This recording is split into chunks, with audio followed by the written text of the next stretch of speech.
It starts with this, a person that you miss. Mine draws a blank. I wanna go back to the early days when life was an escape. Now I just wait for better days. I lost myself in your reality. Lost myself. I lost myself in your reality. Lost myself. I feel that life, according to a friend, we're all shrink wrapped in families and making ends meet, stuck in jobs we'll never leave. I never wanna be like that, so I wanna go back to my reality. Wanna go back. I wanna go back to my reality. Wanna go back. Didn't mean to sound so concerning.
I'm a creature with no skeleton inside your hands.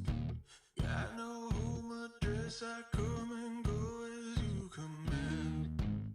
And it's fine with me, and it's fine. I'm a bandit that you use to keep from bleeding out. I'm the lover you don't love, but love to keep around. And it's fine with me, promise that it's fine. Maybe I'm a fool, it's not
All right, ladies and gentlemen, what's going on? Lizard, how you I doing, still do brother? not hear Aries. What's happening? Yeah, we got can't some hear you. Eastern Europe action. We're back in the qualifiers. This is gonna be a splendid time. We're here. We're kicking it. We got our first series, Navi versus Asakura. Just so you know, I can't hear you. I don't know if you can hear me. You can take the floor. It's your time to talk now, though. Yes. Yes. I'll just keep speaking. I'll keep speaking, and then cannot we'll hear see if anyone. Lizard can eventually But- hear us. But I'm in the I'll lobby, take the though, floor, and which then is and then nice. we'll run with it. You know, it's gonna be good. Oh, I He's hear you talking. now. I think he. Wow. Oh, let's go! Wow, Dude, you have wow, such a alright. smooth What's up? voice. Like, how's your voice so smooth? What did you do in the Yeah. break? Did Yeah, you missed it. You missed it. Yeah, I missed it. Of course I did. What's good? What were you saying? Anything? Did I? Because I was saying a bunch of stuff, but you know, Yeah, you weren't replying to me. So I wasn't replying. I was like, what the hell is going on? We're going live. I'm not in Discord channel. I'm not talking to my... Like, I need my pre-live banter with Aries. Mate, what's going on? How you doing? You know, I need this stuff. did you just say the word I think you just said? Or no? What? Because it sounded pretty What did I- close. No, I can't would say never. it. That's not a word I can say on air. No, Like, I maybe didn't I say can get it. away with a couple other swear words. Okay, I have to make sure. No. It sounded like it. I know. No, not it. Definitely. Anyways, I went okay, to sleep a little bit. I chilled. You know. You Like, had a slept. little I guess you woke up at it 4, was yeah, 4 that's a.m. Yeah, it was 4 a.m. for Yeah, me. I forgot. So I needed to relax a little bit, come back for the next series. Yeah, we got a good series to come back to. We just was in Southeast Asia before Eastern Europe, and now I mean, take a look. There's some good teams here, man. Spirit somehow still haven't qualified to DreamLeague. They don't have enough points just yet. Virtus Pro looking very, very strong organization that's starting to pick up a lot of momentum. They just played in the 1-win series. They didn't win it though, which was quite surprising. I thought they, heading into the grand finals, were going to be favored versus Entity, but unfortunately they weren't able to win that. You've got 1-win, who we saw at DreamLeague recently, in fact, pick up a couple wins. But this team right here, Navi, Lizard, we get to cover them first. This is a very, very exciting stack we have with these new 5 players. Oh, for sure. Like, everyone is, I'm sure, excited exactly for that reason to watch this team with Uragi, with Sanctity, Zayats, you know, a lot of nice names. But on the other side, what's the name of the team? Wait, Asakura. Asakura, they also have some people that have been around, not for as long as the players on Navi, but they're not going to be any sort of pushover, I'm sure, so... going to be an interesting match. Yeah, definitely. I think the big thing for Asakura is the fact that you have Smiling Knight actually coming back to Eastern Europe, which is where he begun his career as a person from Belarus. I mean, really, we saw him on One Move, and that was kind of when the COVID era of Dota was going on, and One Move were actually relatively competitive in some of the, like, they started in Division 2, then made it to Division 1, and they were like taking games off some decent teams there. And then he went to South America for all of 2023. Unfortunately, I mean, he even made it to TI as well with Thunder. So I guess that is something, but unfortunately not the results that he was hoping for. So now he's back home, back in Eastern Europe, and really probably the other name. I mean, like you said, of course, the real big one there. Oh, sorry, this was for Navi. I was going to switch over to, but still for Asakura, you've got Lice, which is their offlaner, who is ex-Navi player as well.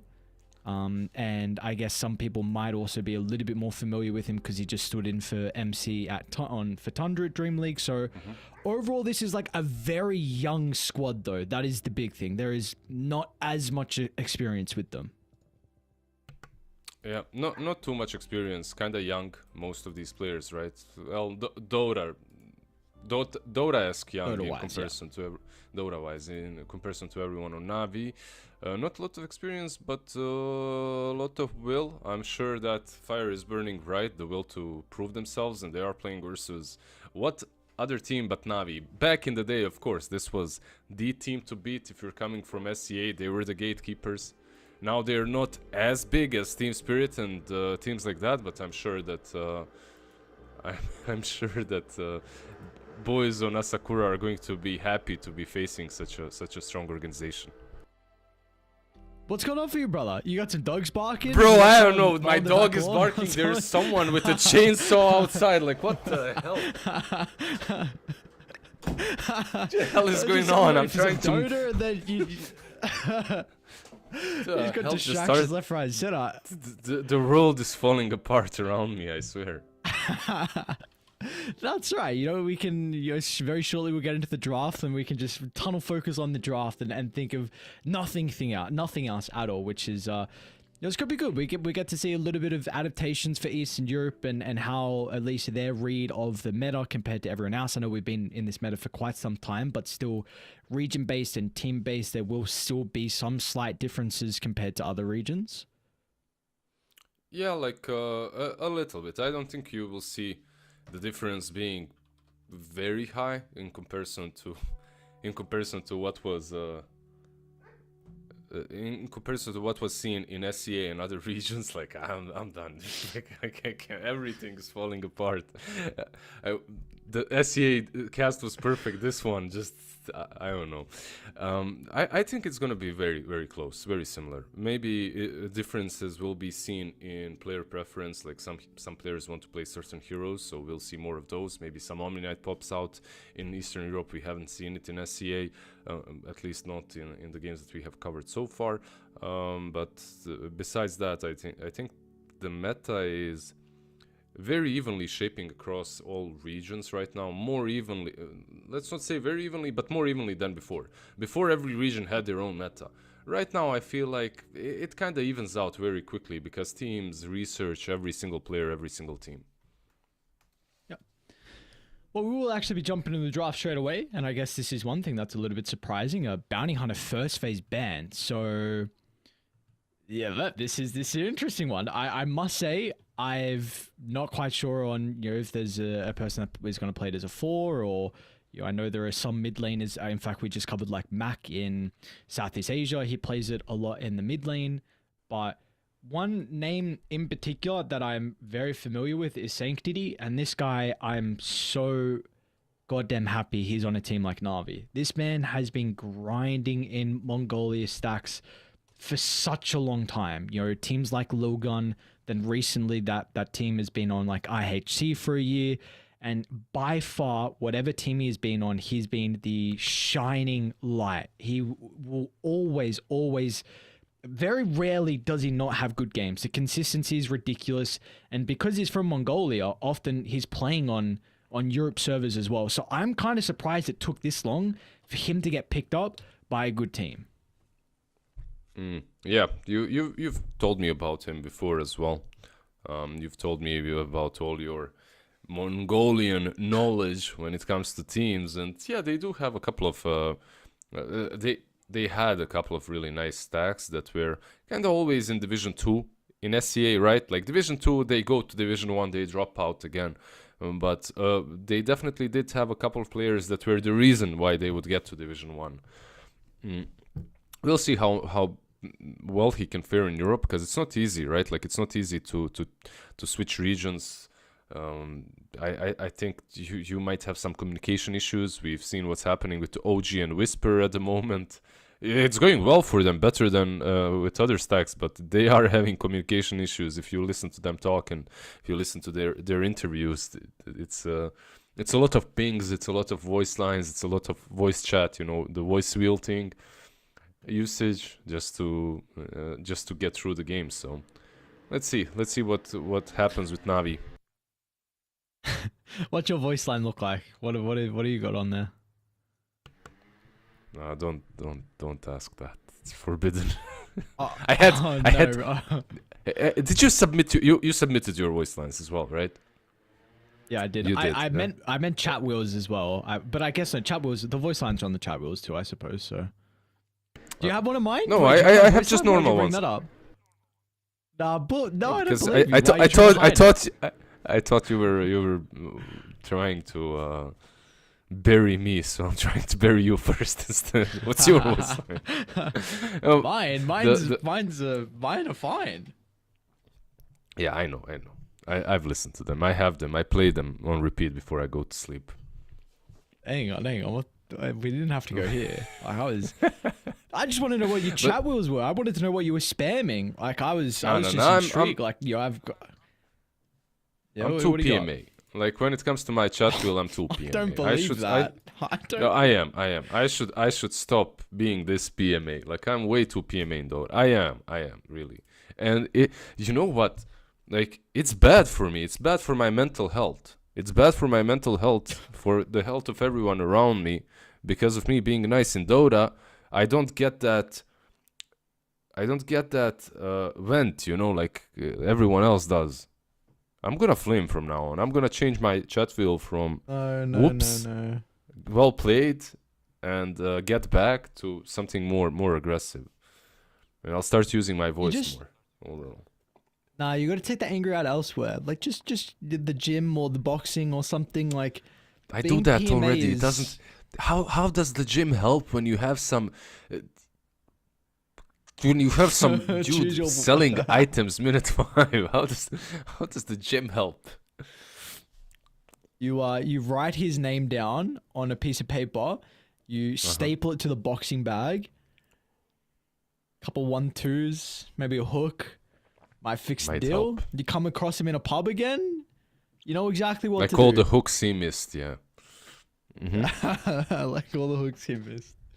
Yeah, so you're making up for it. Yeah, it'll be fine. You'll work it out. PMA is the way to go. Navi Junior, they have a guy called PMA. Obviously, can't be that bad, right? If someone's named PMA. Dude, if someone's name is PMA, you can 100% be certain that dude is gonna rage out, sell his items in the game. The only reason his name is PMA is because he isn't PMA. And now he thinks that if he changes his nickname from anime is life is death into PMA, like he thinks he's gonna make it. No, that doesn't work. Come on, brother. What do you mean? He's a changed man. That's what it is. You change your name.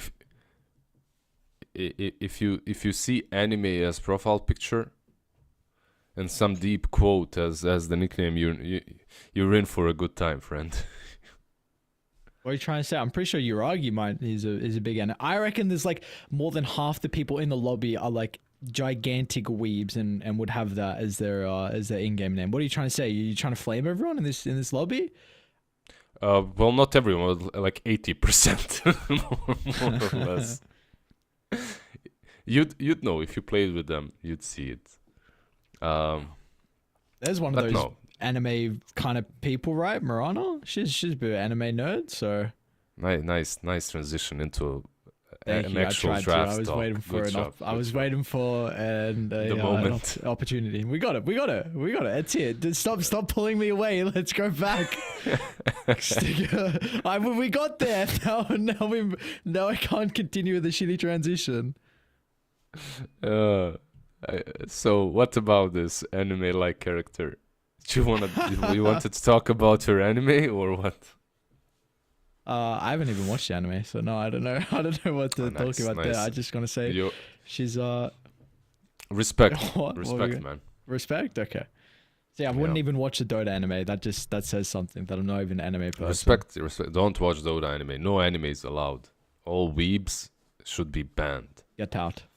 Banned? Okay. Yeah. I thought you were gonna say something else. I used to be way more harsh. I remember. I think Cinderan was like. I was talking about weeps, and he was like, "Really, just that? You grew weak. Where's the fierce? Here's the fire." Anyways, let's talk about the draft. Stop distracting me, Aries. We have CM Tiny, most likely as supports, but this Tiny could be your mid, right? With the Razor offlane and Sven carry. The problem with this Razor pickup, you picked it into Mirana, and now as Sakura, they actually have an option to put Mirana into Razor if they wanted to. I'd rather have a Razor core than a Mirana core, but if you're afraid of Razor playing against you, like on mid lane, you could put Mirana mid and Primal off versus Sven, and like that could kind of work. I'm surprised they didn't ban out Morphling. I feel like Morphling, Lifestealer, and who else? Slark, right? Probably the best into Sven at the moment. But and also I think this is one of those. We pick Morphling because it's our carry's favorite hero, kind of a deal. And also just like traditionally Into Razor, it's been as very well, good right? answer to Razor. Yeah. Yeah. That's a big one. So you're gonna have two people leaning into because I if I remember correctly, Nefert really likes his Razor, and I mean you're just gonna run Zayat's Tiny as well. Like that is still a strong lane regardless if you offer kill threat with static link. You will be fine. You're gonna CS. It might be a little bit more difficult because Morphling's gonna have high damage with attribute shift, but Razor's gonna have an okay time. But like it is a very good Morphling game though at the moment. Yeah, and it's like later on, right? Like Razor, what does he do in fights? He goes in, pops his static link on someone. He can't really do that versus Morph, because Morphling is literally just switching into your form, getting your damage away, right? So it's not as easy to play the game. You have to adjust completely. But overall, I don't mind what Navi have got versus Morph. Like even this Tiny. You have to be on the lookout as Morph. If Zats gets a quick blink, it can be like some Tiny jumping in with CM nuke and you're dead. So gotta be careful with full agi. But yeah, we'll see. Both teams apparently right now need their mid laners. Sorry. So Navi, it is a bit more flexible for them. They could still put Razor Tiny offlane. You talked about Nefrit Razor, so that's possible, and then you last pick some burst damage for Sanctity, something that can deal with Morph. And if you're Asakura, what do you need? You need some...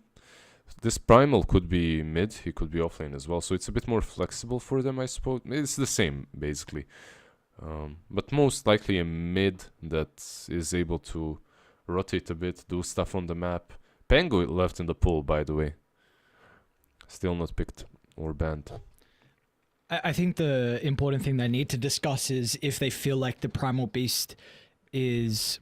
Because Primal Beast into a double stun lane offers like no kill threat. You really should be fine with Stormhammer and Frostbite to stop any like charge on forward. So that's something they need to discuss if they want kill threat in the lane. And if so, maybe you can find another off laner. And maybe they feel like at the moment the Primal Beast can lane to anything and... Yeah, they don't need to worry about like what the counter pick's going to be for Na'Vi. How do you feel about Phantom Assassin not being touched this game at all? Like banned, picked, nothing. Absolutely ignored. Interesting, right? Like I've seen that hero picked up more often than not, but Sven probably the most popular carry anyway. Oh, that guy's in the pool. I think if anyone was going to do it, it'd be Asakura, but...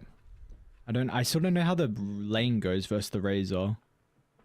No, it seems like I wasn't thinking right now. I was thinking in general, just like a maybe general thing. Yeah. No, not right now. There's no place for her at all, and they pick up a Kunkka.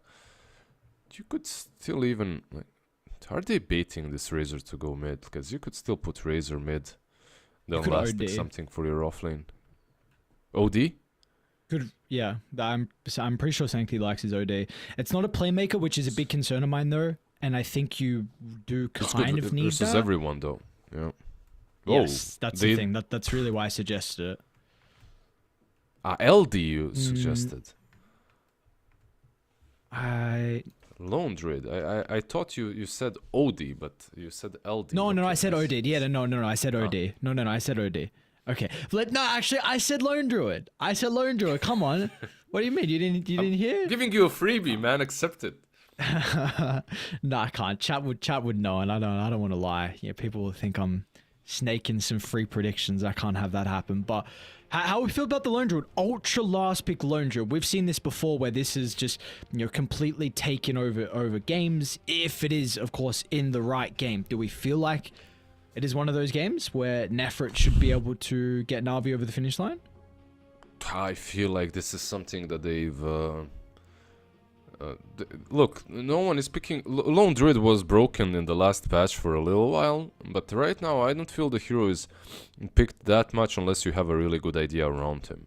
So here maybe they have some timing that they really want to abuse, like that 25-30 minute-ish timing with Lone Druid, Razor, Sven, just run at them, finish the game straight off the bat right there. Is it a decent Lone Druid game? It is. There is nothing really. Let me see. I don't feel, I don't feel that there's anything that you're super afraid of. This Morphling can get on top of you, sure, but it's not really a big issue. Like, overall, it looks like a good Lone Druid game. Okay. How about the item build, though? Because you are saying maybe they're looking for a bit of a timing here with the Lone Druid. We have seen kind of like the Fusel and the Echo Harpoon, or yeah, Ace Harpoon. kind of, and then we see Ace kind of lacks the Radiance as well. Do you have a preference this game? There's like so many items as well on Lone Druid right now.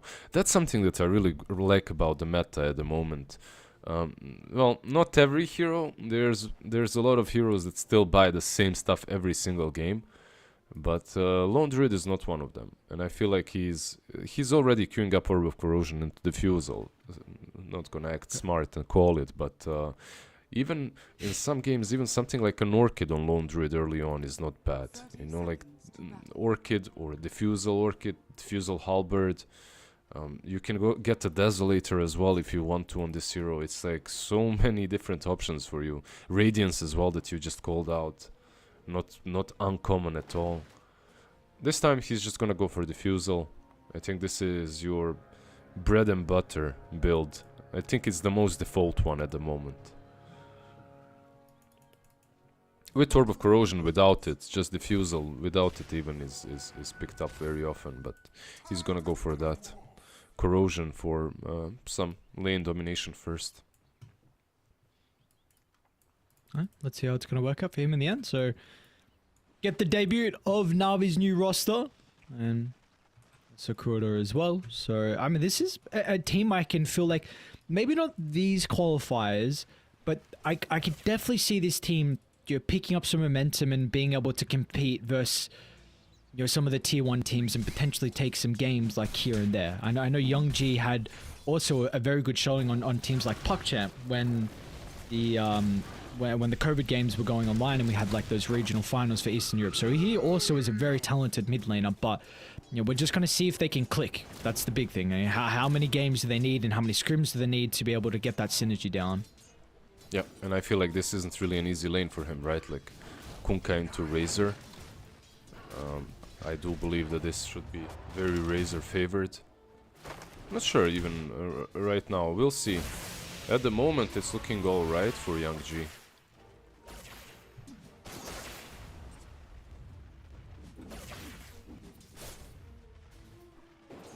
Is there any like middle item before the Scepter this game for the Conquer? Because I mean, pretty much that only item at the moment seems like the Blade Mail, right? So is it a good Blade Mail game for him, or is it probably just a rush of the Scepter?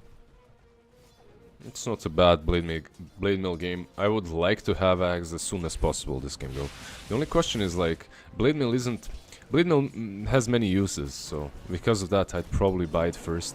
It's not only like, oh, I'm playing versus PA or someone, and I need Blade Mail. It helps you with the stats, it helps you with farming, of course. So, probably something that he needs to buy first.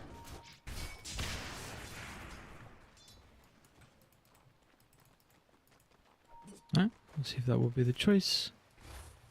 What's happening in some of our side lanes at the moment? Melody and Uragi, combination together. I feel like Uragi is definitely going to be coming into this with something to prove as well. Had some good showings with OG, of course. I mean, major winner OG as well. We have to keep in mind, but definitely has struggled in a lot of those series and games. Unfortunately, a big reason why he's not on the team anymore.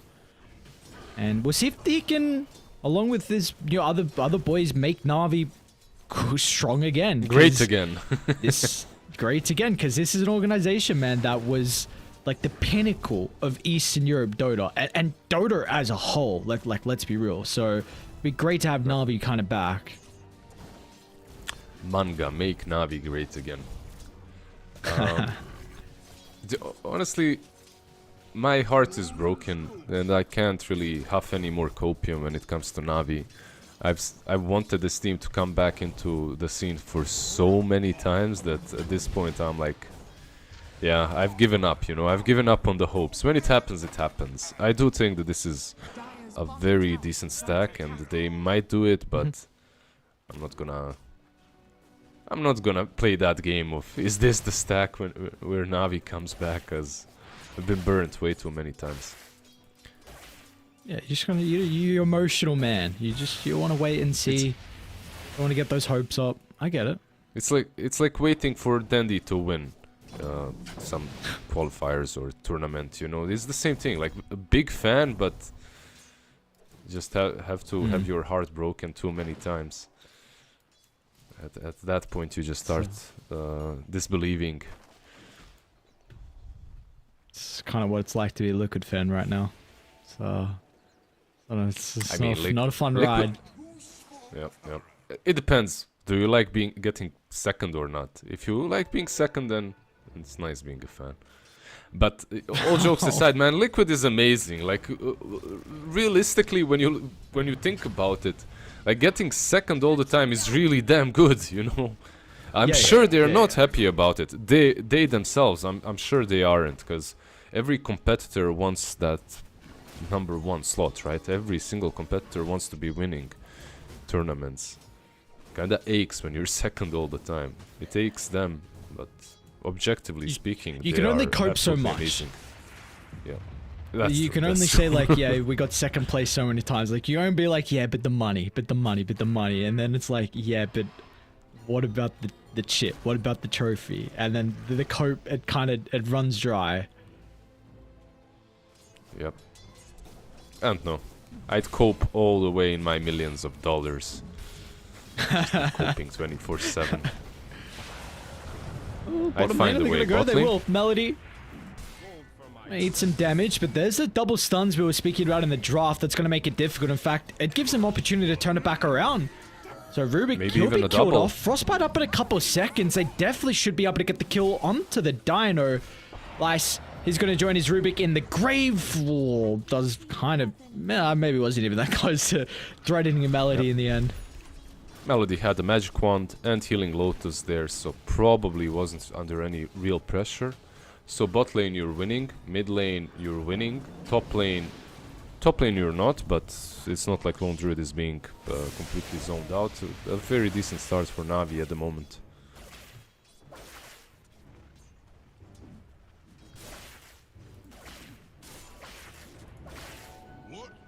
Do you like the Dino on offlane, by the way, or do you like him more on mid?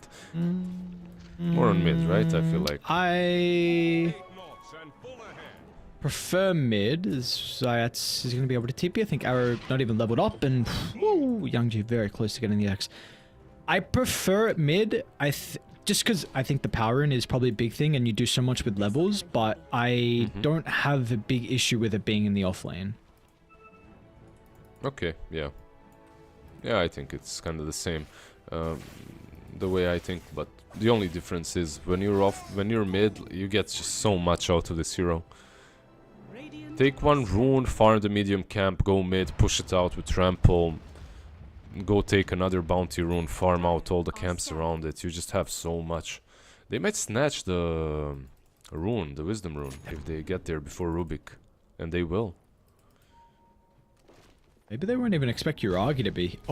Oh, man. Easy. No, that can't happen. You can't rotate both these heroes and not get the rune. Like, that's so much time wasted. Wait, mid lane Sanctity? Looks like Yunji's going to be able to get a kill under the tier 1 tower, so I think that was the, extra level. You lacked the arrow prior, now this time you'll get it. Top lane, Knight, should be fine. Nice adaptive strike on the bear, main damage source. He's just way too big. Like power treads, 2 braid bands, 3 branches. He's got a ton of stats. It's hard to take this morphling down. Dire's bottom tower is under attack. I Kind of wish I was watching what happened mid though. I don't know how. Maybe the Mirana was just Probably waiting exit for Pharaoh, Sanctity right? to go up onto this. Yeah, that's what I'm guessing. I just don't know if the Mirana was already waiting nearby for Sanctity like to walk up to their high ground or not. So just had the awareness. It really doesn't seem like he needs to play top anymore, right? Like with how tanky Knight is and the items that he has. Yeah, definitely not. Especially because this Morphling, you can go on him, but you shouldn't be able to surprise him with any of the heroes that you've got on Radiant. Because realistically, they don't have a... Look at their draft. Their draft is one of those snowbally lineup, that avalanche that you see coming from far off, but you can't escape it. That kind of a thing. Unless you're Morphling, then you can't escape it, I guess. Okay, very close. Yep.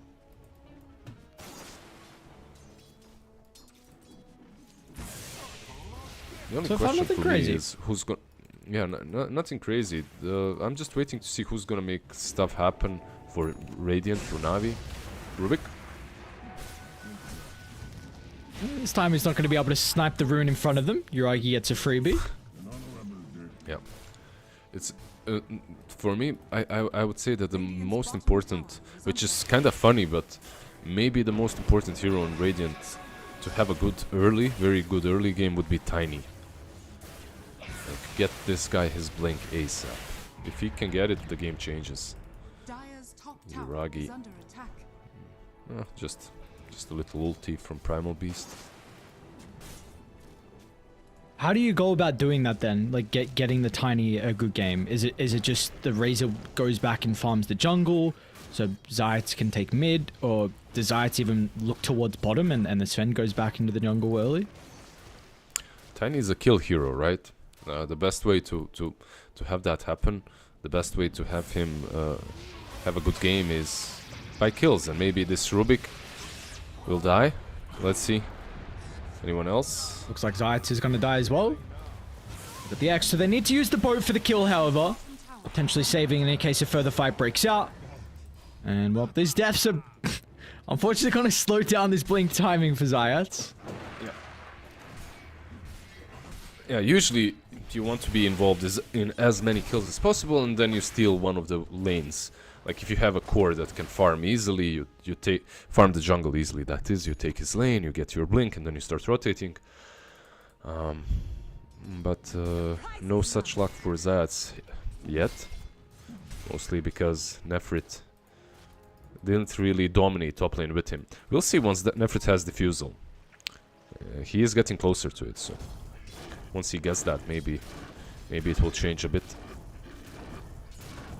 Is this a slow diffusal blade timing? I feel like I've seen them come out faster. And I don't know if it's because the corrosion's usually bought afterwards. Top lane? Top lane, Zayats again. Double avalanche at the same time from both the Tiny and the Morphling replicate. Looks a little bit funky. They'll get the kill though. Yeah. Unfortunate for him, he's died now twice in a row. This is rough. But it is a bit slower. It is a bit slower. His lane wasn't really... He wasn't dominating the lane by any stretch. And then on top of that, he went for corrosion, which is built to win the lane more than anything. So yeah, that's why it looks a bit slower. His farming speed picks up now. Once you get level 4 Spirit Link and like level 3 Bear, you can easily farm anything on the map. Like you can tank the Ancients. Basically, you just put your main hero in front and hit the Ancients with the Bear. You don't even need regen. You're constantly full HP. We'll see. The Fuser Blade is now picked off for him. And this could give you an opportunity for Zayats to look to potentially smoke to the Lone Druid and Radiant's bottom tower try and get some is kills in under the map. attack. Looks like he's even going to combine with Sanctity as well. He's already got the Asha completed. So this Razor is incredibly farmed. And of course, Yuragi as well has been uncontested so far this game. Dire's top But this tower smoke is under needs to work out. Like you've been saying for Zayats, this is a kill hero. So being able to get these kills or assists will get him close to the blink. It's so hard though, right? No Savage Roar as well. Can you actually do this? Let's see. I mean, maybe with Yuragi coming through the portal, it's a pretty good Yuragi, rotation. definitely, yeah. Yeah, well done. And now I think they've got some vision as well. Lyce is going to run into 2. The boat will be able to help tank up the Dino. But there's definitely no return kill going to be had here for the boys on Die. So it's just an all-out retreat. Melody, though, coming from the other side, the nice pathing here for the Crystal Maiden might actually give Na'Vi an opportunity to catch a secondary member, especially if Nefrit's able to get in range for the bear. Sanctity is rewarded for the kill. He's already looking for more as well. Maybe with the plasma field, Sanctity snipes till the end before the leap. Yeah, that was just this slow avalanche that we talked about. Perhaps you don't have enough of catch to kill these heroes, but you just chase them down with a bear. One defusal usage after another. And, of course, really nice rotation by Ragi. Like, going through that portal. I'm seeing this very often from carries. If you're in front and your team is making a move on the tier 1 on the enemy side, just use the portal. Go there. He's had a fantastic laying down bottom and has been using his resources really well. And I like this continued aggression too. They're going to keep Nefrit up top. Yuragi's even still sticking around, so he doesn't have God Strength just yet. He can farm this up, go through the portal, go down bottom again. I feel like it's all about where he feels the safest and how much vision he's got. Young G. Oh, well done, Melody. Smoke. Great position for the Crystal Maiden to be able to pop the smoke. And maybe they might look for the kill onto Young G. Oh, definitely now with Sanctity actually rapping from the south. So it'll be a bit of a freebie for them. Lace is actually going to try and step in here with the Primal Base. They've got Smiling Knight as well. This is danger territory now for Na'Vi. Knight's going to be able to offer up the damage they're missing. They'll deal with the first, but it's a pretty huge avalanche from Zayats, though. Helps them cover some of the initial mess, and now Nefrit as well. And we're continuing to beat onto Knight, who's almost out of mana. But a great defensive telekinesis gets him that breathing room required to be able to step out of danger. Decent fight nonetheless, but it does look like Na'Vi come out on top once again. Yeah. Not great, not terrible, right? It's one of those kind of fights. If you're Asakura, your Morphling joined and he got a little bit of farm. He finished his ultimate orb off of that. Went into that Razor form, but just couldn't fight Nefrit. He just got his true form as well. First usage instantly makes a huge difference. Like, yeah, he's just yeah, okay. This Lone Druid is really doing some serious work on the map. I was worried a bit as the lane wasn't that simple for him, but he recovered from a couple of stacks and all the moves afterwards were correct. Yeah, and even just like, again, to harp on it, all the other cores have been making like really good movements. You know, that their farming patterns to then connect to team fights have been splendid so far from Na'Vi. So, but you do have the one core on Dire Asakura that's having a good time, and that is Smiling Knight. So he's got this Lincoln Sphere now completed, which offers you a great defensive factor. Your static link, really the big one. Not that it is the worst, because you can always just nullify it with your own static link, but the Storm Hammer and the Frostbite are really the big ones. And overall though, like, if Morphling gets 3-4 items, is this a game where Knight can actually get them over the finish line? Is it a good enough Morphling game if it can free farm? I feel like it's a really good Morphling game, but you're playing objectively into 3 cores, into 3 semi-carries, right? Like, they don't have this Dino offlane. They have a Lone Druid who scales immensely well till the end. He is dead here, and by the way, Tiny has a blink, so Zaz did manage to pick that up in the end, and it's not a terrible timing at all. So overall, I feel like Morphling is, in my opinion, maybe the strongest or one of the strongest carries at the moment with the Kanda build, but it's not a very simple game for him. He's got a lot of things that he has to worry about. I do like his. I'd rather have Morphling in this situation than many other carries. That needs to be said. I don't know if there's anything else that I'd rather have than a Morph here. Melody again. Nice positioning from him. Another pretty good positioning. Smokes. Yeah. Yep. He was really a shining, like a position 5 that it can be very difficult to feel their impact, but his performance on Hellraisers, I'll hold that because Na'Vi actually want to fight Sanctity. Unfortunately, sentries over to the right side, so the Knight will run into it. And now they're going to group up for a double avalanche as well. Oh, They'll be the able to stun get the clip kill. morph. Can they turn to the morphling afterwards? Just gets the waveform down to the low ground. Knight, he's getting chased down though, but they'll think otherwise, Na'Vi. A little bit hesitant, of course. You just used your BKB on Yuragi, and Sanctity popped his as well, so was cautious about the turnaround under their tier 2 tower. Yeah. The BKBs maybe both of them a bit premature, but nonetheless better safe than sorry. It's pretty good BKB timings though, right? Like the Torrent Storm was just completed on the Conquer, so already having the BKBs to kind of nullify this big advantage that the Conquer can bring is going to be important for Na'Vi. By the way, he didn't go for that blade mail that we talked about. Straight Aghanims, so that's also that's why the timing is so good on the Ags, just straight rushing it. He hasn't had when I say so good, I mean it's so good considering what the lane was and that he was playing versus a Razor. Well, Aghanim's BKB will be the build for him.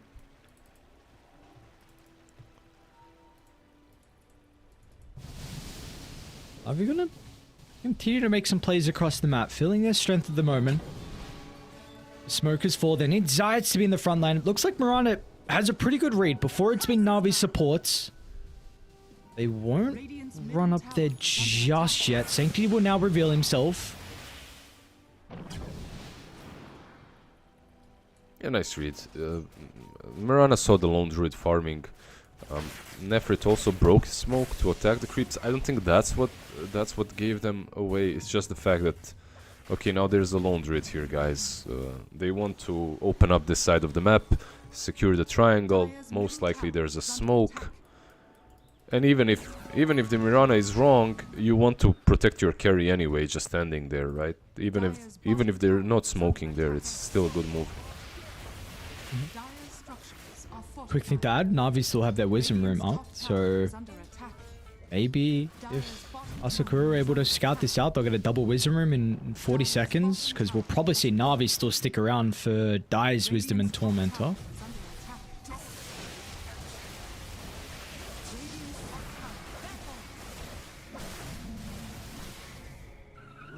This is where this game can start to snowball though, especially with the team with the lead around this stage. If you're able to take that tier 2 tower down bottom along with the Tormentor, you snipe the Wisdom Room, you go back, take your own Tormentor. It's a really big spike for majority of the time your supports. Yeah, but Rubik stole their 21 and now he's gonna steal another one. So Man. he just had some good time. And can he TP? Actually, nice clone. Nah, nice hit on. It will give some experience at least over to the supports, considering Rubich just took both those wisdoms, but he'd be pretty happy with that, I think. Does the crystal clone just freak you out somehow? The way she moves, the way she slides backwards, like when I'm playing the game and I see it, I always feel like I have high ping. You know, that's where I'm lagging every time I see the crystal clone usage. No, it doesn't. I can't say freaks you out. I'm sorry to Doesn't? you, brother. It's just me. It's just me. No.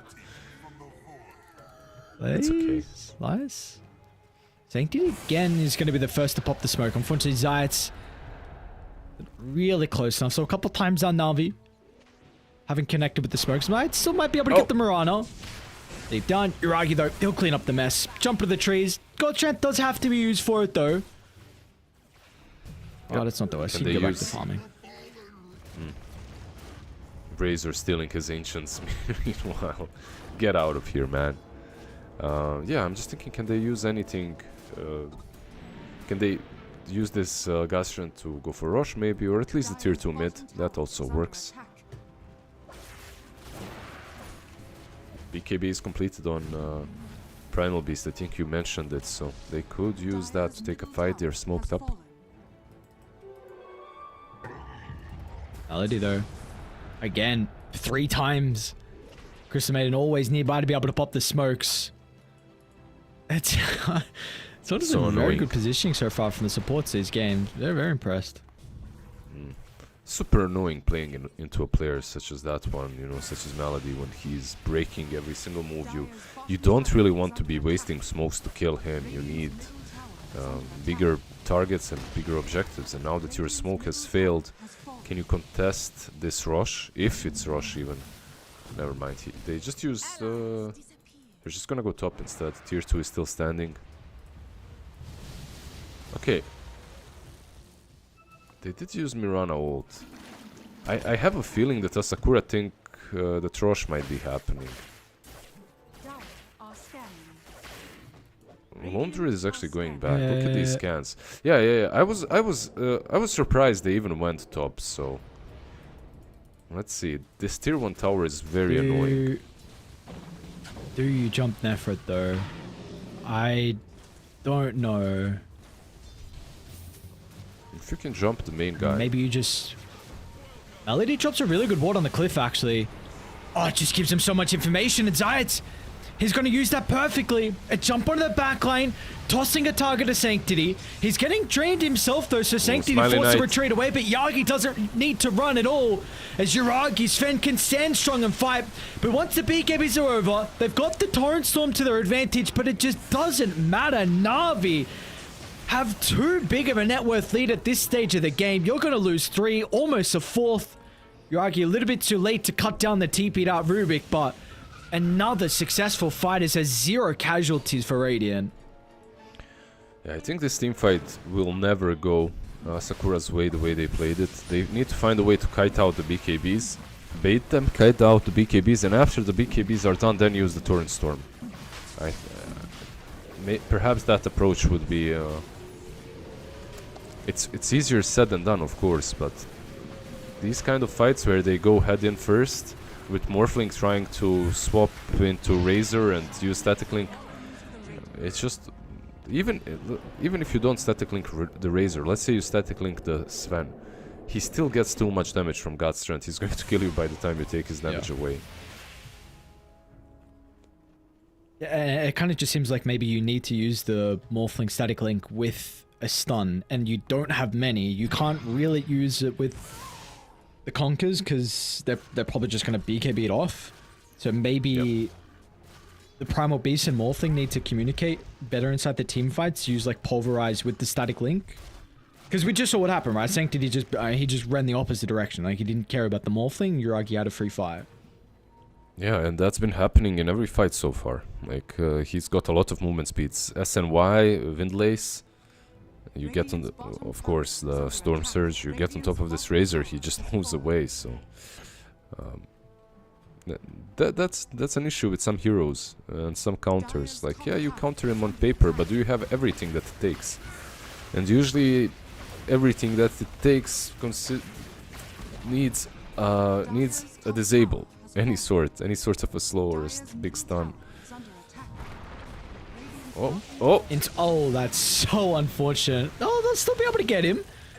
Maybe? Will they? Yes, they will. They do. They did cut top. Unfortunately, Radiant don't have enough heroes to be able to tank the glyph. They might still go for the base though before backdoors up. They push fast. Maybe they can get ranged? Or melee? Yeah, with Lone Druid. Or both? They were fast enough. Not both, but melee definitely. And now they have to go back because Morphling almost took their tier 3 down bottom. So, need to deal with that first, how to push that lane. Overall, it's not a good position that Asakura are in, but they're not out of it. They have a Blink BKB on Primal Beast and a Kanda on Morphling. Actually, just a Phylactery for now, but if he gets to that Kanda, you can even blow up a Lone Druid.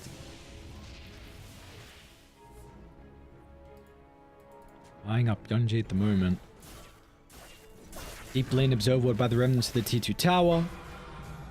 And another D ward as well for Na'Vi. Zayat's not hoping they get further back inside the base. Get a choreo for his measure, but I just... Maybe they might actually catch up the Knight. Run ulted. Let's see. They don't really want to fight. If you're a Sakura, you're just trying to creepscape, dodge, Radiant are scanning. not take any of these engagements. Give them the wisdom rune, who cares, as long as the Morphling is pushing. He actually has even one ranged creep down bot, so optimally he would just force them down bottom just by pushing.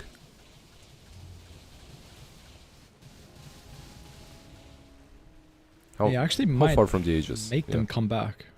What, minute 40 till it's out? Sven actually TP the top Radiant's instead. bottom tower is They're under hunting. These guys have BKBs though. That's it. Cooler temper. Yeah.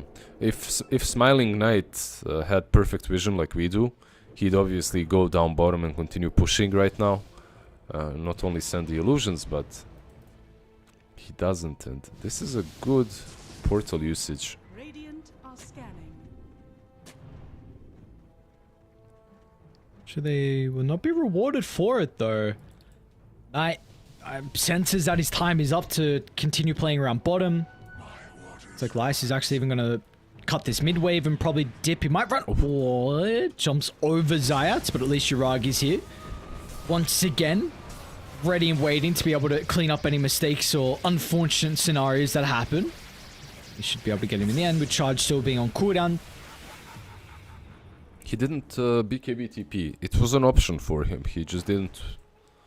He used the BKB way too late after the toss, and after the toss there is no way he's BKBing, and he can BKB but he can't TP because he has way too little of HP. So okay, Kanda completed on Morphling. You know, it's like you do what you can in a situation such as this one. You know that you're not in the best position, so you're trying to get there. Smiley Knight. The arrow hits on Razor. Hang on. Can't be losing Knight like that, brothers. Really don't want to be losing Young G as well. Aegis is out, and maybe that's kind of the signal for Na'Vi not to consider about high ground. Still 4v5. I mean, Dino's back alive shortly. Be lovely if they could get this bear.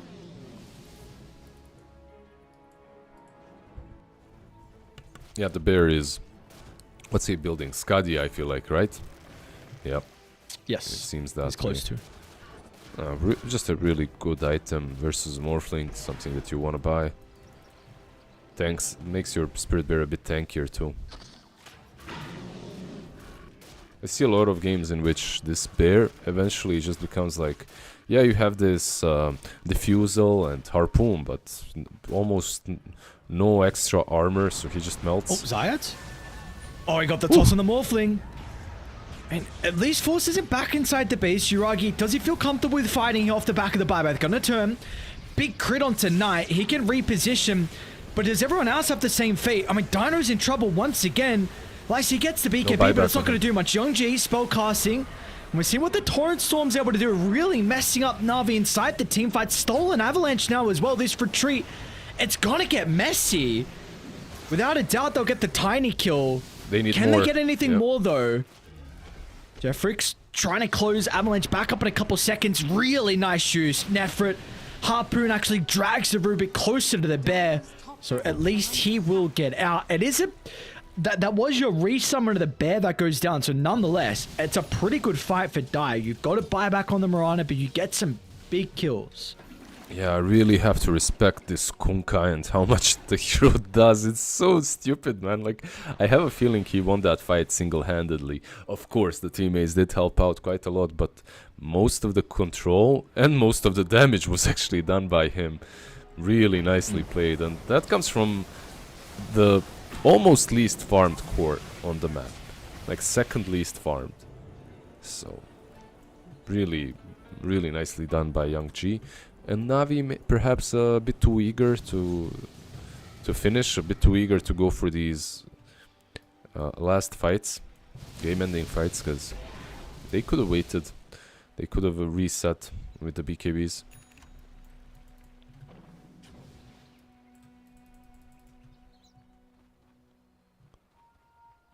Maybe we'll just see them, because they have been aggressive, like you're saying. So maybe we'll just see them play it a little bit more passively now. You have given a bit of gold over to Asakura, so Young G is about to have this Bloodstone completed, so very interesting from him. Sometimes we see this item maybe 4th or 5th, but wanting it a little bit early on. I think this game's really going to depend on how fast of a Roche spawn it's going to be, and we're about to find out. It'll be about a medium one, 1 minute 10.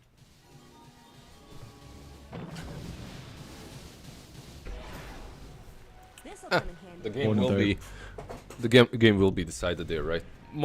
More likely than not, it's gonna be decided next to the pit. And wait, if it's up in 1 minute, that's gonna be like 30 seconds before it goes to dire side. So maybe let's see. If Asakura are lucky, it's gonna be top, right? Like the Radiant won't scout it on time and Roche will go top. But if Radiant scouts it and Yuragi starts hitting it on the second that it respawns, I feel like he has more than enough time to kill him with God's strength. Look at the vision that Radiant have set up. There's 3 wards down bottom. So yeah, I mean, you're praying it's down here for Na'Vi. And when it comes to the buyback status, Rubik doesn't have it, Kunkka doesn't have it, Morph doesn't have it, Mirana does not have it. So realistically, when it comes to this Roche fight, Radiant will have an advantage no matter what, because they will have heroes with buybacks like Razor, CM, and Tiny. Dire are scanning. Only Primal Beast on the other side. He Smoke up. is getting close to a pretty big item though. Like this Scepter for Lysis, it will have impact. There's a couple of passives this game.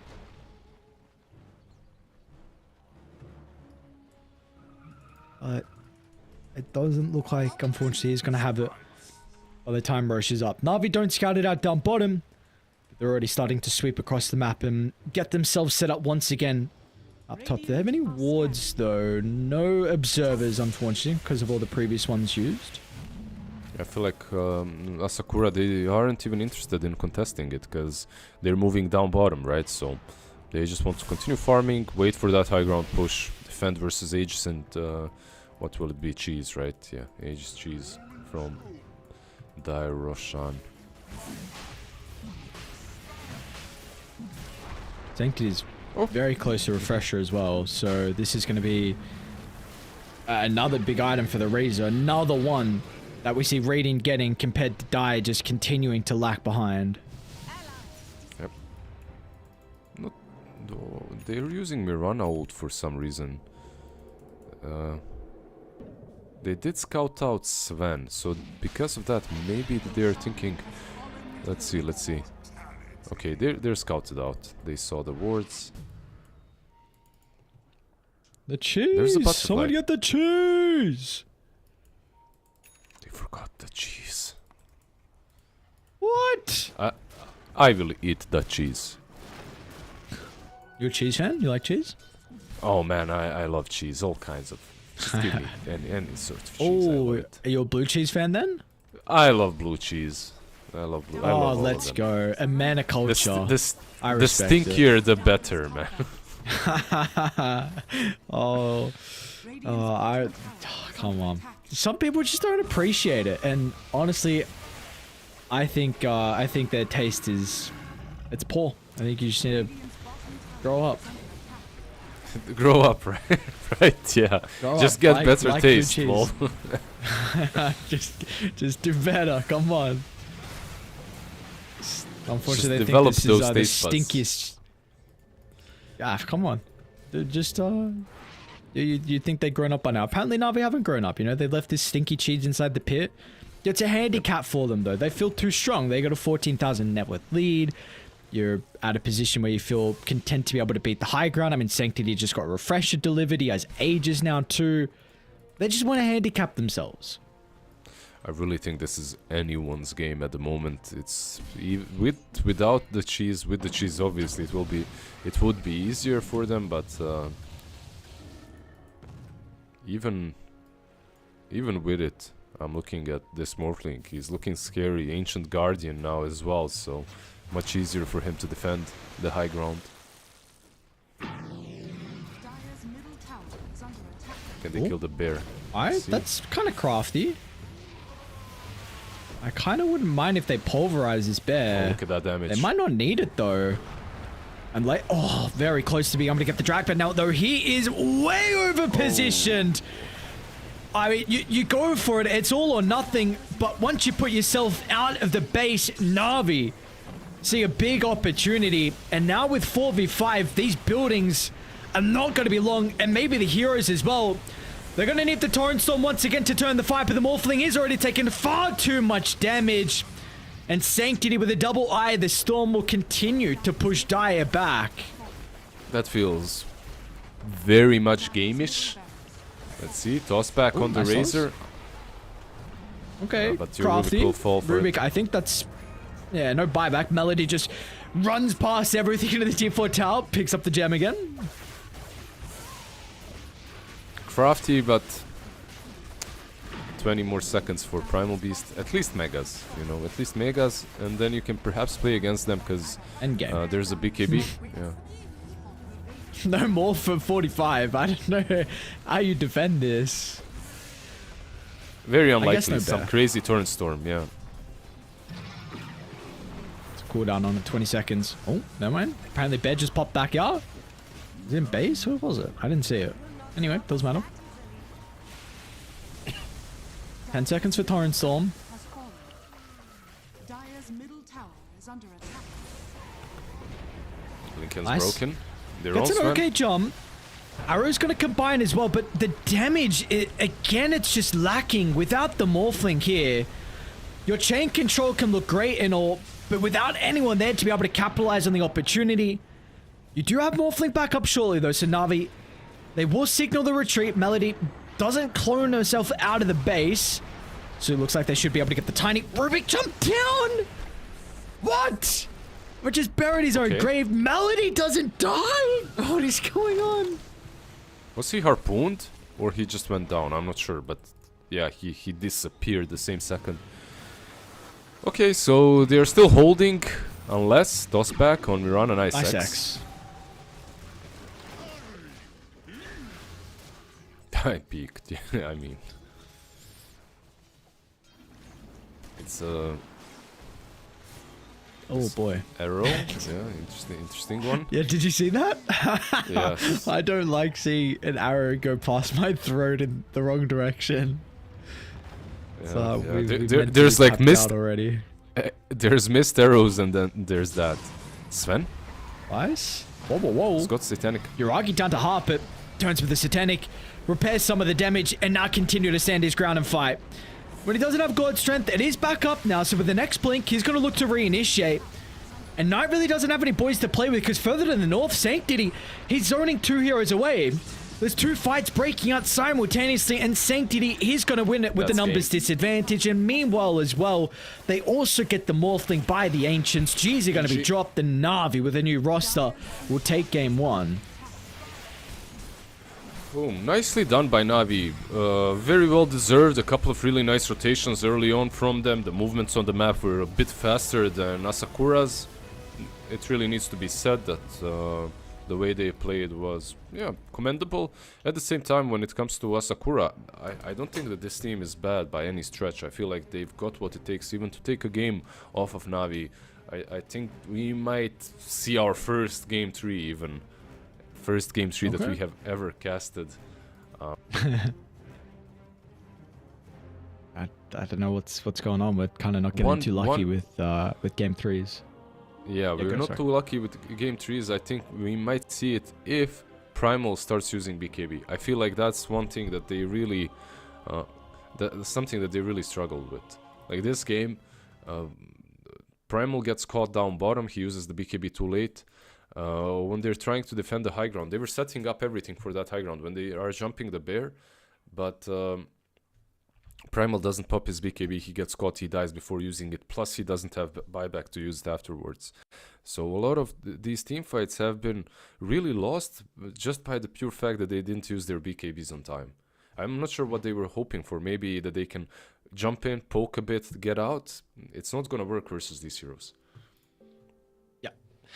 Need to have a little bit of better of a performance from the boys on Asakura. Unfortunately, we did see some signs of light, but also it felt like Na'Vi were able to thwart like any rotation that was really getting made. A lot of the smokes either were onto Melody, like the first 2 smokes, or some of them he was even popping and living. And once you get to that stage where none of your movements are working, we saw they were just able to completely outfarm them and control the map from there. So Na'Vi, very dominant game 1 performance, but we'll see what Asakura have left in the tank to be able to come back and make a fight-worthy series that we're definitely hoping to see out of this. So Na'Vi, they'll take game 1. Let's see what we have in store for us there after a quick break.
Welcome back to Dream League Season 23. We've got Game 2 of the Eastern Europe qualifiers coming up shortly. Na'Vi, a very dominant performance in them, but let's see what we have from their opposition, of course. There was some signs of life for the boys of Asakura. The Lizard just unfortunately not enough. When you're going up against this team, even though it is a new team, there's still some incredible players on there that if you make some mistakes, they will punish you. Yeah, they will. They just played clean Dota. You could see that Na'Vi are a team that has a lot of things already in place by most of these players from just their full experience in different squads. I'm not saying Asakura does not have it. They do have experience for sure, just perhaps not on the same level, and it was a little bit apparent. But I wouldn't say like in SCA, some teams I see GeekFam playing, and I'm thinking these guys are gonna win 2 games out of 3 versus 90% of the teams in SCA. I'm not sure this is the case for Na'Vi. I feel like even this Asakura team, they played well, and I believe that they had their chances, if not for a couple of misplays more than anything else. I feel like, okay, the game was bad from the get-go. It wasn't bad, it was just difficult to get the ball rolling because you had a difficult laning stage. However, they managed to get a couple of split pushes. They managed to get that delay happen until the Aegis is reclaimed. But then they don't use the BKBs in some team fights. And when you're playing with a disadvantage, mistakes will be punished harder. It's just much easier to punish those. Yep.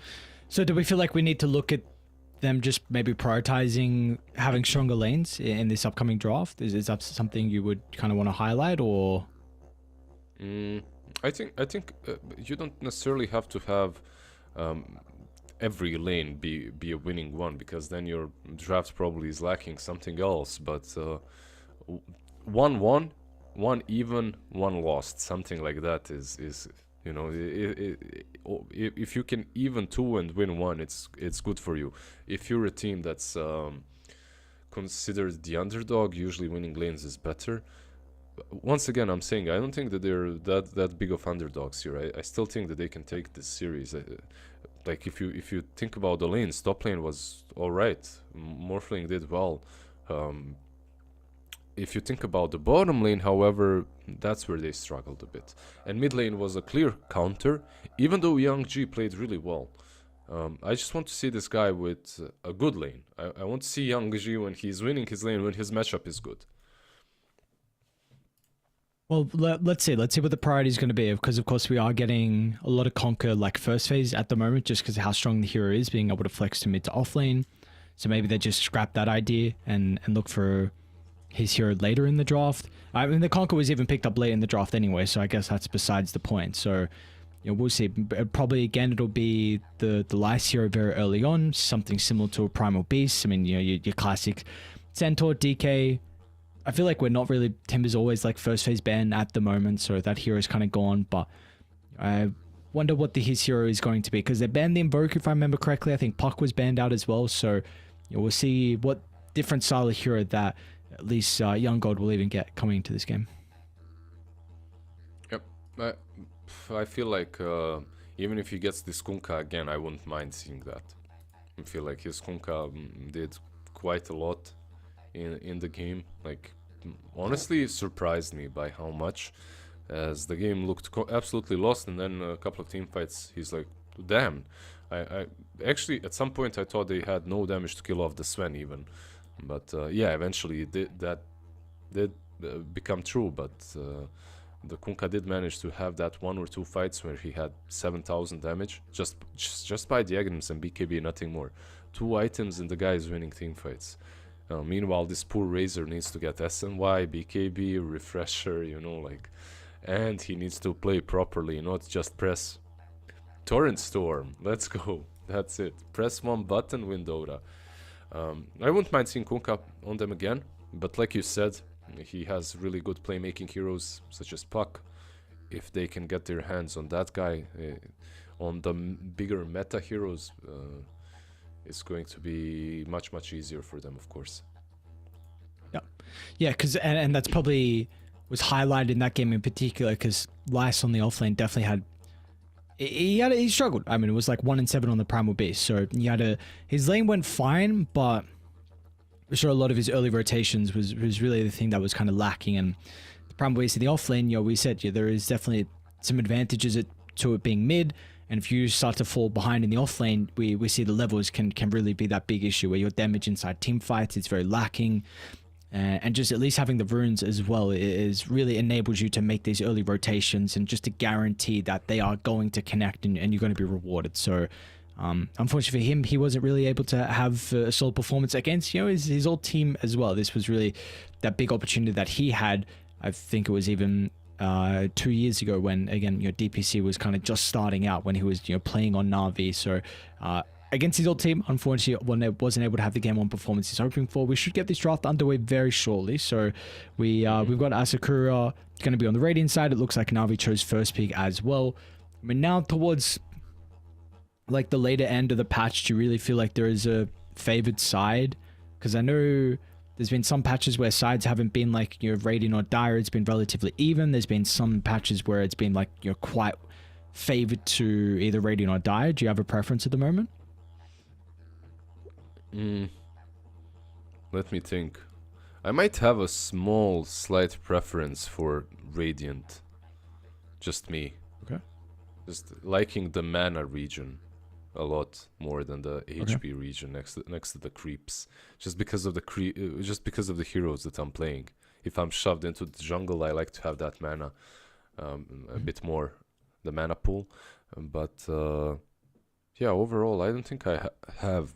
I don't think I have big issues with either side. I think maybe the way Radiant mid farms the hard camp, if he's stacking and farming it, it's much easier for Radiant than it is for Dire, because you're also on a cliff, you're on high ground.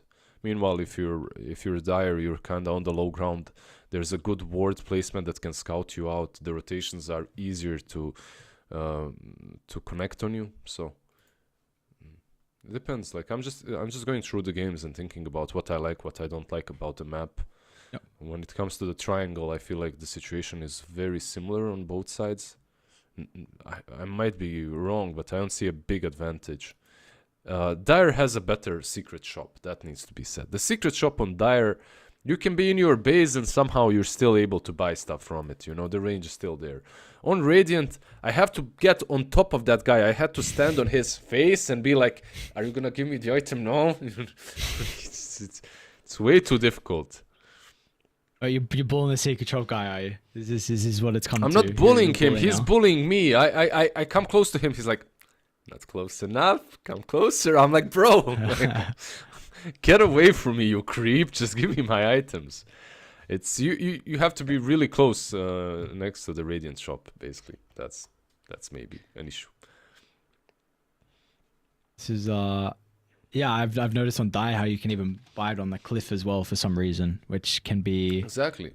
Sometimes like why can you do that? Why can you be on this high ground and just apparently buy from the secret shop? But so I look, if we're gonna like be able to determine if one side's broken compared to the other, and we need to highlight because of the secret shop buying radius, I feel like we must be in a relatively good position with both sides being pretty even. Yeah. I'm sure if you ask someone like Aoi, he'd be like, yeah, but this little creep right here, if you stack it in this way, it's much easier, because of that, this side is actually broken. I'm sure he'd have some very detailed and better response than a secret shop guy and how he's mates with everyone on Dire. But yeah, no, some people have spoken about like just the natural progression of like where Roshan is on the map at the time when people wanting to take Roshan, but I don't know, I feel like the Roche advantage isn't as big as what it ever used to be. Yeah, the Roche advantage used to be a bit stupid. The way you could move across the map, if you're Radiant, move into Dire jungle, ward it up, always have access to Roshan, and always be playing on the enemy side of the map, pressuring. Meanwhile, if you're Dire, you would have to be playing on the enemy side of the map, but not really, because you have to contest Rosh. So it's way more even now. I think they have, for better or worse, changed Dota in that way. So I don't mind it. Don't mind it.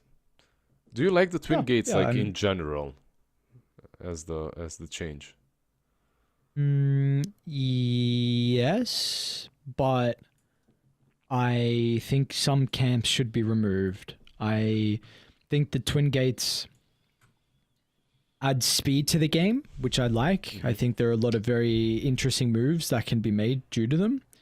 But I think it mainly because the camps are so close to the gates that the game can be delayed, and I'm not particularly enjoying. I have a big issue, and I it seems to be like at least normal viewers don't particularly have this feeling, but I really don't like late game Dota. I think it is utterly boring. I hate late game Dota. I just like team fights are really stupid. Double refresher where people just like you buy back for a Roche fight and then all of a sudden the team gets Roche, but they still need to use 3 buybacks. So they don't want to use the ages because they want to wait for their buybacks to come up. So you just have a standoff for 7 minutes and then buybacks it back up. You have one crazy fight, then nothing happens for 7 minutes and it's just rinse repeat. So I really don't like just the late game Dota aspect that there is. So yes, I like the gates, but I don't like it like all the farm that's on the map to get to late game. You basically don't like patches that put us into late game. I understand. I feel like there is something to be said about late game and how amazing it can be with proper itemization, and like a big culmination of a long game can always add weight to it. Like waiting 30 minutes for this big black hole. It's why Dota is more like football than NBA, right? Than basketball, because I guess it isn't. We have a lot of skirmishes as well at the same time. I think we have best of both worlds. Meanwhile, what does League have? League doesn't have shit on us. Like they're not good at one or the other. They're not good with a lot of skirmishes, and they don't go late. They have like 5 kills and the game is over. Like, what the hell is that? Just taking a bit of time to spit on League for no reason. But it's deserved. It's okay. Yeah, I agree with you. Like most pro players, I think would actually agree with you, because from pro player perspective, late game is a huge mess, and it's also a place where you have the least amount of practice, right? Because statistically, there aren't that many games, and you aren't spending a lot of time in minute 60 plus, right? 55 plus. So it's always a little bit of a mess, but some people do like that. It's shiny. There's a lot of spells, a lot of items being used, and I understand that too. I don't like when it happens regularly. Because I think then the excitement it's not there as often when you get, it's become stale. You're so used to it. So yeah, I don't know, but yeah, we'll see. We'll see if this game's gonna get to that late stage or not. Last game didn't make it there. Na'Vi were just too strong, and Asakura is gonna snipe the Razor. So a bit of a deny pick, because of course Na'Vi would have loved to combine that once again with the Tiny. But we'll see how they can play the Razor this time, if they can have success with it. Yeah, I feel like Razor was picked a little bit later, right, for Na'Vi. So they already saw a couple of heroes and they could pick it up. But even with that, Kunkka was picked after Razor and he still didn't have a good lane, so it doesn't really matter that much. But okay, they start with CM Razor. It's still flexible. The Razor can go mid, can go off, can go safe lane even. So because of that, the hero is like overall picked very often in Eastern Europe and Western Europe. And also this Razor will not be facing Morphling. Morphling is banned out. Okay, something completely different from Na'Vi. DP and Pugna. I like it. This interaction between Razor and DP, you static link her, she uses, what's the name? Spirit Siphon. I call all of these spells the suck in every game. But when there's 2 of them, I need to differentiate. So, yeah, but that Prophet gets on top of you, takes out the HP, and if she has ulti on, you can't even, unless you're super farmed, you can't even trade that way. At least you need to find someone else. But a lot of objective taking from Navi at the moment. Yes, that is definitely without a doubt. See what else Sakura's going to do. The Hoodwink pick, I thought they were going to go for a melee 4. I guess if they did, it would probably have some lane issues versus the Pugna. Just being a very mobile, strong laner. So there's maybe a potential, I guess at least regardless if the Razor goes safe lane or off lane, you're going to have a support that will offer a stun. So there is some kill threat, but of course, very often we do see Razor likes to be with that melee hero. Yeah, some frontliner is always nice, right? But some control, some slows are also very nice. Like if you're safe lane in this game and you're playing with the CM, I think you're fine with that. Yeah, you don't have that bodyguard boy up front, but it doesn't matter. As long as you have slows, you can do it yourself. Yeah, and I do like the Hoodwink. I don't know if you mentioned it right now into Pugna, like just a lot of burst damage, and to that Prophet as well. It's one of those heroes that really likes to sit in front and just be untouchable, when now you have Hoodwink, CM, Razor, so much poke from distance that your creeps are going to die. Okay, so Razor is delegated from possible position 1. They go with the Luna instead. Some mixed damage, right? And Pugna's Decrepify now loses value. Especially because you go for the Kanda build on Luna. Like you Decrepify someone, she uses Lucent Beam, the hero dies almost. Are there any carries that stand out? Because I was thinking like, oh, actually they're even banned Sven, but I was thinking Sven PA before I saw the Sven ban. So, PA is good. Yeah, I like her. You have Blink against Razor. They're gonna get their puck first. What did I say? Is there something ranged that can do well against these two instead? Like some Drow, is that an option? Is that there's a lot of armor on Luna, but with Drow you deal with that. Just thinking out loud, it's possible for them. Lifestealer versus Luna is a decent matchup, but not versus Razor. Like you don't want to play lane into Razor or play against him at all. What else is left in the pool? You have Void as well, right? Faceless Void. That also can struggle against Razor, I guess, in the lane. But they ban it. It would be better than most, because he can get in, get out. yeah. You static link him, he jumps out, he continues laning. If Razor is even off, by the way, this could just be Razor mid. I would like them to go for a harder lane counter into the Puck than the Razor. Mm-hmm. I do not want to see Puck off to a good game, because it's a pretty free game, and Sanctis has a very good Puck as well. So, Yep. I mean, Templar Assassin banned, Tiny's DK already banned. picked up, DK's already banned. So you're looking at some like Sniper Husker potentially, but There's one Invis boy as well, but they don't have stuns on Asakura. That's my problem. Not a lot of control. There's a lot of things that the draft is missing. AoE control, team fight, all the things that aren't quite there for them. But imagine some Ricky here with Diffusal and Smoke jumping on top of Pugna, on top of Puck. Puck doesn't have a lane versus Ricky. He gets dumpstered basically. Wouldn't be bad. yeah, no, that game we saw as well with the Ricky versus Puck was very convincing. Ricky Well, just I picked Ricky bodied into Puck Puck, the by the entirety of way. the game. I I tried the saw same he went thing. 1 in 11. Why you didn't have to? Dude, that was so bad. Oh my, I was so ashamed. Like the lane versus Puck is so easy. Actually, like it feels easy, but I still managed to fail it somehow. It felt so bad. I was useless. That's alright, man. You know what happens? Happens to the best of us. You know, sometimes favored lanes, you have a rough game. You know what? I was picking Omni Knight a lot as well, and I lost like 3 games in a row until it clicked. And now when it clicked, you're just bodying people.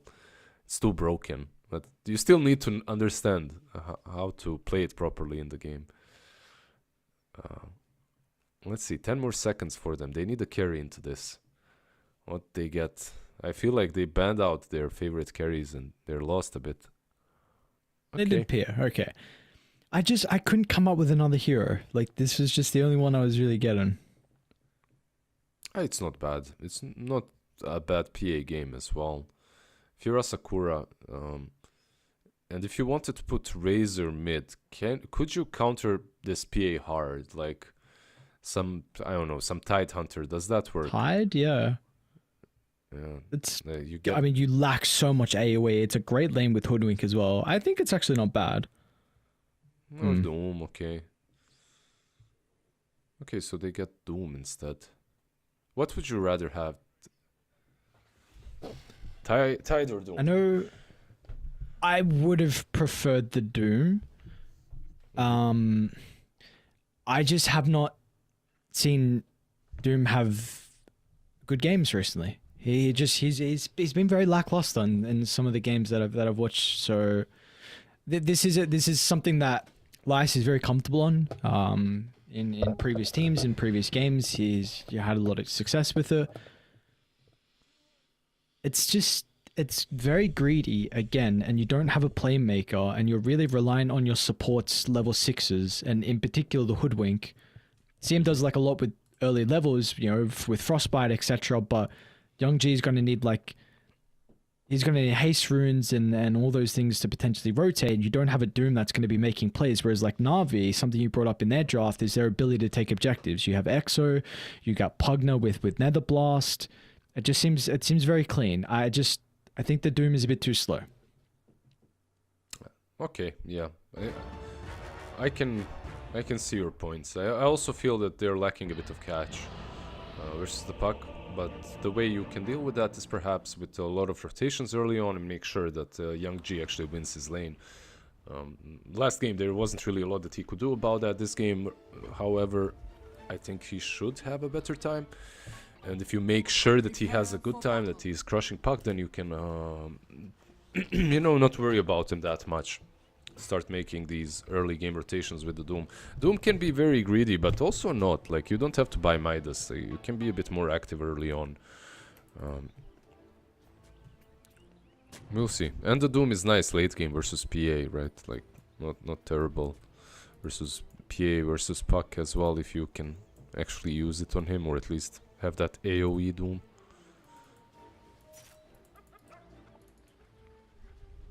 Yeah, it's just, you know, is the game going to be over by the time you get to that stage where, you know, Doom is this late game threat, which we've seen in the past. Like, you know, Refresher double Doom is it's strong. It's strong. This hero, it's not bad. It's just, I do feel like the weaknesses where we're seeing teams really punish it. I've been very impressed with how people have started to work out how to deal with the hero. It doesn't feel like an auto win anymore. This was that smart. Because it was after that, he man. denied- Huh? What? Oh, sorry. I thought you were chuckling at the auto win part, but yes, no, it was smart to get the D word. Well done, Sanctity. Clap, clap. Yeah. Young G, damn, he's. That's welcome to the lane with 50% HP situation, basically. I feel like. So I really start. Yeah, go. No, I'm just looking at these two drafts and I'm thinking, yeah, on one side you have this DP and Pugna and also the Puck. Like, they should, you know, they should create a lot of space, pressure objectives early on. At the same time, the way that carries play, I would say that Luna comes online a lot faster than PA, or should come online a bit faster than PA. And then also Razor should be winning this lane versus Puck, so he should be online a bit, a little bit faster too. So even though you have objective taking on Navi, I'm not sure you'll be able to utilize it completely. We'll see. Does the PA come online a little bit faster with this new item build that we're getting out of it? I haven't The seen one- it, so The one without Dezo, or the one with? Because she has the. Yeah. What's both builds? It's like Battle Fury. Yeah, what are both builds, I guess? There's one with Brooch and one with Dezo, basically. The Brooch, however you pronounce that item. The Revenants. Yeah, the I guess you Revenant can is the pick- one I'm speaking about. Yeah, she is online a bit faster, sure, but I suppose it depends on how many stacks Luna gets as well. How good of a lane he gets. It's always nice, right, to have this PA with a shard as well later on. Yes, that is true. I know for the Luna in particular, though, a lot of her matchups is very different now with the Ag Shard. Like, this hero used to not like a lot of melee heroes that were able to just get up in your face, but the Ag Shard does kind of change that. And, you know, her ability to be able to farm a little bit faster, maybe she can have some item advantage before the PA is really concerned. So let us see. I mean, Smiling Knight, another Grandmaster hero for him. You know, Grandmaster morphing previous game. Now on the Luna as well. I have a feeling that Smiling Knight, when I saw him first, was actually an offlaner too. Top lane, Uragi actually needs to defensively blink away, but it's fine. I'll try and check that. I have a feeling, I don't know, because I have also a feeling that he played still while I was playing, at least in pubs. I used to meet him a lot. Nice top lane. Bit of a fight for the Lotus. Uragi gonna get clipped from the bushwhack and really doesn't really have anywhere to jump to. In fact, he goes aggressively just screw it. Let's try and get the kill. No way I'm gonna live. Unfortunately, a little bit too late to get that first blood, so it will be Asakura that strike first. I love the... You are right as well. Yeah, he was, right? He did start as an offlane, yeah. Yeah. Kind of remember it through fog, but nicely done by Uragi, I would say, trying to go in. You know, trying to get that kill at least first. He knew he was done.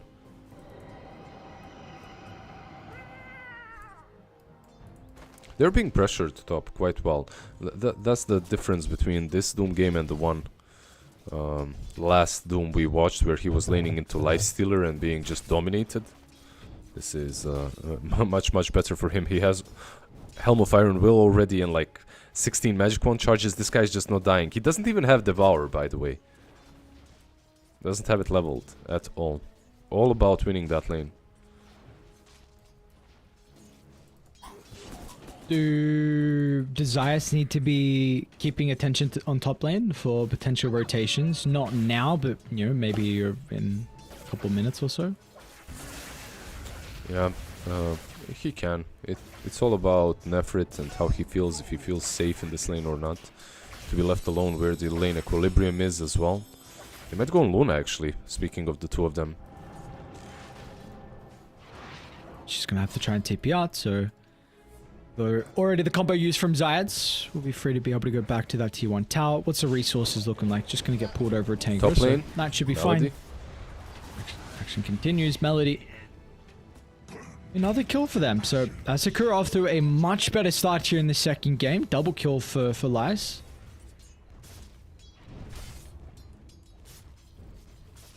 Yeah, he's feeling it on this top lane. Too much armor for PA to do anything against him, and now he's gonna find a creep as well. Well, not necessarily straight away, he needs to wait 50 seconds, but he has the war as well. Zayas is mid. Young G actually, ooh, almost scouts him. I'm not a Razor player. Is the vision a little bit further than the field? I feel like you have to connect. Okay. Actually, that's why he's... Or it could be, like, it could be on the edge as well, but I feel like he needed to connect there. He's playing very carefully anyway, but might get tossed back. Back has haste. I got a lucky haste as well from Sanctity. And look at the decrep extra burst potential. That's so ambitious to try and kill the ward, but very nicely done. I mean, you couldn't ask for a better rune from Sanctity, because Zayat, the one time that he runs into the Razor is when the puck leaves the lane, but he's able to reconnect. And now you see instantly the call from Sanctity. He's going to hard shove the lane out just so by the time the Razor comes back, he'll lose a couple creeps under the tower. This does mean Yuragi is alone top lane, though. That is the biggest concern right now. You got a level 5 Doom, just beelining it towards your Phantom Assassin. Yeah, they had 3 heroes actually on top lane, but they couldn't find Yuragi. He just used Blur and juked around the trees. Zayats might be able to snatch this one. Let's see. Hoodwink is TPing in. Who's faster on the stuns? That's the question. Oh, he showed himself. I thought the Hoodwink would be able to bushwhack from Fog? trees. I Yeah, guess as soon as he saw the Ancon shot, he may have top lane till the end. Gonna get clipped as well. So they have definitely made amends for how this top lane was starting for Na'Vi. Yeah, nice little rotations happening from them on Na'Vi. Everything looking much better than how it started. They also have Dream Coil now with Tiny. They can... Let's just see where they go. They could go on Razor, they could go Luna bot. I feel like it's a Luna rotation together with the Bounty Rune. And this is... I think importantly, the Exo, like that's probably the big thing to add, right? You get a kill into some damage on the tower. Yes, of course. They know where he is. See, should be able to blow him up. Zayats is kind of looking for the toss away to break the coil, but it's not going to be required. And there's that Exo. Nefrit's going to try and shove the lane out. But again, we see what's happening on the opposite side of the map. Radiant, I believe... No, unfortunately, Melody actually denied the DD. So they weren't even able to kind of at least get that advantage with the rune getting given over to Young G. Yeah, they tried to kill Melody at least after that, but they couldn't even catch him. Top lane PA isn't really struggling. He's level 6 now on Yuragi. Not the greatest lane, of course. Like he has probably had the worst time, but he'll recover.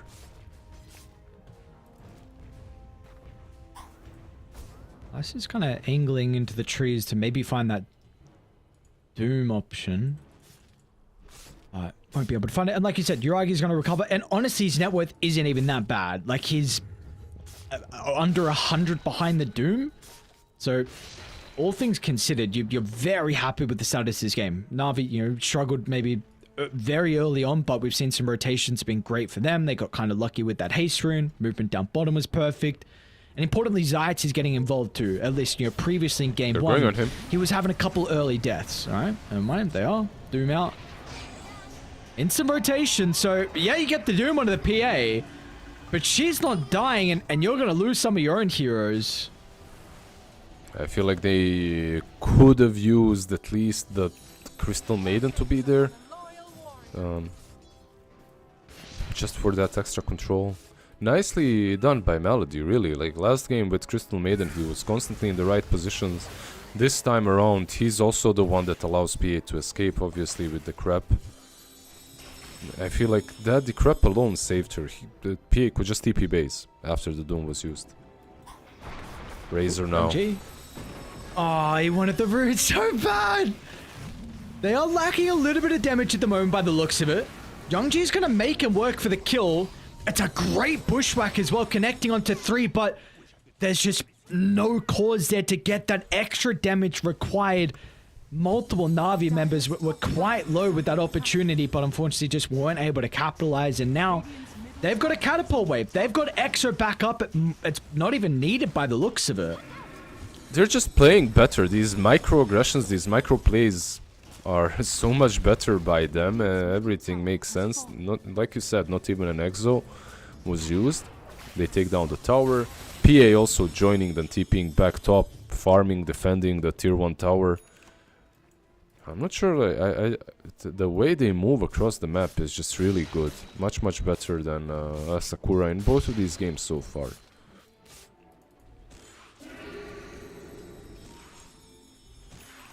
What I like the most probably is the way they're using their carry to create a small difference Like how many carries would go for that move down mid lane, you know, to secure the rune? Not too many. And I think that's probably one thing about Uragi's experience that he probably gained on OG. That there are games I do remember where he's been getting involved quite early on. He is getting ran down at the moment, but very difficult for them to be able to get a read on where he is currently blurred. And this is my big issue when you fall behind, and on with what we've seen happen pretty lately with Doom lineups, is you just farm, and that is all you do. Yeah, right. That's the hero. I have to say that Lysa Lace, he's had a really good lane though, and he will get the Blink Dagger next. No Shivas. I think that was a hoodwink. Can they kill him? Let's see. Will they go further? Puck is coming in as well. I feel like, yeah. Saints he's dead. Okay. Radiant's top tower is And under also attack. smoke rotation by Tiny and Nefrit now happening. They just want all of these outer towers, and this is the last one remaining on top. Dire's middle tower is under attack. This is a very crafty kind of angle around. They're gonna Oh, get the Doom Doom out of the missiles. PA, but what is that for? Like, that is just puts the ulti on cooldown now for 130 seconds. Uragi is gonna shrug it off. Melody will heal him back up after this expires. And yeah, like you said, they're just wanting to get all these outer towers. They'll probably look to try and move over to the triangle and maybe drop some vision down, or take away this farm as well. So this Na'Vi team, whoever is communicating the early game to them, they're really clicking in both game 1 and game 2. Their movement's been great. Dire's bottom Yeah, tower Melody and Zayt's probably leading the pack at the moment. Later on, the rest of them can take over. But yeah, meanwhile, Sakura, they feel like, I don't know. They feel like this combo. What's the word? Discombobulated. No, wait, I'll find it. Discombobulated? Discombobulated. Yes, exactly. I got it. It's not you. I got it. No, I got it. Alright, yes. Discombobulated. It's such a, I love this word. It's so dumb. Anyways, yeah, they feel that way. They're just everywhere across the map, and even that Doom on top lane is the perfect example. Like, you Doom the PA, and your move is everyone starts TPing. Like, what? You know what I mean? It's like you get 2 TPs, but that PA isn't there because she wanted to get doomed. It was a bait. So Navi already had the heroes in place. It's very rarely that the Power Rangers move, you know, like the TP of rainbow colors actually works. They're going again. Another play this time. It's towards bottom. Radiant are But Knight strong. shoving out the lane. Nice scan though. They will read it. Knight's instantly going to TP out, and it looks like Crystal Maiden's going to try and pop the smoke and tank the gank, and she will do that objective. Tanked. I mean, not bad, right? Tanked indeed. If we praised Melody for doing the same thing, we Dire's can middle tower is under attack. praise our boy on the other side as well for tanking the smoke, tanking the moves. Radiant's bottom tower is under attack. Only problem is Exo 9 minutes away, 9 seconds away, sorry, and Dire's this bottom tower is under attack. is about to fall. How strong would a spell have to be to have like 5-minute cooldown? What would it have to do? What? What would you get so creative with what it could do if it had a 5-minute Dire's cooldown? top tower is under attack. Like, oh my god, I'd have to 5-man hex everyone on the map like a Thunder God's Wrath, except it's a Lion hex. And also, it's a Thunder God's Wrath. Alright, I'm damage happy with and that the for doing hex. 5 minutes. Yeah. How long does it last? 3 seconds? Yeah, 3 seconds. Okay.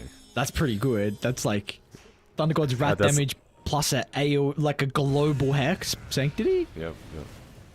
Again, Melody again. And they're actually going to fight off the back of this. Like, they're committed now.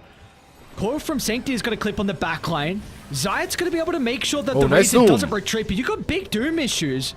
Lice was able to actually find an angle into the team fight. And this was horrible for Na'Vi. Maybe the Death Prophet's able to turn it around. You don't have the Doom to worry about, so Yuragi can jump into the middle as well. And Knight is super hesitant. This Luna doesn't particularly want to fight into the X. So nice timing of the Blink. Lies just gets out. Almost clipped. That probably would have been enough damage from Nephrit, but in the end, finally, some signs of life for Radiant. All they lose is Young G's Razor.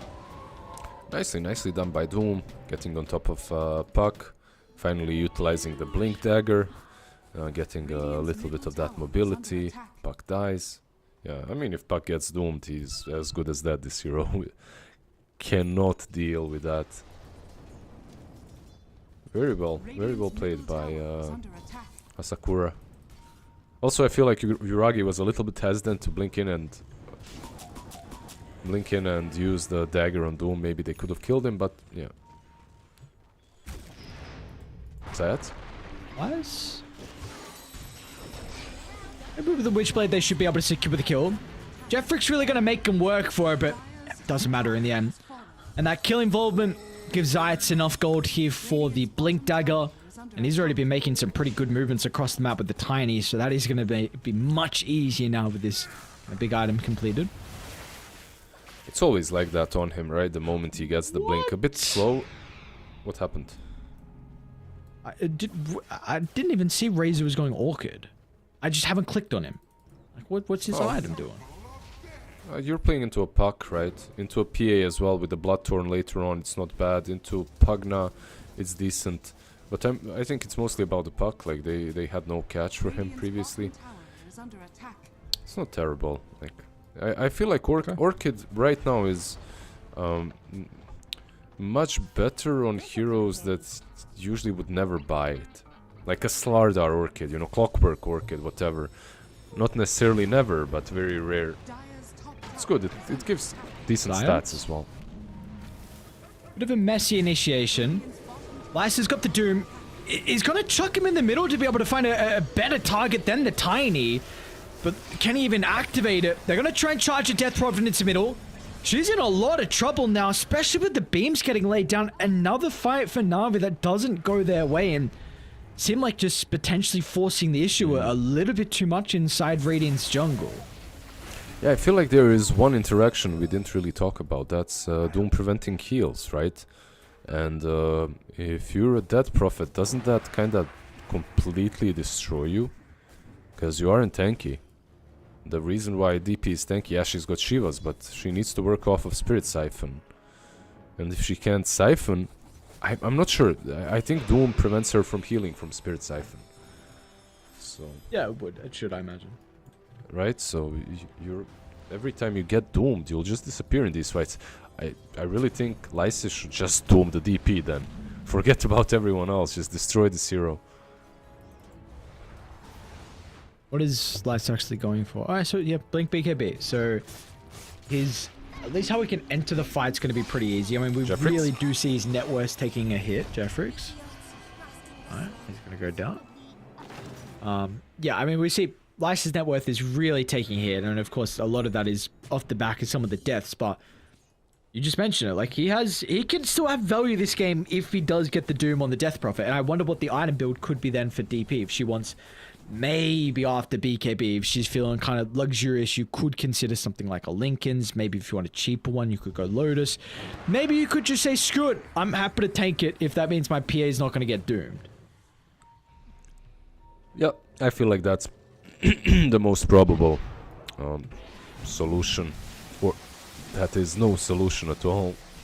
Your Puck is buying Lincoln's anyway, so he's going to have it. Maybe he can... share a bit with you if he's quick enough. Oh, they dropped so low around that Tormentor. This is where that 5-minute ulti would come into play. Just kill them all and hex everyone else. I guess Zeus Thunder Gods is enough. Mid lane, toss back, another death onto Young G. Oh, right? He should die, yeah. Like he's gonna die. No way, Strength Treads actually kept him alive. Are you serious?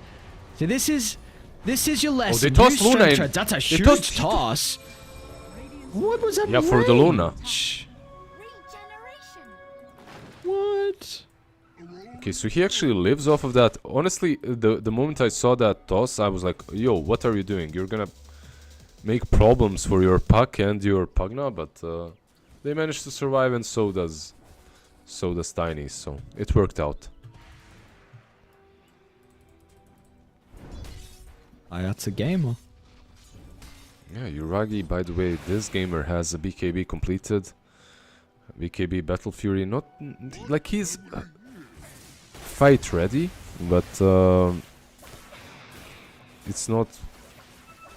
He's not there yet completely. Like the Kanda probably is where he's really happy to be fighting.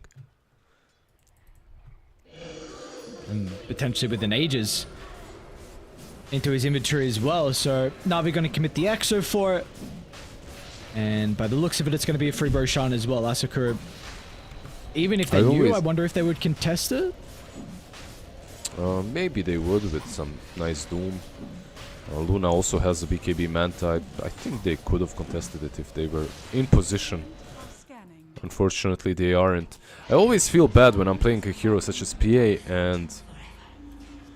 Wait, hold that, Sanctity. Freebie? Could use the Dream Coil, but...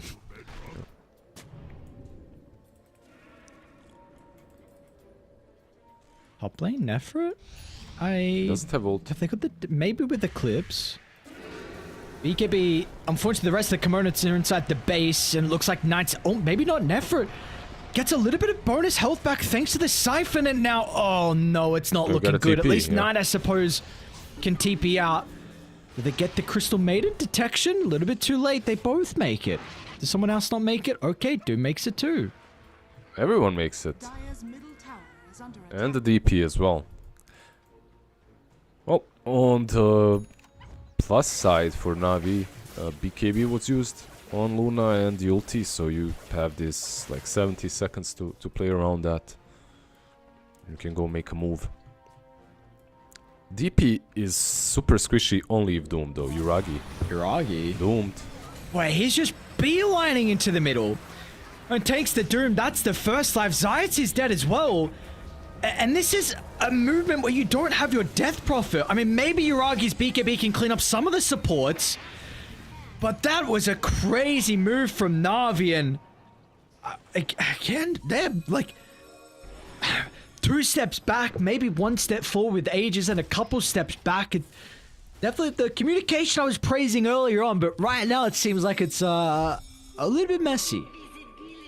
Yeah, and he was just sitting there under the Radiant Ward. Obviously, he couldn't know that, but the positioning was way too aggressive from all of them. Like these 3 heroes, Tiny, Pugna, and PA, they're even if they do find the target, I don't think that they're strong enough to kill anyone but the supports. And if you're going under the tier 2, you will be punished for it. So that exactly happens. They lose the Aegis.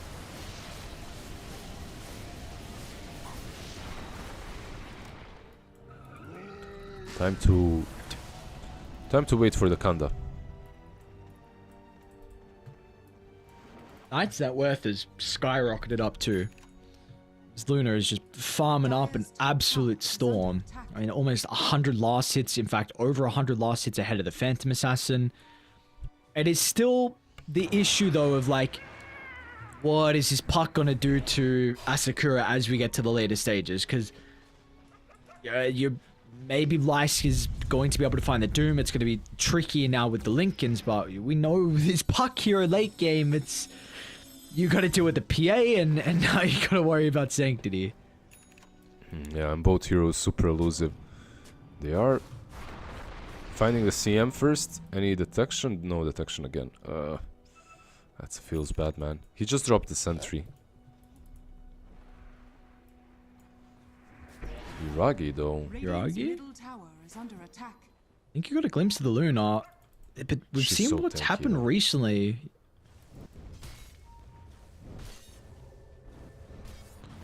If you're Radiant, you could smoke up and go take this triangle again. Let's see, Zayats.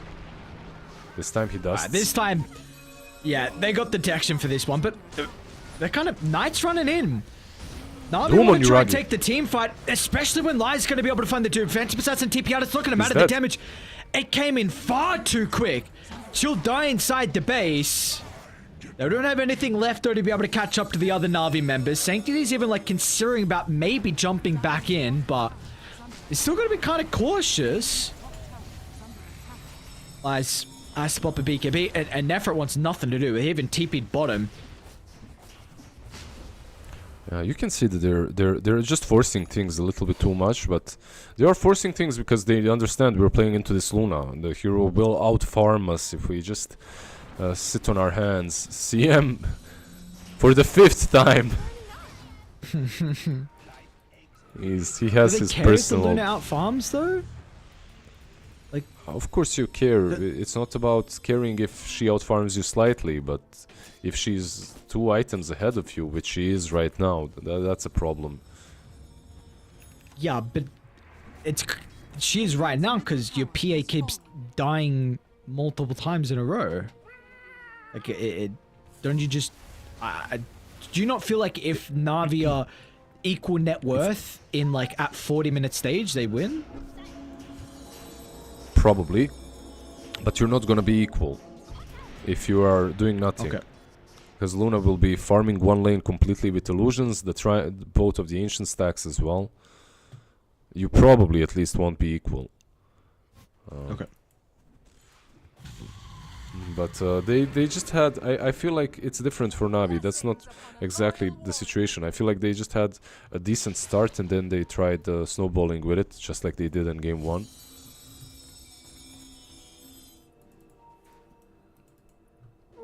They have Wisdom's up in a couple of seconds. They're going to be able to snipe this.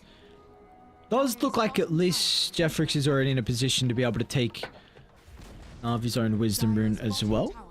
And they'll get a T1. Smoke up. Actually going to try and look to smoke. So, where do they want to go? There's a DD at the top rune. Radiant's top tower is under attack. They do see Nefri. Do they have Doom? They actually have Doom again. It's not a bad Doom target. Or they have no vision. This is a blind jump.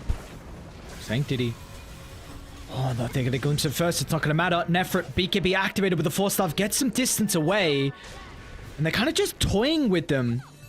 Waiting for them to get that jump in. Meanwhile, Sanctity picked up the double damager. And it's just a coil onto one. But that's where Zayat can maybe offer the extra control. Not good enough for the moment.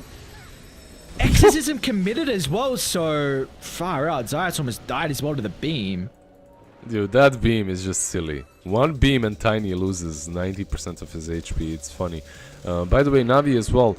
A lot of luck there, dodging them. A lot of skill, of course, as well. Grabbing the double damage rune and fighting back. But you can see that Asakura, they're in a really decent spot right now. As long as they have Doom to threaten them with, they can take these fights.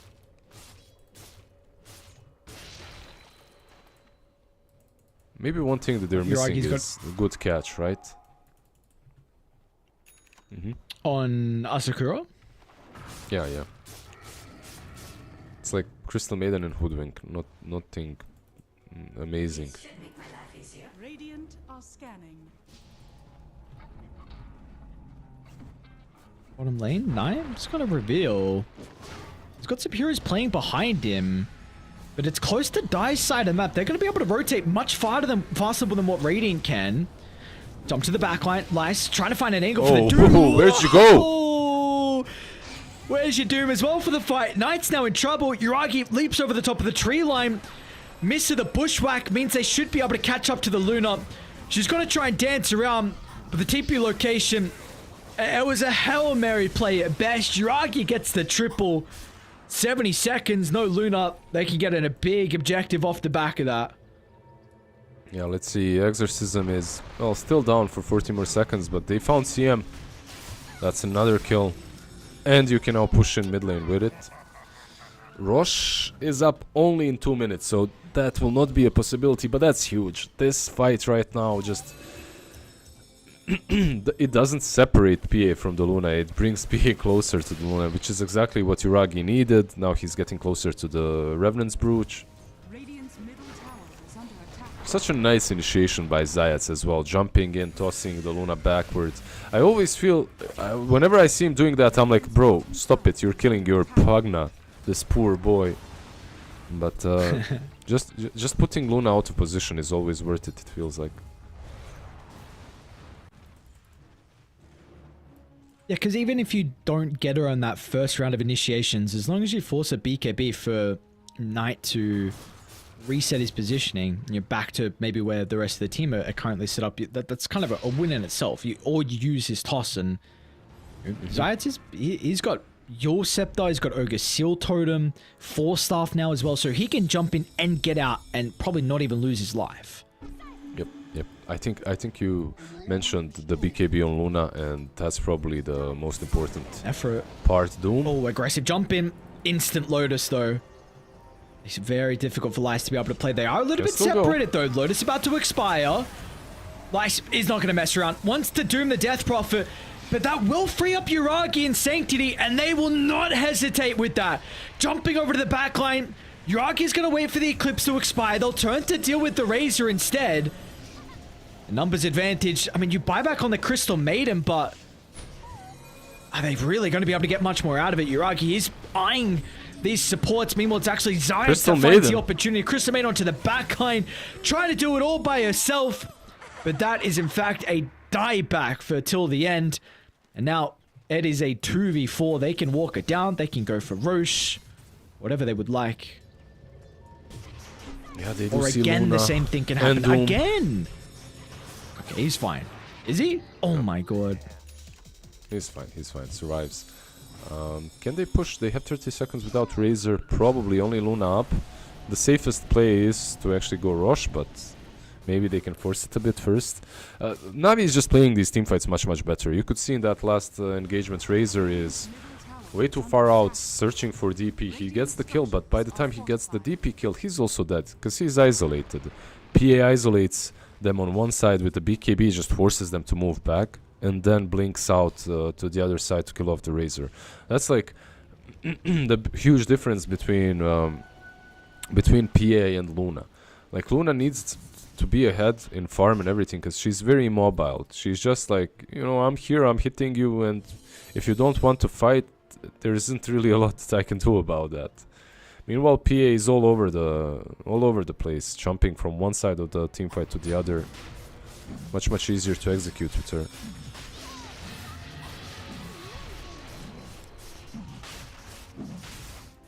Oh, Roche is gone. Yeah.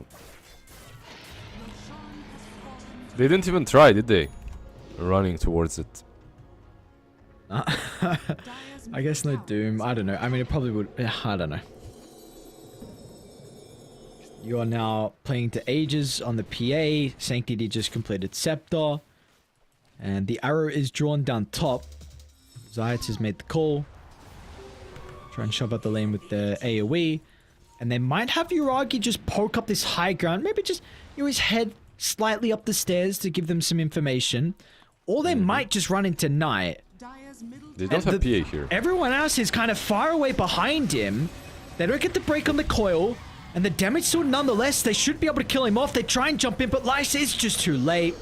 And now without Smiling Knight, where is your damage? CM's not there. Yuragi just assassinates her in a couple of hits. And there's not really much they need to worry about now. Doom wasted. No buyback on Luna. Not that they know it, but they can walk it up, and this should be a free set of barracks. He's got Doom still. Like, he can use Doom. But Luna is wasted. Okay, my bad. Yeah, he's still got Doom. I think what you heard was Satanic, maybe. And that's something that was unfortunately delivered and used in the last millisecond, so he couldn't heal up. Yeah, like you said, this is looking super easy for Navi now, this high ground push. They're gonna go more. Full set of barracks mid. Look to top next. Rating will still have a glyph to at least delay this. Rapier is currently queued up now for Smiling Knight, so that just showcases the current position that he feels they're in. That's Hoodwink. once again. I mean, he's tiny this game. Just giving them so many options. Any pick-off they would like. He's 4-3 and 17. 21 kill participation out of the 30. He's just way too good of a playmaker. Like a very stable position 4 in the scene, in the Eastern European scene, in any team that he played. I feel like he contributed and had a huge impact. Nothing really different here. And he always plays these pesky heroes that can jump and initiate really easily. Look at his positioning. Yeah, alright. Just gonna hide in the trees. See if anyone pokes their head out. Maybe I'll jump knight when he least expect it. Maybe Uragi's gonna jump knight instead. Toss back. They do get the Doom. It's on to Nefrit this time, but again, it's a pretty good bushwhack as well. Holding 2 into place with the break on the Phantom Assassin, but they just have too many items. Too many items, too much gold. Triple kill for Sanctity, and the first Series 1 of this new roster. It's gonna be a 2-0 for Na'Vi. Who GG'd first? Oh, who GG'd first? I didn't see. I didn't see someone either. muted. Yeah.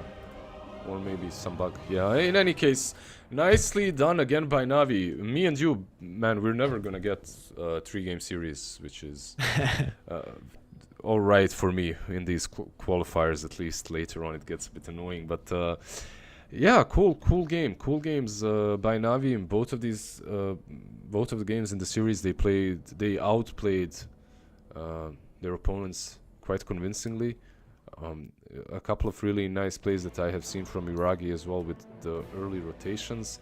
I have to say, like in the second game as well for Asakura, as well as in the first one, I do think that the draft could be adjusted a little bit in some way or fashion that allows them to play a bit easier. Like having something that controls through BKB is always nice. It's not very often that you see it in games, but even a puck with an axe later on can provide you with that. In this game, it wasn't necessarily even through the BKBs, just having enough control. Because in fights, what happens is they doom someone and the doom target just runs away most of the time. Or they just cannot, this Luna pops BKB and then she doesn't have enough control to actually dish out the damage. So rough game for them, rough series for them, but Na'Vi definitely the proved favorites. Yeah, they deserve the victory. I mean, with the performance that we saw from them. Like, this is looking like a very solid team. There were some slip-ups throughout maybe the transition from the early to mid-game, but we did see a lot of the rotations were on point. Very impressed. Like this, I think Zayat's Tiny needs to be probably looked at for their upcoming opponents. Just one, always, on the previous secret roster as well, his Tiny was always something that was very, very difficult for teams to go up against, but it seems like just him on a playmaker really frees him up, and apparently they like Nefrit being on these range heroes too. That there's 2 games in a row, Razor, Death Prophet, so... And this is definitely something for teams to be looking at when they go up against him next, because Eastern Europe qualifiers these are no easy qualifiers at all. Again, there's some very, very difficult teams here. And, Asakura, we're going to see. They'll drop down to the low bracket. It's going to be a difficult run for them, but they definitely have the players, and we saw some shining moments for them, but they're going to have to play another series later today, so hopefully they can fix those mistakes until then. Yeah, it's never easy to... get dominated in one series and then go into the next one in the lower bracket. It's always rough to bounce back like that, but perhaps this can be a learning experience for them, figure some things out, what's actually bothering them and what's preventing them from winning. Like in this game, in this series, it was a little bit of a draft, but it was a lot about the outplays as well. First and foremost, Na'Vi, they played well and they played a stable game of Dota. Meanwhile, on the other side, you could see some mistakes here and there, even some unconventional mistakes, just not popping the items on time or initiating in void, basically into nothingness. So yeah, I feel like there is definitely space to improve. Yeah, we'll see if they can do that improvement though, and if they're going to be able to continue to rise up. for Navi in particular. So they will face their opponent tomorrow in the upper bracket semi-finals. So we'll see how they're going to be able to continue to grow. At least they get a little bit of break for them. But we're going to be done for our first series. Of course, there is another stream going on for Eastern Europe. Namiga actually took game 1 over Spirit in 67 minutes. So, of course, that series still going on if you're wanting to watch more Eastern Europe action. We've got a bunch of other regions going on simultaneously as well. But for us on this stream, we're going to go to a break. It will be a prolonged stream as well while we wait for, prolonged break, I should say, while we wait for our next opponents. But when we come back, we'll have the second series of the Eastern Europe DreamLeague qualifiers. We'll see you guys then.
It starts with this, a person that you miss. Mine draws a blank.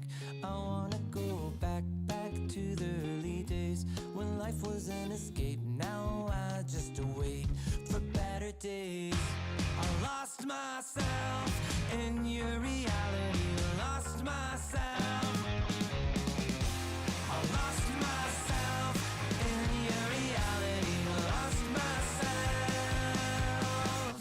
I feel that life, according to a friend, we're all shrink wrapped in families and making ends meet, stuck in jobs we'll never leave. I never wanna be like that, so I wanna go back to my reality. Wanna go back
It starts with this, a person that you miss. Mine draws a blank.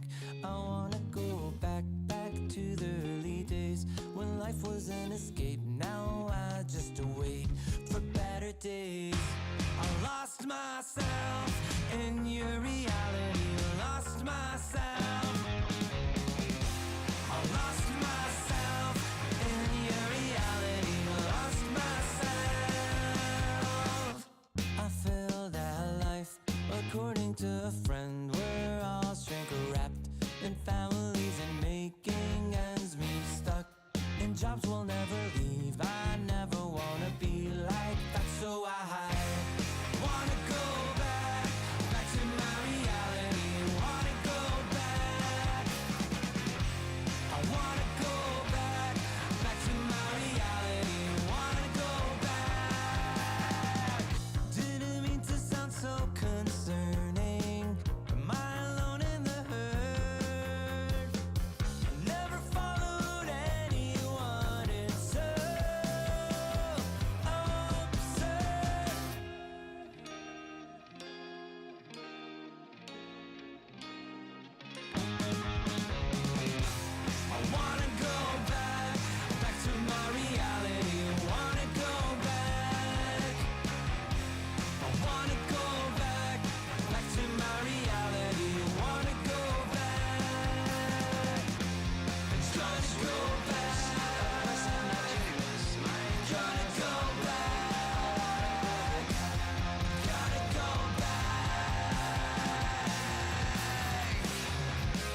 I'm a creature with no skeleton inside your hands.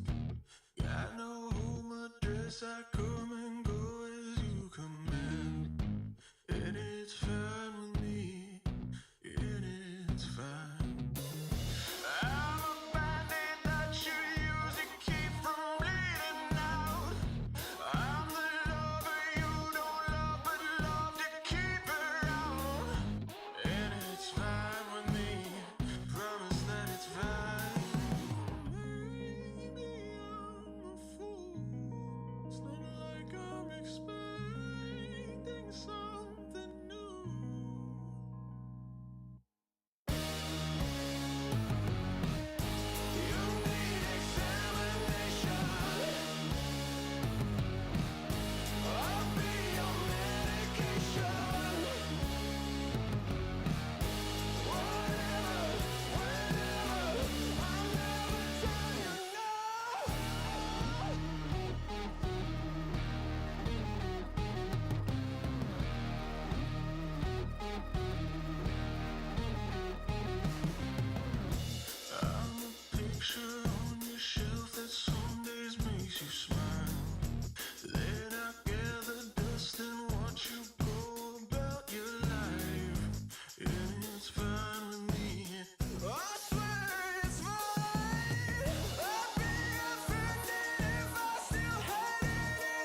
It starts with this, a person that you miss. Mine draws a blank.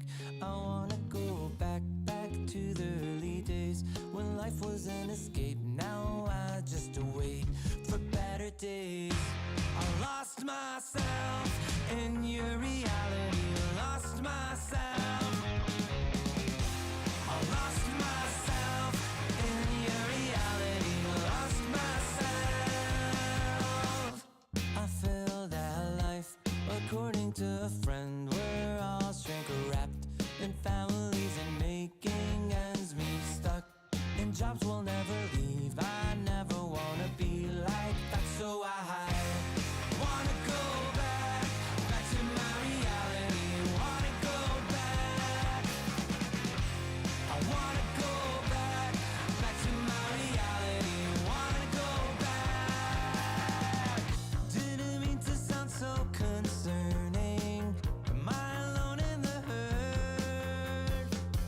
Never followed anyone. It's so absurd.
I'm a creature with no skeleton inside your hands.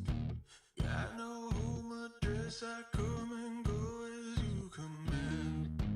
And it's fine with me, and it's fine. I'm a bandit that you use to keep from bleeding out. I'm the lover you don't love, but love to keep around. And it's fine with me, promise that it's fine. Maybe I'm a fool. It's not like I'm expecting something new.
Hello, folks. Hello. Here we are. DreamLeague Season 23. Close qualifiers as we get things off with a bang. Eastern Europe is the region we're looking at right now, and I'm joined by the one and only Trent, taking it back old school. It's been a while. We're a co-casting duo from the good old days. You know, I was actually thinking about that. It's funny that you bring that up. I was like, Yeah? When was the last time? We spent like probably about a year and a half, I would say, casting together like virtually every day. Yeah, pretty much like nonstop. before DPC existed, when we had all these crazy qualifiers, when it was like this. And you and I would do like a lot of Southeast Asia together and a lot of random Europe stuff for the most part. I feel like that was the two regions we did a lot of. A lot has changed since then, Gary. How many kids have you got now? It's like I've had 3 children since we did that. Think about that. Oh my goodness, that's a ride, isn't it? Deary me. Oh yeah, I mean, back in those days we had like, Epicenter, D2CL, joint Dota leagues, all this, ISO Cup and stuff like that. My goodness. But yeah, now we've got DreamLeague, the EPT, tons of qualifiers and tournaments to get yourselves to Riyadh, the road to Riyadh, as I should say.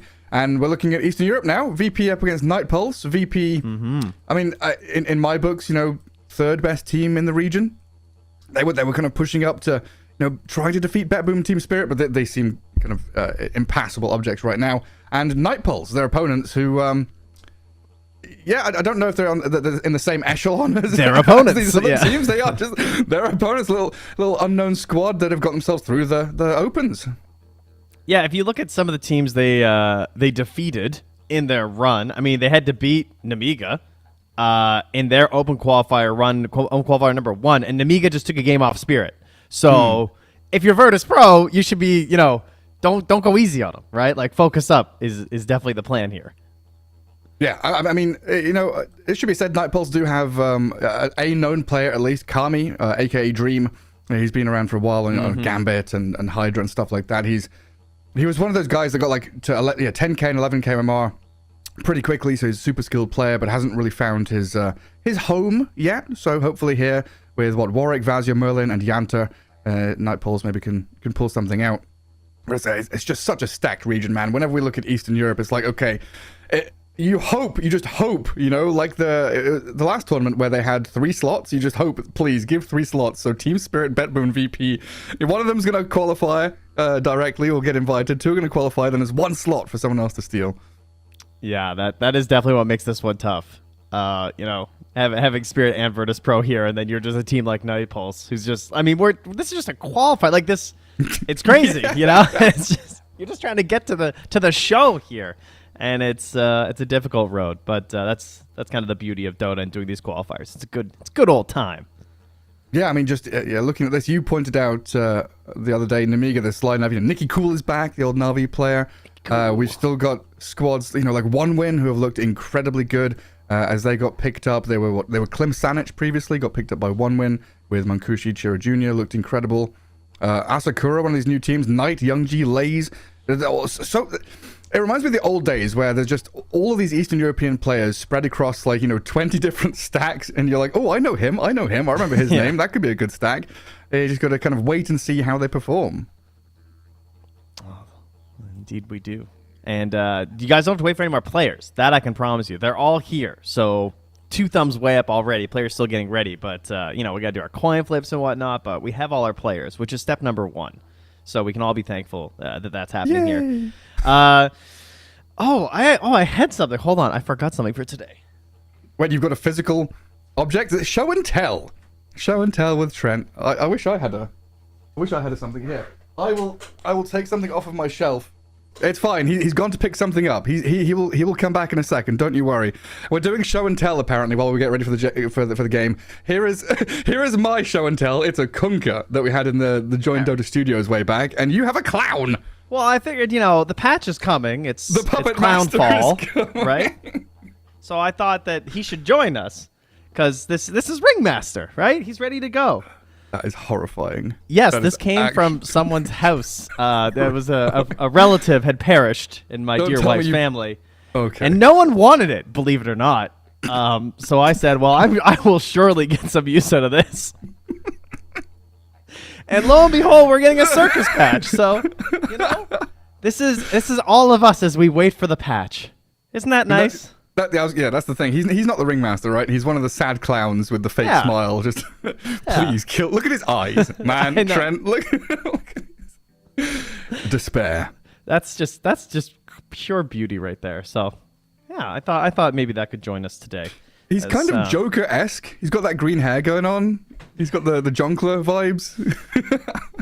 He's something. I don't know. He terrifies me. Sure. I'm gonna hang it up. My kids are. I'm just gonna put it there in the middle of the night when my kids are asleep. Oh my god! Was it? It's in The Office, right? When Jim buys the house and that in his parents' house, there's a picture of the clown like nailed and bolted into the wall. That's what I could just do that, I suppose. Just bolt it into the wall so when you resell the house, the next buyer is like, what is that? Oh my goodness.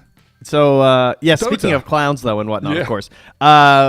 I mean, can we just assume the patch will come during these qualifiers? I love a good DreamLeague qualifier patch. I mean, it's a classic. I feel like DreamLeague gets them all the time. Yeah, it's been a while since I've been hit by one. I think usually at least once a year, usually twice a year, honestly. For the past 5 years, I've been in the middle of a qualifier cast, and it's like, okay, the next game is on the new patch, by the way. In the middle of a series, it's like, right, game 1 of this best of 3 is done. Game 2, well, coordinator's down, so we've got a 30-minute wait, and then we'll have And it looks like Earth Spirit's good again. I feel like every time it happens mid-series, someone just like, they always pick one of the heroes because they just have to know right away. They're like, all right, surely this is fine. Earth Spirit is now invulnerable during roll. Oh, hell yeah. Get that stuff going. I mean, expectations for this series, Trent, just a little bit of seriousness. VP heavily favored, right? We're expecting a 2-0. These are all best of 3s through these qualifiers. Double elim and getting yourself to that grand final for one slot, right? Yeah, it is expected, no doubt about that. But again, Nightpulse have already shown that they are pretty capable with some of the wins they've had. They play a lot of the meta heroes. You go back through their qualifiers, and let me just give you some of their. Okay, well, they played Jug and lost the game, so that loss doesn't even count. First off, because like I don't know what happened, they ended up picking Jug. But like they're playing their Invokers, their Svens, their Centaurs. They're playing a little bit of Tidehunter. I busted them out for us that side, and some Luna. So they're playing all the meta stuff. They know the good heroes. And I'm expecting good things for them. I would really be surprised if Virtus.pro absolutely stomps them. I think Virtus.pro will have to play just a little bit cautious. And like we saw earlier with Namiga, if you lose the lanes and you just carry on through, there's nothing stopping these really high-quality teams. Like, the gap between the best teams and that next level is low. Yes, it is a gap, of course. They are better than them. But the average skill of these super high MMR players is very, very high these days. Oh, it's insane. Like, during Eastern European qualifiers last time, we had Klim Sanic, and there was another team with that 15-year-old kid. Oh, Satanic's team? Satanic's team. Yeah, I can't remember what the team name was, but whatever. I think he's on Yellow Submarine now. I don't know what he was then. That's what it was. Yellow Submarine. It was the Team Spirit kind of baby squad. Amateur academy squad. That's what I wanted to say. But yeah, one win with Mokushi Chira Jr. They were like sniping games off of Batboom and Spirit and VP, looking very good. And I guess once you get into these like series, it's game 3, you've gone 1-1, and they pull out some cheesy Monkey King or something that is unexpected or is like super signature for one of their players. They can just like bring out plays that you've not seen before. It gets pretty crazy. I kind of want to see what Nightpulse can bring here. That's like, you said they play all the meta heroes, but you kind of want to step up and play maybe something a little bit funny, like the Juggernaut. Your heroes, perhaps. The Empower Magnets, yeah. But yeah, your specialty heroes. Especially when I think VP's greatest strength has been, FNG's captaincy and drafting, cool, good. But his decision-making in-game and his shot calls, like, whether it's him alone or not, I don't think it matters. Just the team in general have really good ideas of where they want to take the game. Because we've seen VP put their foot on the pedal and like go real fast, and 10 minutes in, they're taking tier 1s and like 5-manning hard. But then we've also seen the VP play no stun drafts where they are literally waiting for the 50th minute when their Terrorblade is ready to like 1v5. They play these mega disparate drafts where it's like, I hate those drafts. We can go either way, guys. When they don't want to fight for like an hour. Oh, those are pain. It's funny though. It is funny. I will give you that. It's very funny. It's like both supports can like push waves. The mid is just like never seen. Terrorblade just pushing out the waves. Ugh. Just hiding in the trees, waiting to see what comes.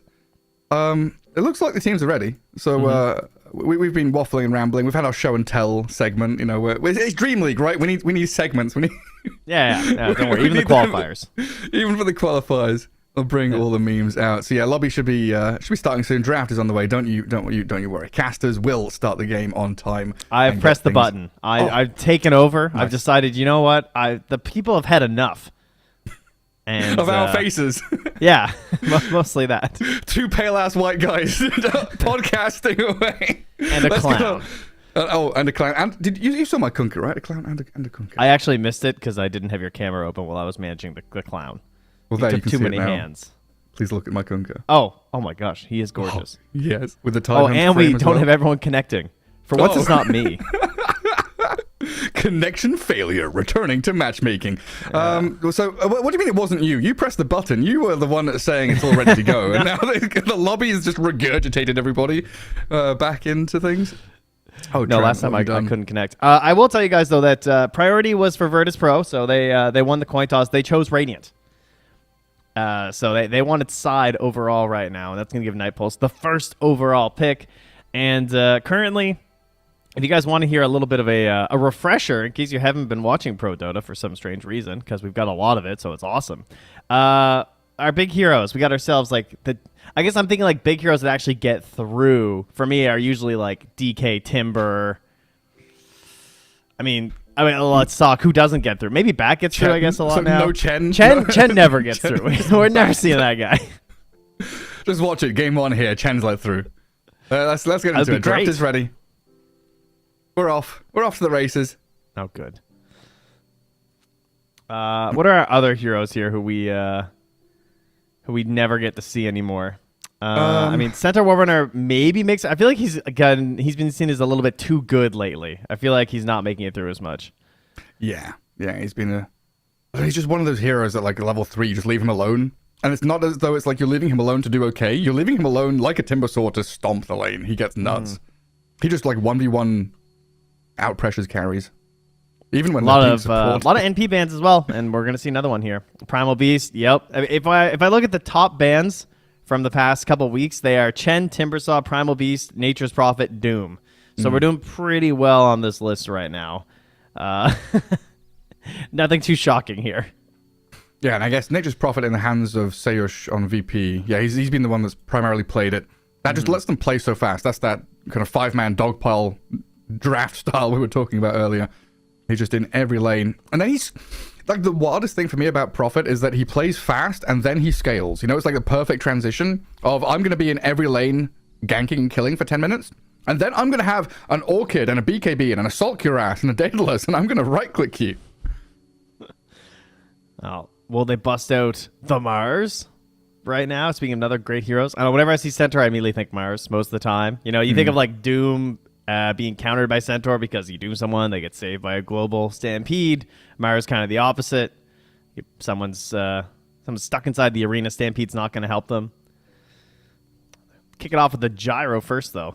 They want to grab that over anything else right now, which is the same thing they did versus Entity in that recent grand final they were playing for one win, and that is how they won their first game. After that, they banned the gyro. And they were like, no. Was that a 5 gyro or was it a 1 gyro? In that draft, it was a 1. Okay.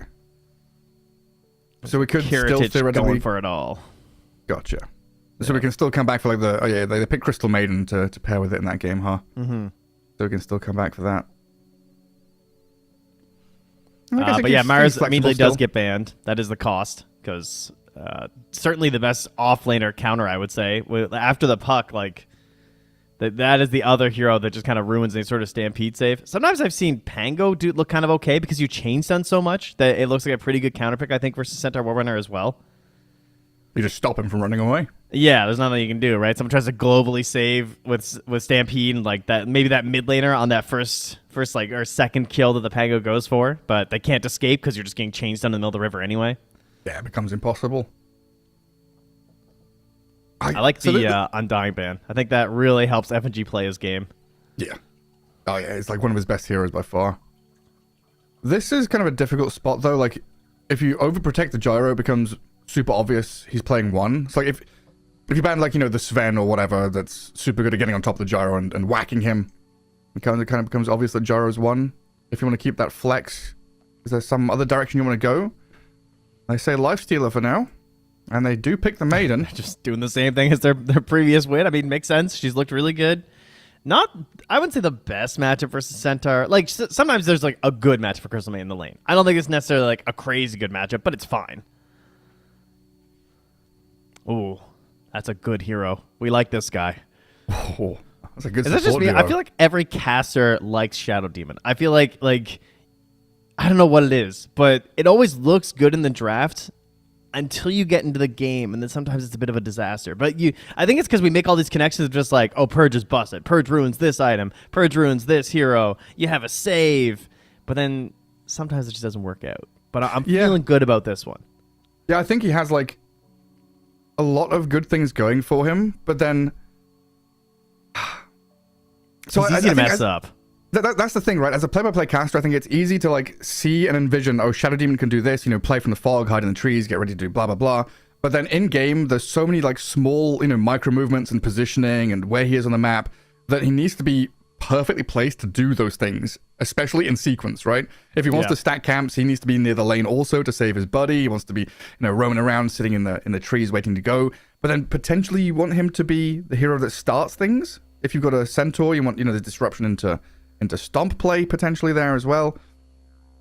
There's lots of things you can do with it. And I also, here in this situation, roles. You know, Techies, Shadow Demon, both could play 4 or 5. Yeah, that's very helpful. Well, there's a combo. Coddle Storm Spirit after already having the Crystal Maiden. So a lot of mana to work with here for Mr. Storm Spirit. A ton of it, yeah. Where's the Lich? Well, Lich gonna have your mana. You know, I kind of miss those days of Lich Enigma being picked together. okay, slow down. Double deny. Oh, and I miss old techies. You know, what are you talking about, all right? Mine wasn't that bad. All right, well, they banned out the Puck earlier themselves, kind of removing that classic counterpick to the Storm Spirits. They'll go for one in a separate lane, the Anti-Mage. Now, this is what I'm talking about. You know, you're going up against Virtus Pro, you're feeling it. You're busting out the AM. I love this. Yeah, with Shadow Demon against Storm Coddle Maiden, this seems like such a good game. There's no really good lockdown. I mean, I guess Storm with that Orchid build could cause problems pre-Manta. You know, it depends how quickly VP can get off the mark with the mid-Storm, right? Probably want a relatively... I mean, they kind of need a bit of a lone wolf offlaner too, I would say, because this Coddle likes to do a lot of work in the early game. What, stacking the jungle? Yeah, stacking the jungle, and then like making those little rotations mid, or like a blast in behind on the mid. I feel like the really good Coddle players that are when it is run as a 4 are just so sneaky. They're so frustrating to play against. And of course, we had that immediate ban on the Slardar as well. I mean, we just saw that in the Team Spirit series. Here got picked up, but even in a situation like Slardar, just whenever someone sees Anti-Mage, they immediately want to grab that hero because it's just a miserable time on the lane. So good thing to avoid here for Night Pulse. So we need offlaner for VP and mid for Night Pulse. Pango out. You said the Slardar's out. I mean, I did mention they played some Invoker. It'd be a little... I mean, it depends. I don't know. I think Invoker's really hard to read right now, but I see Centaur, I see Shadow Demon and Techies. It's like, it's playable, but you really got to do well on your first couple rotations. Yeah, it just feels like, I don't know, a Lash Rag or something just feels nicer in that kind of situation. Yeah. Where you've got set up stuns, you're like, okay, I can play into lane, I can push towers, I can do whatever I want to. That's a difficult choice, though. I mean, for this offlane pick for VP, because everything's going to be banned. There's going to be nothing. Dude, it's so hard to get an offlaner late. That's why, like, when I see the Centaur at the start of the draft, I just want to get the Myers locked down, because the offlaners are all just out after that. Doom is still there, but I don't know how highly rated Doom is anymore. You called Invoker, he's banned. So what? Wow. DK Primal Timber, Is Magnus? Am I blind? Magnus is still unpicked. Magnus is in. But is like Magnus Gyro good? Yeah, I don't know. I'm thinking more of like a Tidehunter-esque hero, someone who can like chill out a little bit, for Virtus Pro, and really abuse the stacks too would be nice. Yeah, Soul Ring against AM, just keep anchor smashing him could be pretty nice. Yeah, You're laning with a Kotl too. double anchor smash, bam bam. Yeah, hell yeah. Yeah, I think you might be onto something. Tide is probably just the safe pick. I don't know if you can pull like a DP or anything here. It's a bit weird. Yeah. I mean, if they ban it though, like, what do you pick after that? Offlane Sven, offlane Tiny. Some of these wild ones. That's actually not bad. The offlane Tiny, that would fit pretty well because it's pretty mobile once it gets going, and it can be somewhat self-sufficient. What's another funny one? Offlane Enigma. Haven't seen him in a while. Oh, no, thank you. I'm out on that hero. I'm not a believer. I'm a hater. I'm a certified Darkseer. Enigma hater. Darkseer into AM. That's the Giga Chad move. That would be boss. Yeah, I don't know. Into Animage with no good position for to Iron Shell. Yes.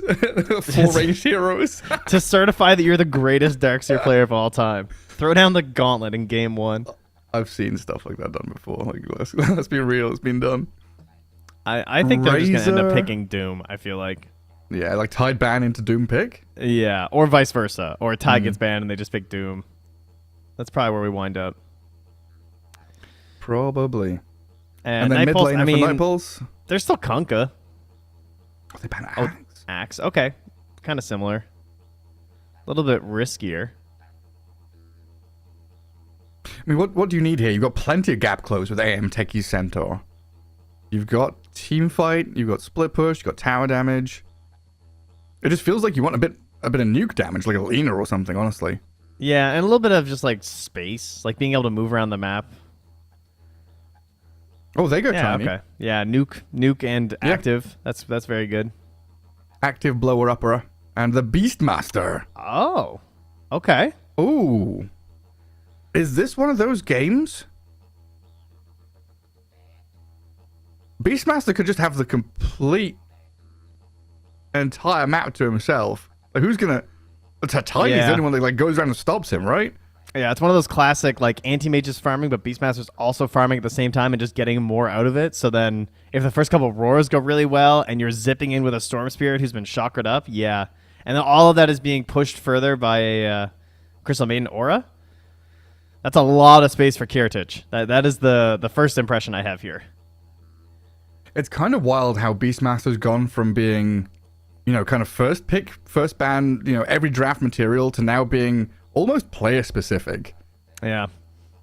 I don't know. Has that Which is changed funny recently? because Like, you would think that player specific was because it was micro, but now like most of the micro's gone. yeah. Yeah, Now it's I just don't you have know a how read that on the happened. game. You're like, yeah, I understand how this is going. And we'll see. We'll see how that goes. There was someone who did it at the last DreamLeague during the main event, where it was like last pick Beastmaster. I don't think it was VP. It was another Eastern European team, and they just absolutely crushed it. I think it was against AM as well, where they're just like, okay, this is the lane. This is how we're gonna do it. Helm the Dominator up, and they're just like, Was it okay, Miro? Probably. yes, it might have Probably. been. We'll just Yeah, say they it were just was. like, I don't know, 8-minute Helma Dom, tier 1 tower gone, tier 2 tower gone. They just nothing stopped that absolute bulldozer effect. Oh, look at that Centaur, the Grandmaster, Vazia. He's freaking ready. That is, I wonder if he was before Centaur was cool. I'm going to assume he was, because he must be the happiest guy in the world right now. Centaur meta. Oh yeah. Centaur actually being back, and for a good while, too, and I don't know, I don't really see it changing. A lot of it just, unless they remove what they did to Hoofstomp, because that's definitely what drove this. The hero just feels so much better. Yeah, he's had like little nerfs over time as well prior to that as well, right? Like HP and regen and stuff. And retaliate, And retaliate, yeah. Although I do miss the old retaliate. The activatable one. Oh, That yeah. was yeah. dank. Yeah, that was pretty cool, actually. Get hit 10 times and suddenly it's like activate for plus 100 damage. I'm surprised they didn't do something like that with the shard or something, but they have the big buff one instead with the double edge, which is also pretty cool. Yeah, it was bet booming against Gaming Gladiators. Beastmaster into AM Venge. So there's definitely something about this Beastmaster AM lane where AM is just like, nah, I do not enjoy this. I'm going to come down to the supports to see what they're able to do. Yeah. But here we go. Game 1, best of 3. Eastern European qualifiers, VP up against Night Pulse, which we haven't talked about, but that's a pretty good name. There's a lot of bad Dota 2 team names out there. Night Pulse seems reasonably good. Yeah, this is also the upper brackets quarterfinal, so this is not for elimination. You're not completely out. The loser of this will then have to play the loser of 1-1 versus Liga, which is also happening at the same time. And on the other side, the winners will also be facing each other. So the presumed winners, I guess, are probably going to be... Well, actually, I mean, I would assume 1 win, but Liga's also, you know, they got Ramses in there. Who knows? Ramses and Rebel. Yeah. Panto Memo the 5. That's a pretty scary team, too. So could be some surprises, perhaps, in either of our series. That's the thing. You just never know, right? You never know who's going to show up, what's going to happen, how things are going to pan out. And suddenly, you know, one of these star players pops off or just crumbles under the pressure. We'll see what Kami's able to do, because he's definitely one of those slots. Anti-mage for Kami. You might have known him as Dream, the Kyrgyz player. Has been around for quite some time. And down at bottom, we've got Kiritich and FNG, Gyro and Maiden. A lot of magic damage from this lane, but Shadow Demon and Centaur should be able to hold their own down here. Yeah, perhaps an error on the disruption would be like the only way you find a kill. Kind of going both ways. I mean, if they try and go aggressive with disruption into stomp and you miss the kill, then the turnaround with Crystal Nova into Rocket Barrage is quite scary. So as the levels stack up, that could be a problem. Yeah, like level 1, no one's really afraid, but when level 3 hits, both of these guys are going to be looking at each other across the lane like, not sure about this whole situation. I do have a bit of a poke down bottom, but I'm not sure if they're going to actually have a crack at a kill. Just trading blows, trading regen, and cooldowns. Like, everyone cast all their spells, and both sides look just as damaged and battered and bruised as the other.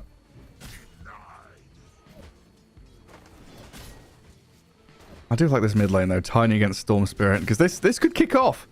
You know, Tiny gets into the waves against the Remnants. Storm Spirit always under threat of this Avalanche toss when it comes out.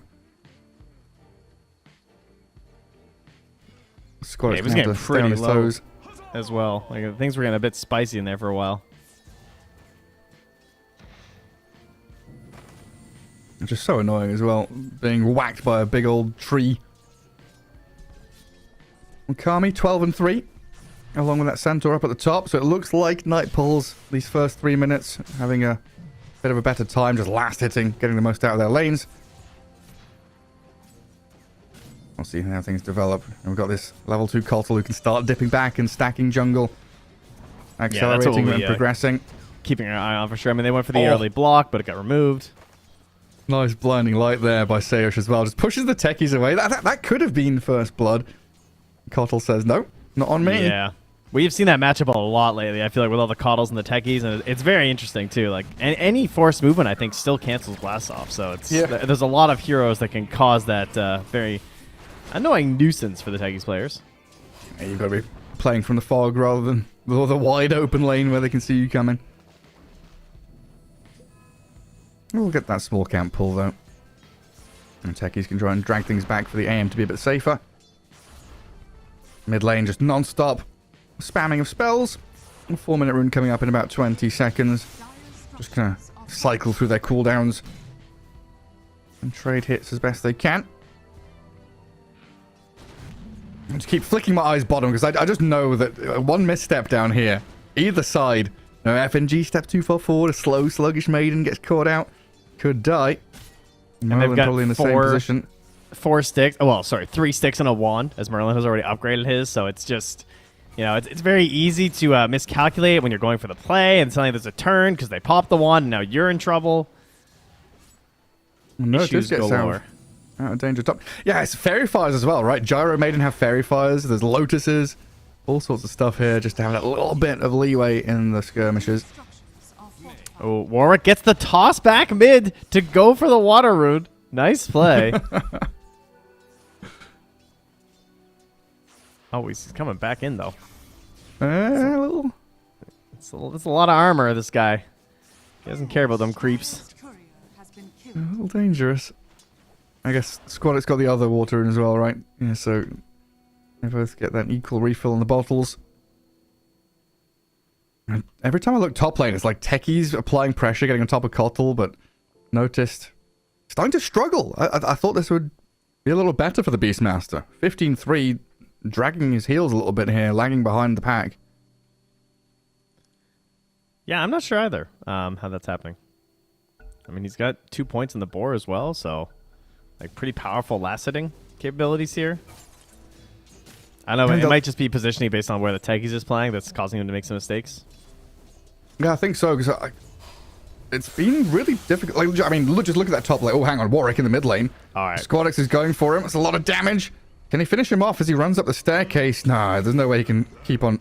No, there's no way. There's no Squadix. There's no way he can keep on diving this one. And might be in danger now as Merlin TP's in. A rotation from the Shadow Demon, turning it back on the Storm and getting the first blood. He overstepped there quite a lot. Squadix was hungry. It's always the Storm players, isn't it? You know?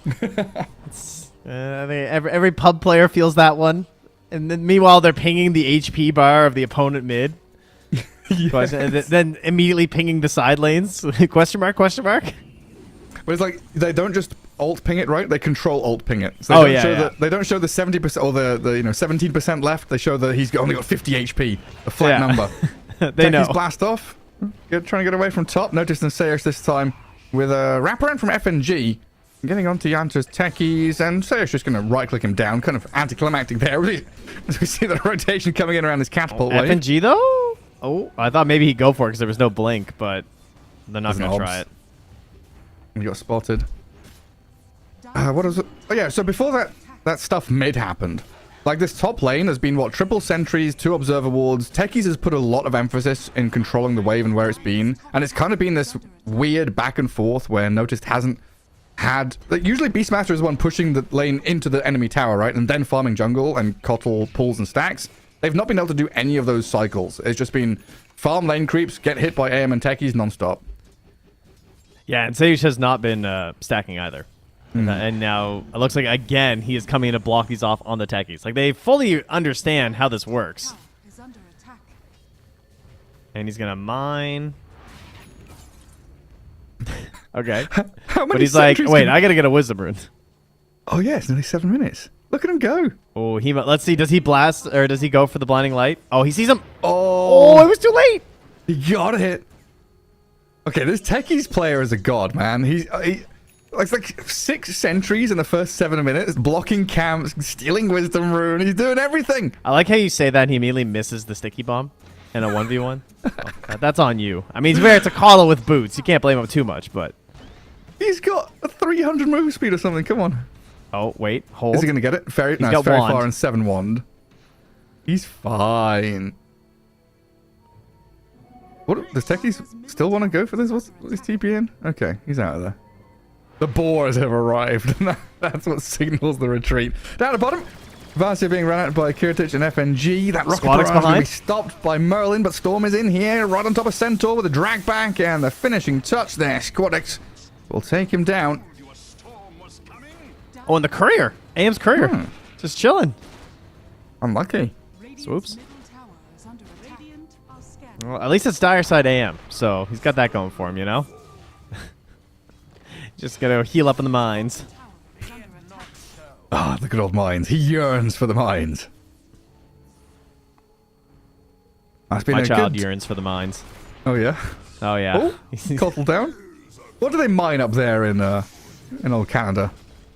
Well, he's just trying to figure out what the rocks do in Minecraft. He's working on it. I'll get him mining in Dota soon, guys. It's okay. Right. Okay. Once Steve gets added to Dota, then he'll be in here instantly. Yeah. They put Steve in as like a pet, you know, the little what's it? It's not. Is it a pangolin? The little hedgehog guy. You know, Bristleback has a little pet. It's an armadillo. Thank you, armadillo. My God, Yeah. I'm stupid. Our pangolin's a hero. We can't just have another pangolin running around. Well, that's why I was causing confusion in my own brain. I'm like, it's not a pangolin, right? Because we have pangolier. Can't have a big one and a small one. All right, well, the stacks are starting, but unfortunately, that pesky sentry that he threw down in the trees blocks one of the ancient stacks. But Squad X still going to be very happy to get that. Sorry, Beastmaster. I died mid, and I got to kill bottom, but I still need a little bit more. I noticed this. Happy to oblige, as he does have his helm and his satyr, so he is just tormenting his way through this dire jungle, trying to take away all the space from the anti-mage. Oh, tormenting. It's been some good recovery from him as well. Like, we were talking about his CS early on, noticed was having some struggles. But now, yeah, Helm tier 1, pressure on the AM. My god, the chain disables there with the roots. That was insane. Nearly had the kill. Dream? Techies, he's moved in. Dream's thinking about jumping back. Looking for it with a Mana Void. Beastmaster holding. Dream Kami blinks away. Oh god, it's Anti-Mage dead! He's just taken down. Squadix gets the kill. Merlin now in trouble. VP running a rough shot over this Nightpulse side with a double kill for Storm. He wanted to Mana Void so bad. Yeah. Yeah. Oh, wow. Look at his contribution damage-wise. He did 106 damage. Was it worth it, Anti-Mage? Was it? Oh boy. All right, that's fine. You know, he was low HP. He's back in it. The wave was coming to the tower. Yeah, but now... Speaking of a wave at a tower. Uh-oh. Yeah. Look mid. Danger, danger.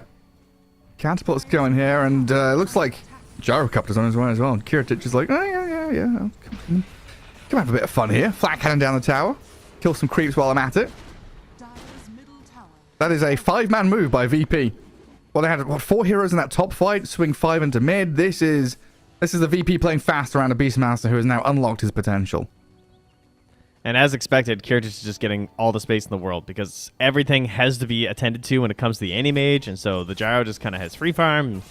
And Centaur, unfortunately, not someone who's really able to abuse that. I mean, he got off to a bit of a slower start as well, so that's partially the reason why. He's almost at the Blink Dagger, though, so there's a lot of pressure now on Vazia to be the one who kind of cleans up this game for them. Yeah, him and Tiny have got a lot to do, right? That double blink threat, when that's up, that's pretty huge. And what other? They're 400 gold away each, so a couple of minutes, and we'll have Vazia and Warwick probably just chain smoking, right? Just Shadow Demon Techies, someone just buy all the smokes you possibly can. And they're going to need them. Well, we'll see if there's smoke detectors going off in the bottom lane, because Coddle and Storm Spirit on the way here. Squadix, what is it, level 3 Chakra? Plenty of mana to play with. A cooldown placed right on Vazia's head, so delaying that blink timing. And it's a kill into a tower, it looks like, here, as they glyph up that one range creep. Merlin's Shadow Demon wandering back through his jungle, just like, yeah, no defending that. Dire's bottom tower has fallen. But they're just 4 together. Again. Radiant are scanning.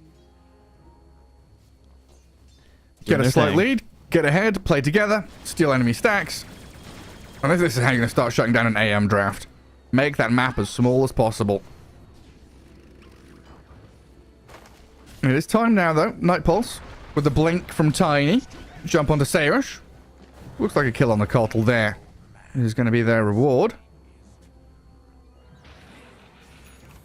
But that has already been plenty of time for this. Notice Beastmaster to spread his wings, push out top. I was even thinking about coming bot with a twin gate play. But the entire map is just, spread wide by VP. So many places for them to keep on farming.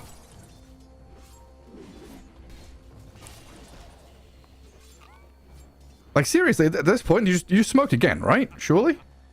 Oh, yeah. Yeah, there's nothing. I mean, it's really the only option right now, as Shadow Demon is ready and set. Centaur is coming in.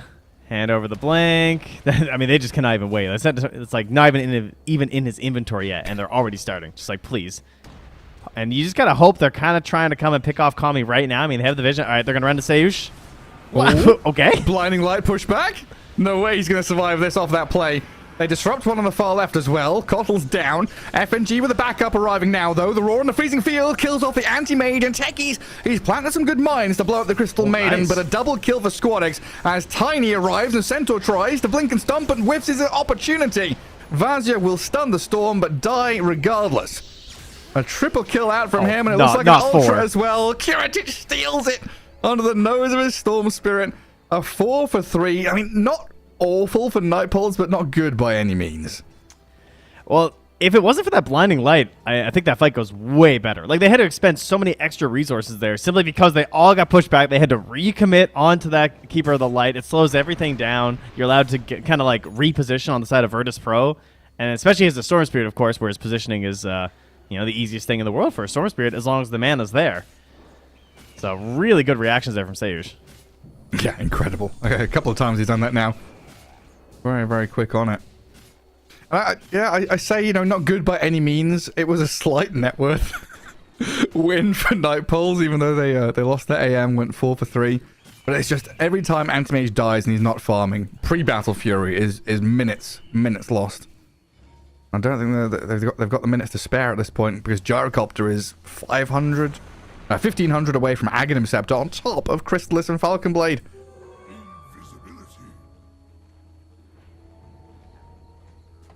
This Gyro is going to be a monster. Radiant's bottom tower is I feel like he's just farming the jungle, and he just pops it every once in a while to grab a couple kills, throw on some assists, and he just immediately back to it. Like, even Storm has 7 kills right now. Kiritich has 1 and 3 assists, but they're also very close in terms of net worth, because Kiritich is just, he's at 170 last hits right now. under In attack. 15 minutes, yeah. Yeah. Top tower is under attack. Well, AM Battle Fury's here.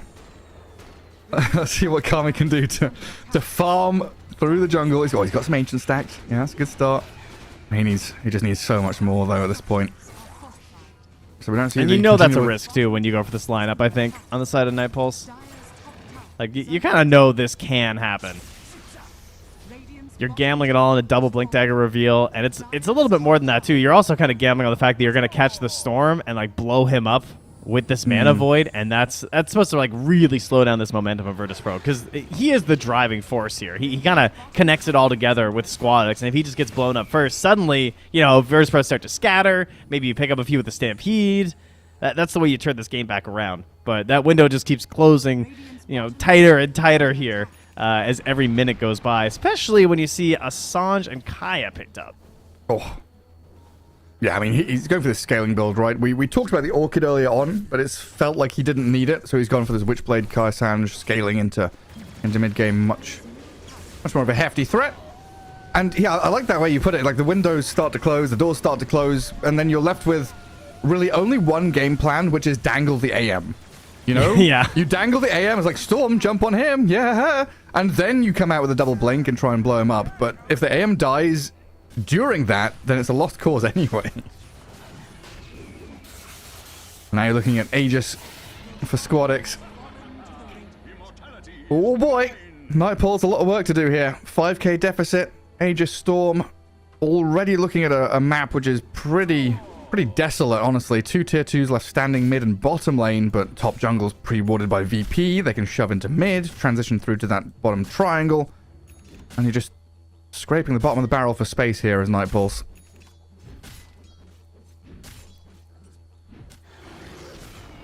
And my heart, every time I look at the HP bars at the top and I see Kami on like 5% health farming ancients, he's pushing into the limits.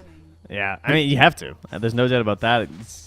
He's honestly not that far behind. He's within the range of a couple crazy fights propelling him back into the same sort of tier as his opponents, and he does pick up an Orb of Destruction, so very helpful item for both fighting and farming, and very good timing for it as well, as the fights are coming. I mean, you look down that mid lane, what are you gonna do? Dire's middle tower is under The verdurous dale of creeps healing up as they hit your tower. Yeah, the stack of auras, right? Vlad's Helm of the Overlord, Verdurous Dale from the Seeds of Serenity. has fallen. Black Dragon's coming for you. I mean, honestly, this is... You don't even have to commit as VP. You can kind of just chip at tier 3. You can put the summons up at the front. I'll jump on the Tiny. Squadix and FNG blasted upon by techies. In comes the rest of them, and they blow up FNG. Roar is there. Tiny save. Disruption out from Merlin. Anti-Mage, where's he jumped? Straight into the roots of Noticed. Storm Spirit still zipping around, and Squadix alive with a monster kill streak. Looking for the AM, but Kami jumps to high ground as Warwick will toss one into tier 3. Notice stomped and killed, but Squadix picks up the double. Oh, the Mana Void doesn't even finish him off. Has the Aegis still for 3 more minutes. Squad X free reign in these fights to do whatever he wants. Not bad from Nightpulse, though, in the end. It's actually not. Yeah, I mean, you got a big kill, right? Taking down that Beastmaster, that's pretty huge. Unfortunately, not a lot of that bounty going towards the Anti-Mage, but that's what you're going to have to work with here. Unfortunately, not able to get the Aegis. I think if you get that Aegis as well, that would have felt so good. Sure, maybe you don't get the kill in the Storm at the same time, but the problem is now Beastmaster could come back up, and they probably have enough time to just do this again right now and push down possibly that bottom lane. I mean, there's still 2 minutes. Yeah, I think you can go for it. Yeah, I think it just depends where VP want to set up, because I felt that Radiant teams don't care bottom lane because it's just so much more difficult to push tier 3 bot and mid. So every team that has tempo, like a Luna Draft, for example, on Radiant side, they're just pushing top lane. 21 minutes in, yeah, but top Tormentor. lane. Oh, who cares, Tormentor? And Wisdom Runes. It's 21 minutes, buddy. We got to get over there. Batter your heads against the tier 3 top over and over again. Oh, you got to zip on over there and steal this Wisdom Rune. No, that's very true. Don't let him back in the game. And the opposing lines drawn by the Tiny. Like, okay, they're going bot, they're going triangle. Let's go push out mid and top, shall we? Ancient Black Dragon just doing a bit of that. A bit of soft pushing in the mid lane. The rest of VP TPing down. Looking at advances Centaur. He's got Stampede, but Squad X was holding that Vortex until the last seconds, allowing FNG to come in here to secure the kill. Centaur gone for 40, so that means tier 2 bottoms forfeit. You said it right. Wisdom Rune, Tormentor probably going to go on that right-hand side. But they're going to snag the one on the left. Techies grabs up a Wisdom at least. Radiant's top tower is under attack. Oh yeah, there's a gyro in this game, huh? Huh. Oh, yeah. Kiritinge. I've got Aghanim Scepter, nearly got a BKB. Guard the catapult, boys. See, yeah, this is where you want that Tide Hunter, right? This is where you want someone who's just like, go in! Stop them all. I don't know if anyone can save you right now, Gary. I don't know. I can try. Warwick was hiding in the trees, looking for his jump, but Call Down and Storm Spirit's move puts that one to a close. VP have kept that catapult alive quite some time, finishing off these barracks. Nightpulse haven't lost any heroes yet and not starting the fight that they don't think they can take. Centaur attempting the jump. Well, he kills the dragon, but look at this now. The roar and turnaround from VP. The bubble saves him. Disruption. A little bit of time here. Just going to delay the death of the Centaur, though. Frostbitten, noticed, still falling. This Beastmaster went a little bit too deep and he gets blown up by Dream. Blastoff's in onto the FNG Maiden now. Kami and Yanta straight forward for a double kill on this AM. And lose their barracks, but Anti-Mage happy about it. Everything coming at a bit of a cost right now, but this time much better, right? Because all the gold's going to the Anti-Mage. We need a big guy, okay? We need to get really big. And getting for the Tormentor. Okay, that's a lot of health still left on this thing. All right, okay. No worries. Easy. And that's going to go towards the Techies. So that's going to help protect the Anti-Mage potentially here. You know, let him dive in a little bit with that Reactive Shard. Oh, hell yeah. Very good. Reactive Taser plus Counterspell plus Manta. Very hard hero to target. That's pretty tough. But that course, was a fight without BKBs, and now VP have like turned things up a couple of notches. Gyro and Storm both just picked up theirs, and I think Beastmaster is like 600 away from his. And they'll probably wait till the next Roche. You know, it's you got that one win that you can hope for in one of these situations. You lose the racks, and of course, this does mean that slowly over time, the gold starts to trickle more and more in your opponent's favor because you're just getting less out of those lanes, alongside just having to deal with them more often, which is very frustrating. And they're immediately going to pressure because they still know they're much stronger. They zip on an illusion. Oh, he just keeps going. He just keeps on going. Clever, clever. That's really nice from Squad X. Don't steal it. FNG, don't you dare steal it. All that hard work done. So what he sees, so he zips on the illusion, sees his smoke didn't break, right? And then he kept going to find the real one. Meanwhile, soon as Notice smoke is kind rogue. of stalking next to his dinosaur mid here. And, well, they are just not caring right now. They are just immediately going back high ground. Yeah, top tier 3. Just go for it. Ancient Thunderhide. Anyone gonna come here? Hello? How? Who? you blink, Avalanche, toss Squadix. They're You gonna take toss him into like- the mines. They were trying to set up for it. Dire's top barracks has fallen. And he just lost a set of barracks. Oh, that's a big blink stomp. The Glimmer Cape, though, saves Kiritich. Avalanche going to come from Tiny, but he's turned on. Storm Spirit can't finish him off thanks to disruption from Merlin, but the Blinding Light will not allow Tiny to escape, and now they zip in even deeper. Storm still alive after the Mana Void from Dream. Yanto's Techies dropping low. Another Blink Stomp from Centaur. Clipped another 3, but they don't have that follow-through. Maybe now with Tiny, but Squadix is so tanky with Kiritich alongside, dishing out some serious damage. Kami blinks away. Warwick's Tiny. He's invis under the Glimmer Cape, spotted by Storm. Another Blink Stomp, but Vazia gets dodged out by Squadix this time around, and Kiritich, he's got a BKB. He just turns it on. Straight back on the Centaur. A dieback from Vazia. 4v4 still in this fight, as we've had plenty of lives lost, but a toss back unnoticed. Blast off not going to land properly. The BKBs are up, and the Beastmaster survives. Squadix on the Tiny now, dead for 75. Centaur and Takey's in the grave as well. It feels like it's VP's game to lose. I mean, it has felt like that for quite some time now, but we had some silver linings for Night Pulse that just never came to fruition, really.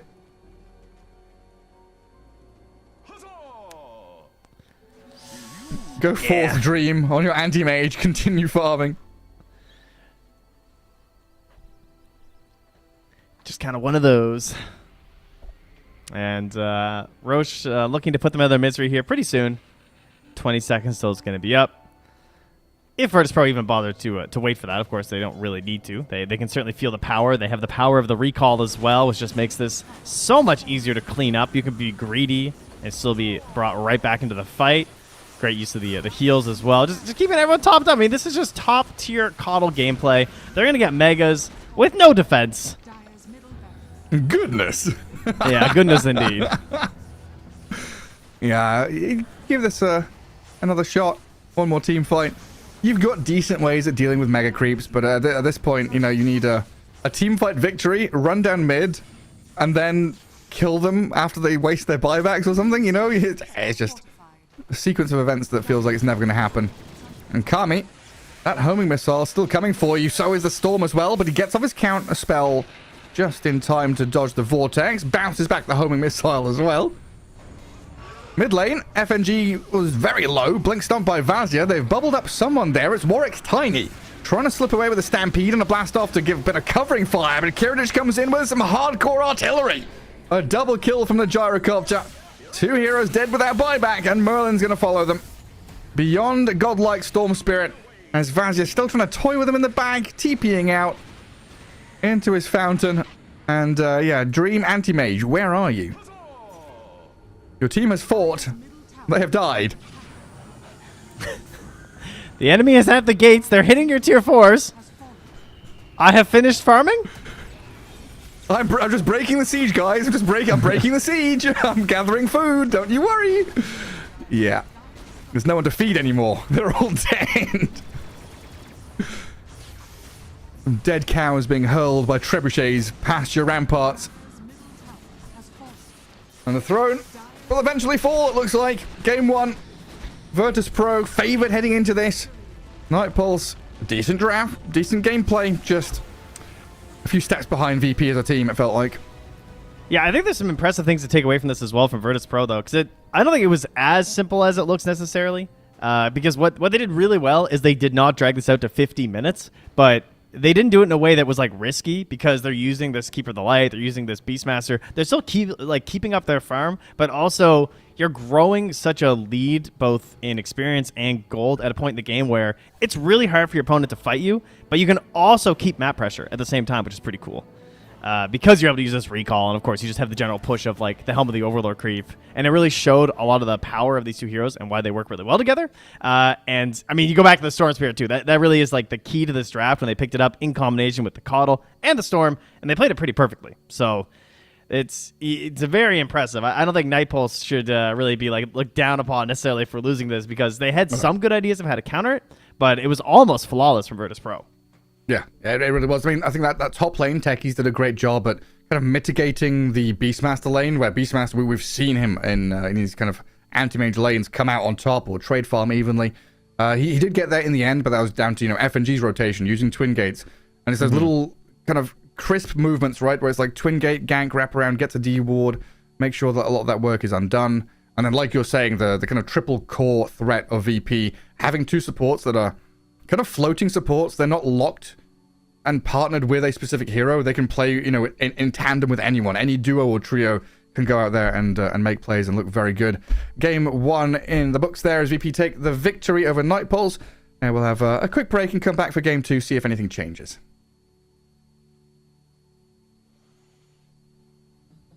I think.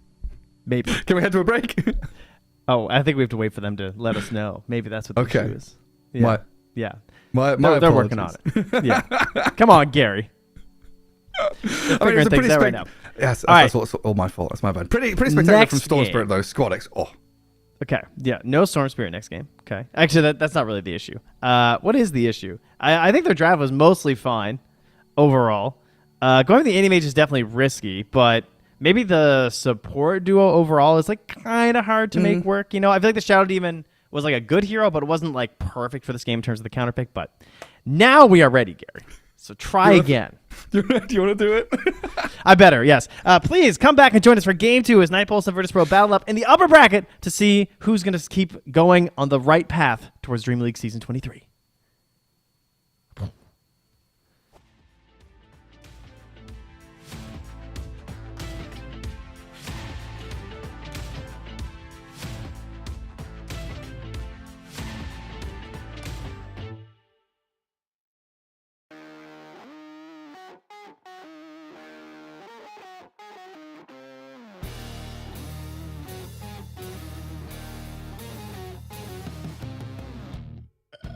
Creature with no skeleton inside your hands.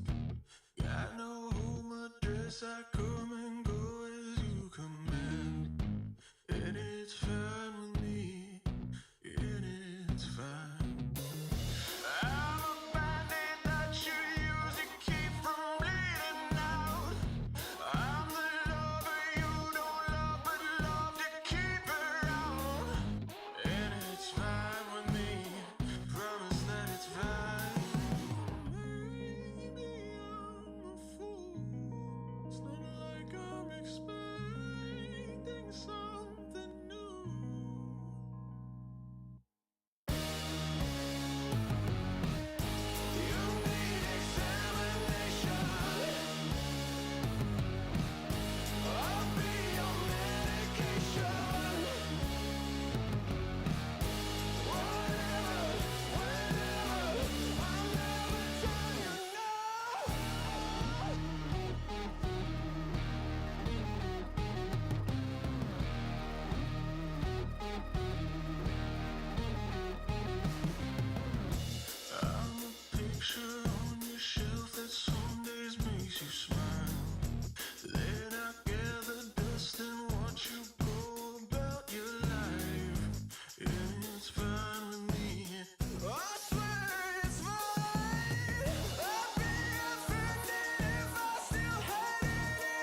Welcome back, folks, and welcome to someone new joining us here. It's T-Gov. Trent has had to pop off and deal with his family, so we've got T-Gov joining us here for game 2. VP against Nightpulse. Yes, the beard and glasses, bros. They're so fuzzy. I don't know if I have to get rid of this just yet, but we've got a spot, we've got a patch appearing at the back, so we might have to in a couple of years.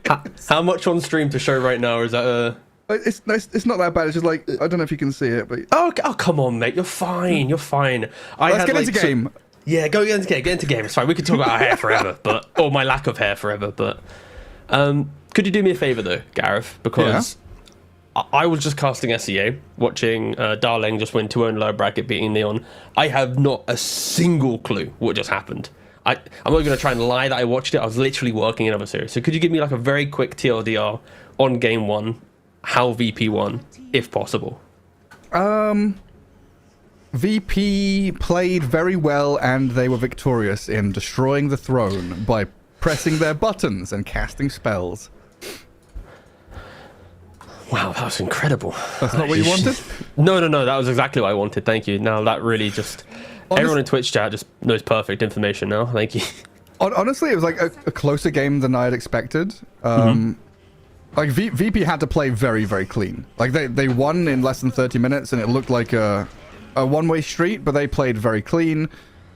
Nightpulse had some problems, like getting Anti-Mage off the ground. They got their Tiny Centaur blinks at roughly the same time, like 18 minutes or something, and then they got some stuff done. But I think VP were just like playing as 5, playing together, you know, classic VP stuff. The mid-game calls were spot on. Sayush on his Kotl had some nice moves, like he was blinding lighting techies out of the air and stuff like that. Squadix popped off on Storm. It was just like all around very good from VP. I guess that is kind of the trend for the region, right? Especially when you get to see these qualifiers, when I think... well, how many slots is it? It's actually... it's only 1 slot. Ooh. This time, yeah. And Spirit didn't get the auto in. Ooh. Yep. Ah, well, okay. The trajectory of the region does exist.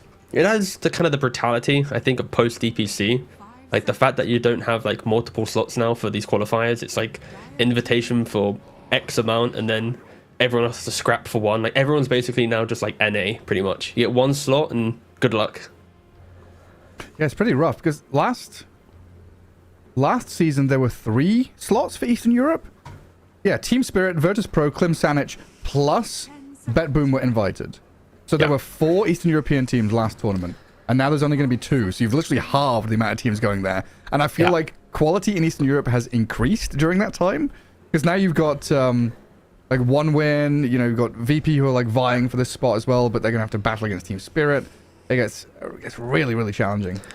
Yeah, it's not fun to be a aspiring Dota team right now, for sure. Like, no.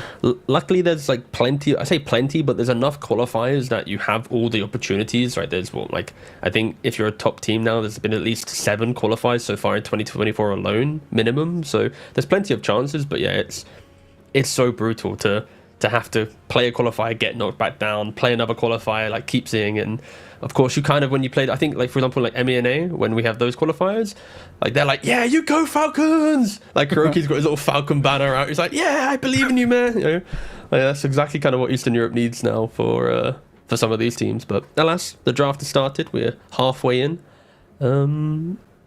They played mid-tiny last game, right? Yeah. Okay. And that was I would lean VP. Opening is a little bit stronger for me because, like, Leshrac and Timbersaw can both buy Shrouds if they want to. Leshrac can also just go Yule's Bloodstone. So you have just so much tankiness there. And then with the Shadow Demon as well, just the layering protection in general just feels nice against skirmishing heroes like Sim and Tiny. I think they're answering it slightly with the Doom pick, going for that.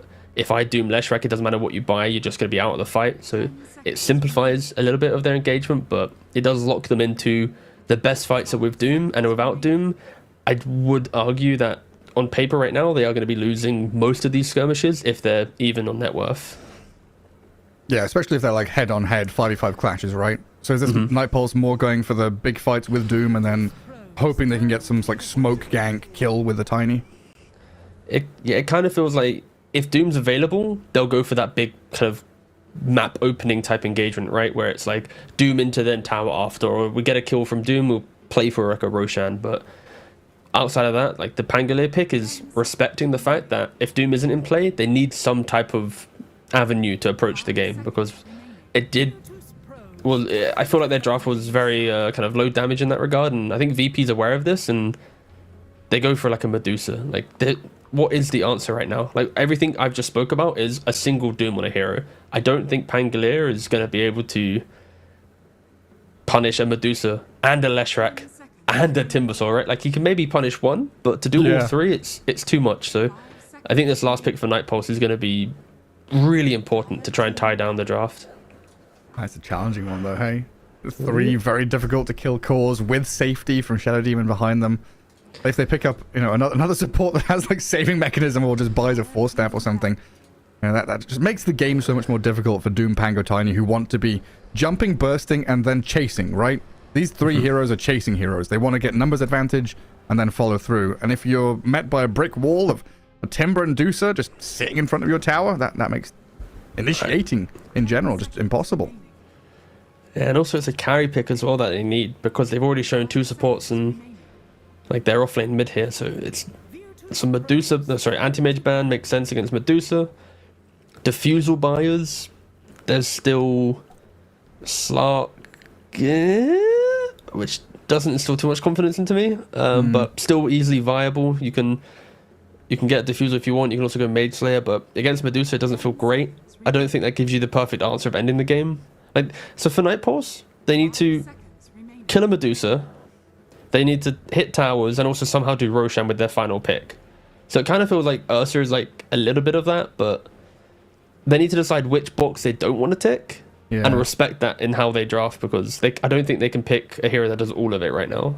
Because they could go with like Luna and try to, you know, do well against Timber and Lane with the Aura and Lucent Beam spam, play tempo with that, or this Ursa pick to go more Roshan. Who's the other one I was thinking of? Like, I don't know, against... Oh, they've banned AM. Yeah, that's gone already.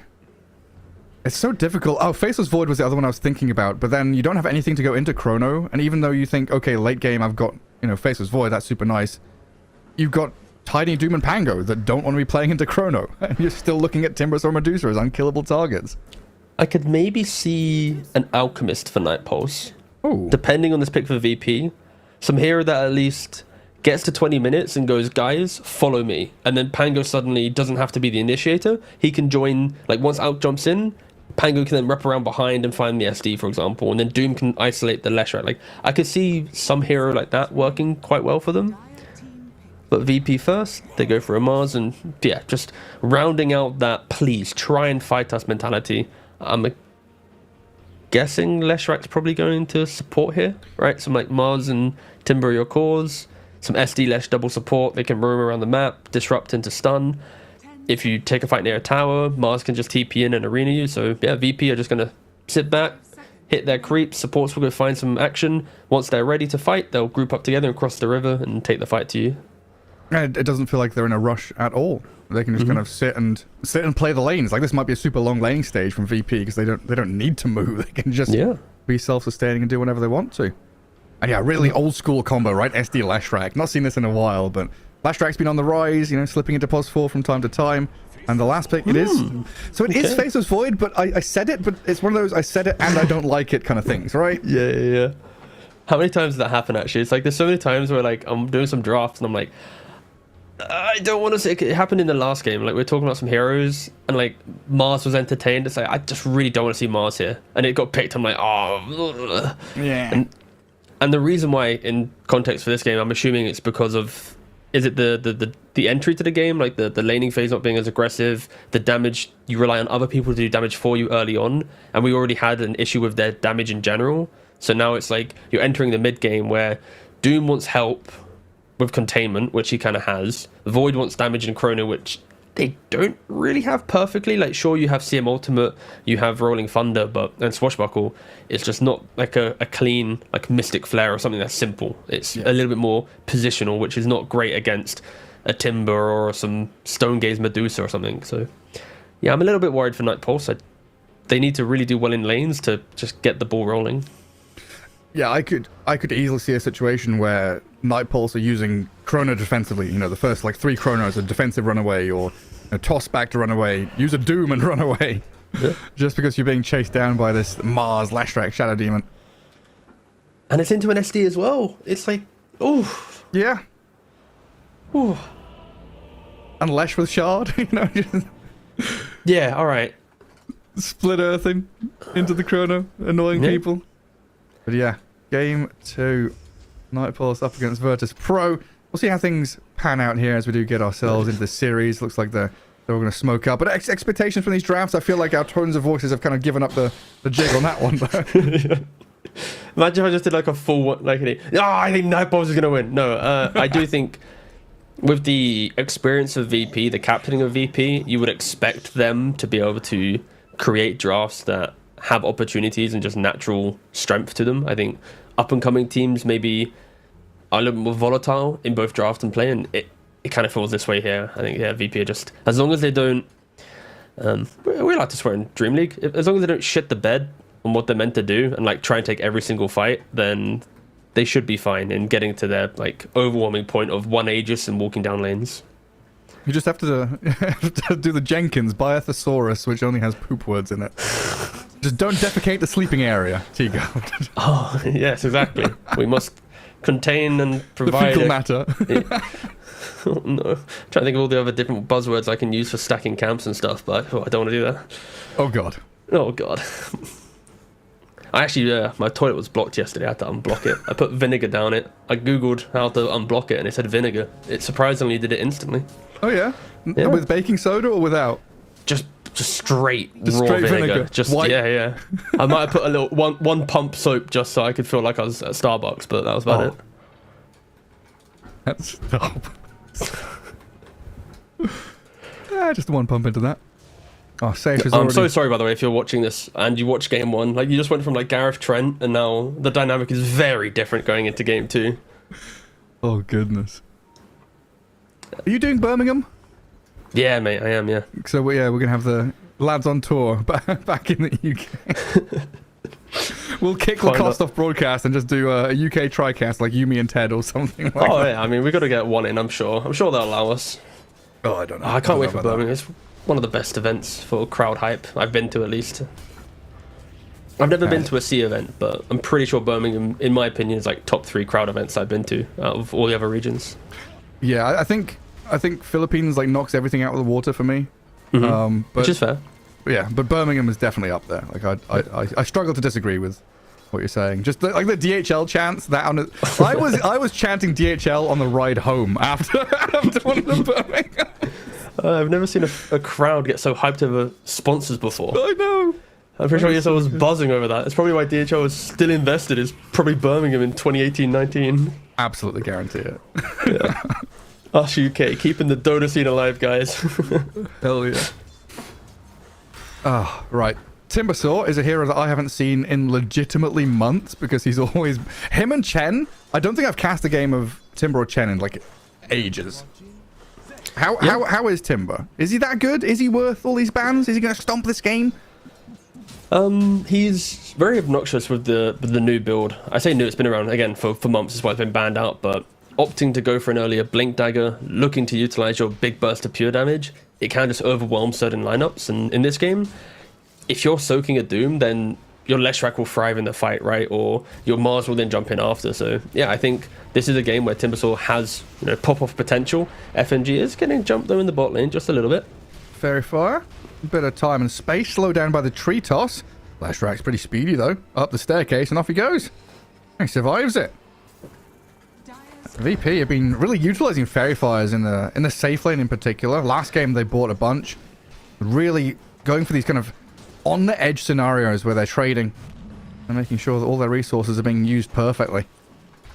Yeah, it helps when you have move speed advantage and also against certain matchups, right? Like a double melee, if you just get just a little bit far away, they're going to rely on that one blood grenade or that one something, and potentially it could also be anti-blood grenade logic, right? Like if we're used to seeing the clutch blood grenade to secure a kill, if you counter that by having a Fairy Fire, then you have enough HP now to survive it. It could be an evolution to a meta that we might be having removed when a patch does eventually drop at some point. Calm down, Reddit. It's not today. Blood grenade nerfed. No impact damage or something like that. Yeah, I'm still down for the world where we have a letter patch where it's just one change. That was so Chad from Valve. Wait, like what? Like, so everyone expects Crownfall, right? Like, how Yeah. Chad would it be if they just did a single one change to the game? It's like, you Doom ask, but you armor don't get. reduced by 0.1. Like Yeah, one of those. Yeah. See you in July. They do one change, they announce TI dates, and that's it. That's hype. A big underline. I'm happy to wait, though. I'm happy to wait. That should be a good one. What's the CS looking like? I think Pangolier is the only one who's really suffering out of all the cores right now. Yet to hit double digits. Yeah, Timbersaw racing out ahead, 24-9. Yeah, it feels like this slight lead for VP starting to edge out of this the first 4 or 5 minutes of the laning stage. How important is that on the flip side? You know, we were talking about Nightpulse needing to do well in lanes. If they're starting to go behind now, what do they need to do to kind of come back in? Is this a twin gate play? Is there something they can kind of move in towards mid? It seems so difficult. It will really depend on levels. Like, all their heroes are activated as soon as they hit level 6, right? Like a Doom with ultimate, that's going to be a kill. Pangolier rolling Thunder and the correct heroes is going to be a kill. They are going on to F&G in the bot lane. He still has another Fairy Fire. And a salve.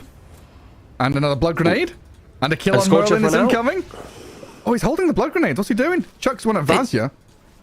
Didn't see Merlin. He's wandered through the trees. FNG now spots him. And the pause. No, the pause. Oh. I'm loving the Fairy Fires. I'm loving the random... Was it a Fairy Fire or was it the Lotus? It sounded like a Fairy Fire. I clicked on him after the sound. I couldn't So tell you. They both I will sound the blindly same to assume me. it was Fairy Fire. We'll hype up Fairy Fires again. Why not? Yeah. Fair Fight's huge. All right, Merlin. 3, 2, 1, actually. He's got 3 seconds on Avalanche, 2 seconds on Toss, and 1 second on the tree. Will he Ooh. use any of them? I survived. FNG just walks away. What? I was so sure that both of them would die there, and neither of them do. But is this worse for them because they both have to walk to Fountain and then walk back again? Oh, yeah, it's pretty miserable. Like, even if you kill the Lesh and have no HP, look at this Medusa. Mana boots, no real challenge to her HP. Like, this entire game for VP is about how quickly does Dusa get to Manta Butterfly and her first Aegis. Because at that point, you can just walk down a lane, amp her up, protect her with some SD, and towers will fall. And that's why, going back to you asked about how does Dia actually really get into this game, it's as quick as they can get their ultimates in play and sync them up in a way that you just threaten them just a little bit. Do you kill off a mid Timbersaw once on a catapult wave? Can you maybe take mid tower, open up for more smoke plays? And I'd say the next 2-3 minutes are very critical for them being able to have some presence in this early game. Yeah, they're the ones that have to commit. They have to TP, they have to smoke gank. It looks like Crystal Maiden right now moving into mid to prep for the 6-minute rune. Top guarded, bottom is grabbed. It's Squadix with an illusion, and he's chased Warwick down here, who doesn't have Swash. That's a lot of damage out of this Timbersaw, and first blood, 6 minutes in. Mid laner onto mid laner. Not a good sign here for Nightpulse, because they might just lose Yanta as well. Pops the illusion to get out of the frostbite and burst down the second kill for himself. Squadix popping off already. Avalanche from Tiny. Okay. Merlin says hello and then bye-bye. Please don't chase me. And often Timbersaws, after their early start, they struggle to pressure towers if catapult waves aren't there. But when you throw in a position 5 Leshrac, going for this 2-point edict, Timbersaw will happily drag that wave back, tank it up, and already at 7 minutes, Pangolier losing his tower. Not what you want to see for this Dire side. There's so much greed in their lineup. Like, when you think about the items that they buy, right? Void, he wants a Mask of Madness, a Maelstrom, BKB. A Doom, he wants a Veil, maybe the Shivas, a Blink. Like, there's so many big ticket items that they need before they really come online, and yeah, this is going to be the window that VP can really utilize their heroes. Already a 3,000 gold lead. Yeah, it feels like often we get into these drafts where a team is like level dependent or item dependent, but it feels like you're saying Nightpulse are both. They're level dependent for level 6s and item and timing dependent. There's so many little peaks here that they're going to have to hit perfectly to get themselves off the ground. And in the meantime, Squadix is just farming ancient stacks. He's clearing through massive portions of gold with ease. what is he, 64 and 15? But I think last hits now doesn't matter too much, right? Net worth is where the big indicators are. Closing in on 5k in 8 minutes. It is so much farm. I guess it's also a nice nod to why Mars is doing so well in the offlane. Like, having an offlaner that has survivability, having that spear, like, he can just be left alone by himself, right? He's going to be able to just disengage any aggression onto him. If they really want to commit, he has arena. FNG is getting jumped though in the mid lane. He's positioning... I don't know why I'm casting. Sorry, Gareth. That's fine. Keep on going. I enjoyed it. Okay, fine. So he positioned himself on the side of the cliff so he could bonk to the low ground, and yeah, that's it. I got carried away, mate. I don't know why. I just got excited. You see it, you say it. Yeah, See so I it, like say that it, rule. sort it. Was that the thing? That's the Yeah, that was the underground messaging or something, TFL yeah. message? Yeah. Top lane noticed. The tanky fella, self-sustaining. Does get chronoed. Warwick's going to TP in here as well, but Squadix arrives. Big old burst damage onto the Crystal Maiden. Finish her off with a Timber Chain. Try and chase the Tiny down, but that's going to be the trade. 1 for 1. So Night Pulse, they do get something done. It's just, yeah, killing a Mars, and then what? You've left Medusa to farm. Timber's getting kills. It's why, like, in the draft, when you asked me, like, which draft do I prefer at some stage, I saw these 3 core, like, this Lesh, Mars, Medusa or something, or Timber, it's Timber, Lesh, Medusa. Like, they're just so obnoxious because they all have different pressure points, but so early on that if you don't punish them, it feels, like, disastrous. Like, if you don't stop a Medusa farming in the first 10, you know she gets a Manta. If you don't stop a Timbersaw in the laning phase, he's going to have some Kaya Blink Dagger Shroud in, like, 20 minutes. It's so much has to go right, and poor old Crystal Maiden shows herself for a brief second and disappears. Yeah, tanks it for the Kami Void, who is trying to get the hell out of there, chased by Notice, but does evade danger in the end. Yeah, there's not too much this fella can do. Get back in the jungle. Just try and farm your way to that Maelstrom. I mean, this is similar, like, reminiscent to game 1, where he was playing anti-mage. And it's like, okay, it was a decent AM game then, and it's a decent Void game. It always is, if you want to try and head to late game. But if you don't get over that first hurdle, the bridge, right, getting into your farming item, whether it's Battle Fury or Maelstrom, whatever it is, and you're just kind of stuck here farming waves as they hit tower, you're being pressured by a lone Mars, and now you've brought 3 heroes to rotate to guard that top jungle. So much emphasis is going into guarding the Void, and then your point of these 3 cores on VP. Hell, even FNG is farming stacks, it looks like. I mean, they're all going to become cores at this rate, and normally when you pick a Doom, you just like having that moment where it's like, don't worry guys, between minutes 6 to 10, we'll get that 1 kill for free, and it will just force our opponent to think about this hero. At no point do they have to think about this hero right now. Like, there's no... Like, if Dusa gets doomed, there's going to be 3 TPs and Doom's dead. Like, that's how little damage they have. And now they smoke up around the Dusa. They do smoke underneath a ward, though, so it is incredibly illegal if the Doom dies. And, yeah, he is positioning himself Right to very tail. far away. So much time wasted from him, though. Hiding in the Well, trees. He's spotted as well. They're going to find him. Disruption on top of Squadix's damage. Well, it does allow the Split Earth to land, though. And Vazia, what is that, a life sentence then, Tiga? How illegal is it that he dies there? Oh, it's pretty illegal. At least 2 days in unranked or low priority. Let's go low priority. Let's go for a harsher sentence. That single draft nonsense with the highly two turbo varied as games. well, right? The highly varied? Yeah, we'll throw it into the mix. Why not?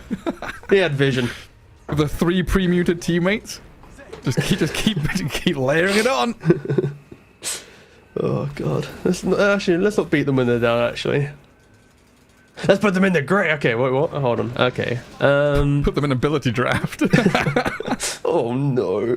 Into the gulag. Off you I go. really heavily like ability drafts like an okay game mode, but the fact that your entire game is dictated by your first choices in the game, like if you select the wrong spell, like an item you can sell in game, you can buy a new one, but selecting the wrong spell in ability draft just sentences you for like an hour and 10 minutes of just despair. Yeah. And the enemy guy's got some like insane breakdown that he's copied from some guide, and he's There are 5 stack that have all planned out the entire draft from pick 1, and then you've got a teammate who's picked Eclipse without Lucent Beam.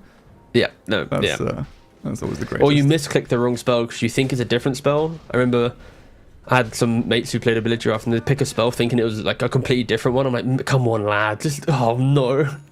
I thought it was a stun. Oh, mate. I mean, there are some spells that look very similar. You know, you pick Cold Embrace thinking it's Frostbite or Overgrowth or something. All right, nice. You're picking up exactly the exact scenarios that have occurred. Yeah. They've all got the same That was at least icon. number one. Yeah. I've played a fair amount of ability draft. I know the pains and the struggles. In VP right now, they're just chilling. 6k ahead. They've farmed out the map. They've got all the tier 1s down, and now they're looking at this Faceless Void as the primary threat in this game. You know, not right now, but later on down the line, he's the guy that they don't want to allow to flourish for Nightpulse here. Kind of dangling FNG in front of him with a scan from the Dire. They understand that something fishy's going on. They were very close to being able to spear into Arena, but Notice decided not to go for it. But Blink reveal. Yeah, Doom straight onto that Mars. Merlin's here to help out. They've got Disruption to buy a bit of time. VP scrambling, looking for the fight. Kami's dropping low on the far right-hand side, but Vazia is the target on the left here to the Timbersaw as Squadex clears through him. FNG does die in the end. Kami and this Crystal Maiden get the job done, but Squadex is hunting, killing, and slaying. Unstoppable now on the Timbersaw, and Merlin might be in trouble too. They've got the gap closed, it looks like, from Squadex to just jump and chain over the top of the trees. 3 for 2. Not terrible for Nightpulse, but I feel like that's been the catchphrase of this series. This is the engagement where it gives you false hope if you're a fan, but if you're in the game, you realize how despair you're going to be. Because sure, you get a kill, you get a couple kills, a moment of life, but the fact that all of those resources were used to kill off a single hero, and then you look towards your Void and say, okay, yeah, he can't even enter the fight yet. It's a 7,000 gold lead. I wouldn't be surprised if Aegis was going to be taken in the next 6 minutes. And Kiritich, he's looking to go for the Disperser, not even go for the Butterfly. Oh, sorry, my bad. Timbersaw's just killing other heroes. What's this happening? Yeah, I mean, you don't have time to breathe or blink. Nothing. Squadex is just slicing people. 2 cores. 2 what should be tanky cores as well in the Doom and the Pango. Crushed down by that pure damage burst. Kaya, blink. Say goodbye. It's... How do you want to play into this if you're Dire? Like, you show yourself and, well, you're going to Avalanche toss him? You're going to Frostbite him? No, like, the CM Tiny are completely out of the equation, and with Pangolin, he likes fights that last a long period of time, right? He wants to do multiple swashes, burn down your mana, annoy you, but that isn't to be the case. There's no front line for them right now, and the only victim. So he has the Blink Dagger and the illusions to protect him. Can't even get on top of a Shadow Demon. Yeah, that's how rough it is. Yeah, we had moments like this in game 1 as well, where it's like, you know, a moment of life, like, oh, they're going to do something. They trade evenly in a fight where it's like, yeah, gold to gold, XP to XP. They're behind, but they're trading decently. It's like you said, they're expending so much to just kill one guy. And they know that the next fight, VP aren't going to give you that opportunity on one guy. There'll be 5 heroes there ready to save and battle back properly. Especially when this Medusa is closing in on ready. She's got Diffusal Blade Dust, so it's Manta Diffusal Blade. It's probably just go time. Disperser is queued, so not even going for the Butterfly, just going damage. Squadex. Oh, mid lane. Does get doomed. Disruption there. Timbersaw surrounded by 4 members of Nightpulse, and they've still got Chrono to play with. Freezing Fields out, and Squadex is dead. Big kill, but in comes the Medusa and the rest of VP. And if they can try and gather up some of the remaining heroes here with a nice Mars Arena. Notice run top of Kami, but the Void jumps away. Warwick in danger. Swashbuckle to the right-hand side, but chased down. Kiritich with a double kill, and Sayush will follow through. Does grief a little bit on that splitter. I think Kami comes in with a massive chrono. Damage lacking, though. Gets the kill on the Mars at the very least, but he's going to lose the entirety of his team off the back of it. Merlin's to fall there on a Tiny. Kami's still lurking in the trees here, thinking about his re-entry. Another one where Nightpulse, they pull ahead on experience and gold. That's another decent fight. They're holding on. Fighting tooth and claw here. But Void going to get clipped by the stun, and that's him done. He walked back in, mate. He heard you and got all excited and just started running it down mid. I was about to say, the reason why that at least feels better for them this time is because Void was able to enter, get some kills, and progress his way to Mjolnir. And then, before I could even say that, he was dying at his tier 2, because he just ran back under tower. No, I think for VP at least, it is just go, go, go, right? Like, as I keep talking, they are just going to keep going. There's no reason for them to stop. They aren't locked into cooldowns. If Doom's not online, they are going to try and force the pressure as much as possible. Timbersaw going for that Sanch Kai, get some status resistance, shake off any of these stuns as quick as possible. I still would like to see VP entertain the idea of Roshan, probably as it strikes 20 minutes, move it towards the Radiant side. Merlin's in. Nice star observer ward there, giving them the vision over FNG. Warwick even going to Rolling Thunder for this, as the arena doesn't seem to connect on anyone, apart from the dead body of the Tiny, who was already falling to this Timbersaw. But I guess it zones the rest of Night Pulse away from a fight that could have developed. It's really VP just indicating, hey, this triangle belongs to us. We'll send numbers here. Squadix is just floating now from bot lane through to mid. Just carving this area of the map, making sure that Night Pulse have nowhere that's safe to show their faces. Yeah, if you're just looking at the minimap, the fact that it's minute 19 and you just see majority just hugging like tier 3 area, it doesn't feel good. Notice wrapping behind the tower, he's looking, he's finding as well. Wait, just noted he gets it. Yeah. Oh, doesn't pin him to a tree, but still got the mini stun there to stop the TP. Kami with his time walk. Looks like he's... this is going to be forever? a long chase forever, isn't it? Through the Twin Gate, Squad X going to keep chasing. Crystal Maiden in the meantime has died to FNG, and they're going to continue battling in that triangle, as it looks like FNG pops the mech, tries to stay alive, but dies in the end. Squad X now arrives, though, and Virtus Pro repurposed their move from top He has a regen through to this bottom lane, thanks to the outpost.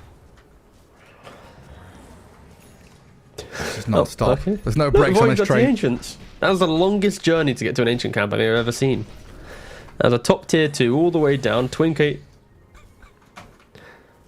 Quite the journey. Alright, how long for... Okay, Doom's available. They have everything in play. As long as the Void has a couple resources, there is a chance. They need to find a way to isolate the Medusa away from the fight, get their damage off, and maybe they could start. They found Noticed. Yeah, it's a decent one. Doom out from Vazia there. Kill off Noticed. VP in the area, but it looks like they're scattering right now. Kiritic, he was mid. Squadex was on the far right-hand side of the map, so they couldn't get into a good position there to try and fight around Noticed. So a good pick, but then off the back of this, you were talking about, you know, a Doom into a tower or a Doom into Roche. This is a Doom into a hope that VP don't run at us and kill us all now. Yeah, pretty much. It's now 103 seconds of please don't run at us.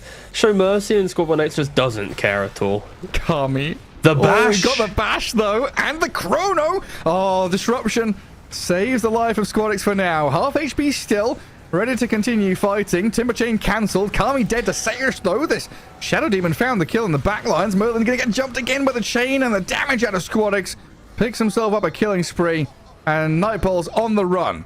Hands in the air. You got us good. Get the hell out of here. How did Dream die? How did the Void die? That just shadow poison or purge clip? What?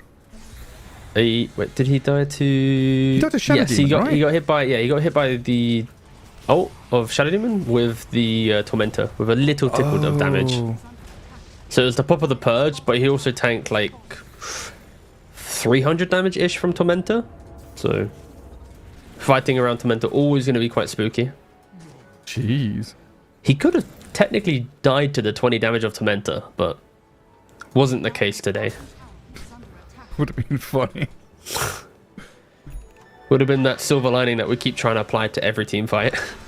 Yeah. Yeah, it's just a 16k lead here. Oh, notice, Mr. Spear. Squad X fighting further north. Oh my god. Yeah, I mean, percentages don't matter when you're a Crystal Maiden. You know, half HP is 400 HP. She doesn't even have 1,000 health yet. Do you want to have a guess at how long it's been above 95% win probability for VP? Since minute 2. Since minute 2. Okay, that's a fair prediction. No, it was minute 14 and a half, going on to 15 minutes. Like, they have held, with their aggression, with their constant go, it's just overwhelming. And yeah, maybe if they overstep the mark, then sure, but I just expect VP to be very disciplined here. Get that butterfly. Again, Aegis still yet to be taken. VP opting to try and choke out their opponent rather than kind of giving a little bit of freedom on the map. Of course, going Roshan will just ease off the pressure ever so slightly. It just feels like VP have triple the growth as well on these 3 cores. Noticed working on his BKB next. So they've kind of staggered and delayed the BKB timing there to kind of tie in with that butterfly of the Medusa. Picked up Azul's prior. Eternal Shroud for Squad X's Timbersaw as well. Now it looks like they've managed to scout out the Crystal Maiden off to this high ground spot with some Void Illusions. And yeah, 868 health doesn't last a long time against a Timber and a Mars. Oh, Merlin in the mid lane also getting found. Seoshin noticed here. Stopping him from cutting creep waves. Trying to get a little bit fruity there with the delay tactics. Not This gonna is work just for a him. bloodbath. Like, I don't even know if I need to provide any, analysis. It's just as soon as I speak, something else is going to happen. Some other hero is going to die. Oh, Some Squadix fight's is going to occur. Wait, hang on. Squadix is looking at Warwick. Ooh. He's out. I mean, with how one-sided and aggressive this game was, I don't think I was even needed. We could just save on budget, just have one caster. I'm just kind of like your hype man at this point. Yeah, you cast that fight. Well, Yeah, you took over for a bit because you. yeah, that's how desperate it is nowadays. I need to breathe. Have a sip of water. Tea takes over. Feels good. These are always the hardest games though, because like from my perspective, the only way that Dire wins is like the most incredible blunder from VP. Like diving tier 3s, like all of this. Like VP have to throw the game. Like like I don't see a way back unless also VPs decide to not push again for 20 minutes. Like if they decide to just ease off the gas for 20 minutes, chill, suddenly Doom, Void all have 2-3 items each, then yeah, sure, comebacks are in play. But the way that the game's been played, the way that it's constant go, the win probability is very accurate. They need some act of God scenario to happen. Flood, plague, locusts, lotuses, something just to tip the scales any in their disconnect favor. method, yeah. Yeah. Please give us a chance. Well, it looks like at least Nightpole's kind of grouping up as 5 and playing up to towards Roshan. That could be pretty good if they swipe it away. Timbersaw is TPing to the outpost to join his team. My expectation is it's going to be a smoke back across the map. Unfortunately, they don't do Roshan very quickly, and CM's dead again.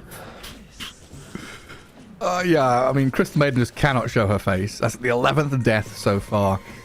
She sees Medusa, she sees Timbersaw, she sees Mars, she knows she's dead. So Nightpulse, they don't get into the pit, they don't start Roche. And VP pivoting all the way up here. She went for the AoE Nova talent. That's when you know the game's pretty despair on Crystal Maiden. Because normally you take the health, because the game's even, every bit of HP matters. If you can clutch it out, get a shard, like it's good. Going for the left talent, you're dying instantly. So you're just getting any kind of resource available for your team, and they were positioned for Roshan, but so that's just a case of knowing the 250 health won't matter no matter what. that's my gut guess, yeah. Because I feel like right talent is so default, because for CM at this stage, normally you have like Drum, a Glimmer, a 4-star. Like pick any one of those, and then in a good game you might have 2. Throw in a shard from a Tormentor, you have pretty good HP. You're sitting like mid 1500, right? But the fact that she didn't go for that talent, it really does feel like, desperation. Yeah. It's grim. It's grim out there. Merlin TPing out, but there is a stun from FNG. Unlock. And look at Noticed hunting as well. The Mars just charging into the enemy ancients. Sees the Doom. Vazia has Blink CD for a second there, and he misses the spear. And Noticed could have gone for, if he knew that Blink was cooldown, he would have had a much easier play. Obviously, we see things that the players don't. This is where the real pressure comes in. Tier 3 is about to be assaulted. The siege begins. Kiritich up at the front. Medusa with 20,000 net worth. Aegis. This is the This is a little bit after the timing you were talking about, right? She added in a disperser on top of the Manta Butterfly, but same story. Yeah, it is too much to handle. Oh, they're jumping. Yeah, they've got the Void all locked in place. Oh, he gets the time walk off barely. Given enough space there. Gets out. Kiritich getting rolled on now. Warwick trying to continue this fight, it looks like, but with no Faceless Void, they have no Chrono. Vazia running in towards the Medusa now. Misses his Infernal Blade, gets to the Butterfly. Misses the second hit as well. Kiritich just stands his ground and keeps battering buildings, and in comes the Squadix Timber. Finds the CM, gets doomed for his troubles, but now Kiritich can just charge forward, bullying them back, trying to get the Stone Gaze on his Void. Another stun clipping him there. Karma getting disabled by FNG, and good Arena gonna zone the rest of Night Pulse away, while the rest of VP can focus on buildings. So that's Night Pulse spending everything bar Chrono, losing barracks, getting no kills, and round 2 is coming, no matter what.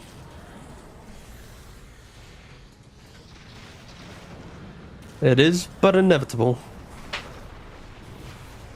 Noticed. Very tanky. Ogre Seal Totem. Oh, Chrono. 3 caught inside. He's got all the cores. Let's see what he can do. Disruption there to save the Mars. FNG pops his Glimmer, has the Greaves as backup, and now the Doom Yules sent skywards comes down to the earth with a thud. And Squadix unstoppable again. 14-1-7. Very similar scoreline to his Storm in game 1. I think it was exactly this. 14-1-7 when the game ended. It looks like the game's about to end this way as well. 25k ahead. Second lane of barracks falling. Night Pulse down a Doom, and there's the Hex. Squadix right on top of the Faceless Void. Time walks away again, away from danger. Somehow, Kami surviving. But Kiritich opens up on Merlin. Tiny forced to buy back. Warwick can't really connect on anyone with this Rolling Thunder. Noticed. Should get brought down finally with a swashbuckle. They kill the Mars. But your buildings, oh, they're just crumbling. Tiny, we did buy back for this. Greaves popped by FNG. The tanky Lashrak still being burst down. Tremendous damage out of Night Pulse as they hold on for dear hope. Kami's TP'd in just a time walk away. And Kiritich stands there. The most boring hero in Dota history once he gets to this point. Doom is stand here. and right-click buildings. The Doom. Hey, it's on cooldown. 15 seconds remaining. You can't do anything. And Kami, the Void, dies this time. Doesn't get the time walk out.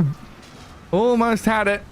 But Kiritich just a step too far. Can't be dealt with. Squadix outputting some tremendous damage. 3 down for Night Pulse. And another lane of barracks for VP. They haven't called GG yet. Maybe when they take the Megas, they'll think about it, but... Yeah. There it is. Yeah. You say it, and it will come. A 2-0 victory. I mean, expected. VP definitely the favourites heading into this. Night Pulse, they put up a fight. I don't want to say it was a good fight, but they had some moments there where it's like, yeah, okay, they can go toe-to-toe in some of these skirmishes. They've got some good ideas. But I don't know, T. It's one of those situations where I want to say VP are just better than them. And I don't know if that's factual or true, if this was a draft issue, execution issue, or what's going on. We can be relatively factual here. We can just say that, VP is just better than Night Pulse, right? VP is a team that has attended TI, has stuck it out through many seasons of being the best of the non-qualified teams for LANs until they started qualifying for a couple LANs at least, right? They lived in the shadows of BB, of Spirit and stuff. So it's like, yeah, it's fair to say. And then Night Pulse, they're an open qualifier team, right? They won the qualifier, they got themselves here, and do you expect them to be able to instantly be able to fight up against these teams with international experience and captaining like FNG? No, of course not. But we'll see what they can do in the lower bracket. And I would argue from watching a little bit of SEA this morning, from seeing Night Pulse, I think a lot of these teams, they look at the heroes that are good in meta, and like they see, let's say, like some Dooms or some Tinies or some what was the previous game? I can't remember what they picked, but the point is, like, they pick these good foundations, but like they don't really enable the entire draft. And like I look at this VP lineup, it's like you have a Timbersaw and a Medusa. It's like, which one do you deal with? If you deal with one, the other pops off, and both have this potential to own the game. I don't see that on Night Pulse. I just see a lot of independent heroes that don't really want to help each other out. So yeah, just drafting advantage and play advantage, of course, goes the way of VP. Yeah, I mean, that's one of those big differences, right? That kind of team cohesion, understanding how things all fit together. And we're talking about Dream, Kami here, his AM, and then Faceless Void. As a player, has often felt like he is the the 4 protect 1 kind of guy, where every team he plays on, he is that one who's being protected, so they don't also have that kind of diversity of play where he could maybe be on a hero that joins in early. He always wants to be mid to late game, fight ready much later on in the game there. But yeah, a 2-0 victory from VP, really no surprise here as they do move forward in that upper bracket. I'm not sure who they're going to be up against. I think the other series is still going because we're quite ahead of schedule now, team. I think we've got a long old break before our next series coming up. Do you know, are you sticking around? Is Trent coming back? Do you know what's going on? I don't think I'm sticking around. I literally am here for a single game. So thanks for letting me stop by Eastern Europe. I won't be here again because I'm doing 3 other regions, so I won't be here. Have fun, lads. Good luck. Yeah, that's it. My one and done. I can just tick it off on the CV. Very nice. So you're region hopping as well, huh? Yeah. I've got, SEA in the mornings. I've got a little bit of Western Europe in like 2 days, and then I'm jumping off to MENA as well. Nice. We're kind of flowing around the regions. Yourself, what regions are you? We're frequenting. So usually what happens is I get given a region and I do one region. This is the first time where it's like I'm doing Eastern Europe today, I'm doing NA tomorrow, then I'm doing China the day after, and then I have a day off, and then I do Western Europe.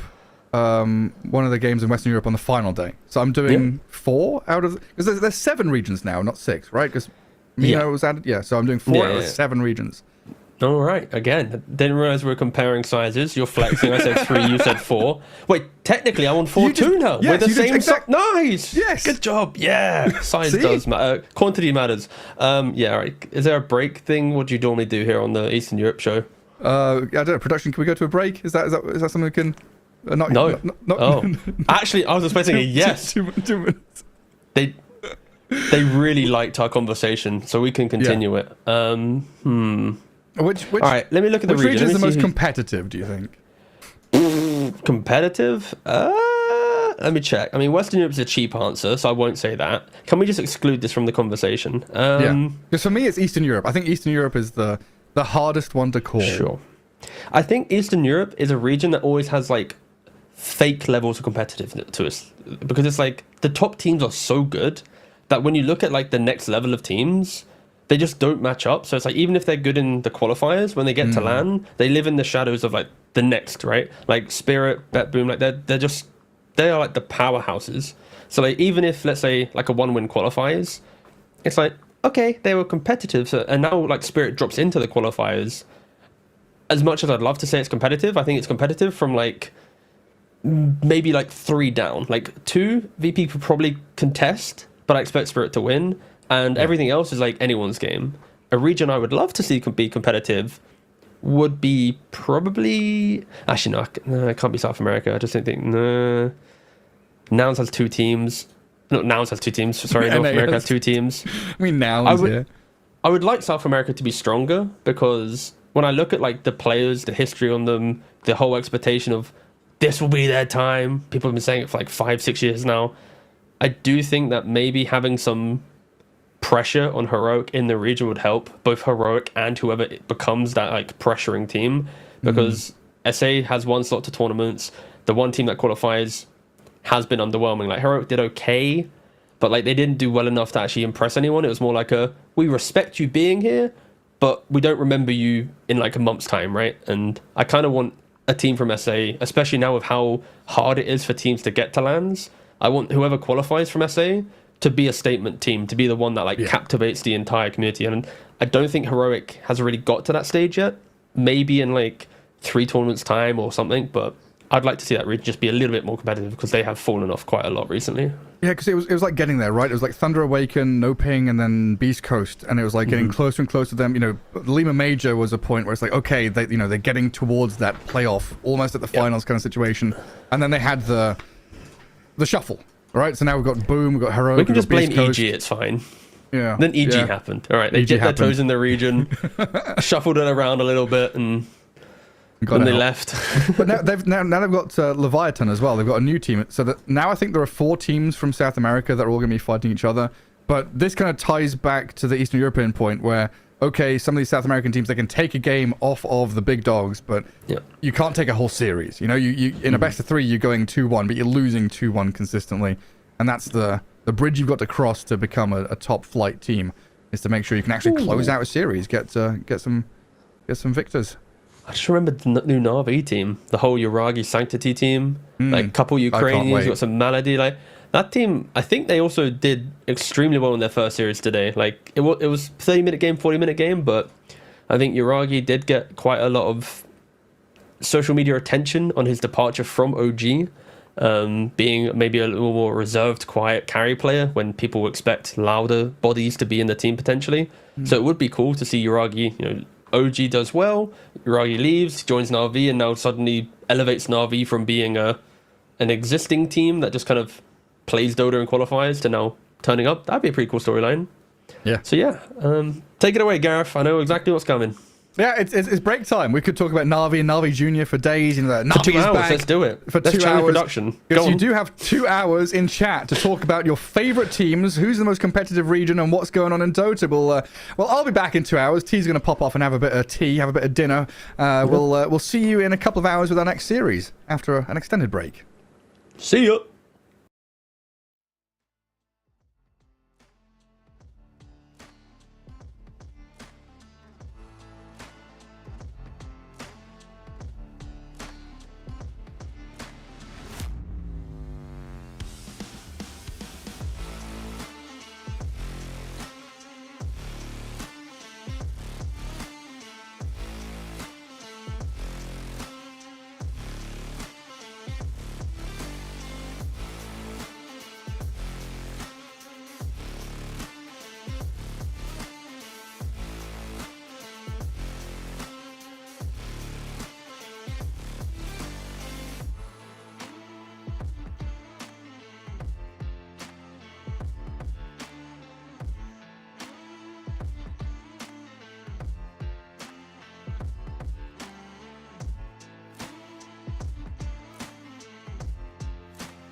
I'm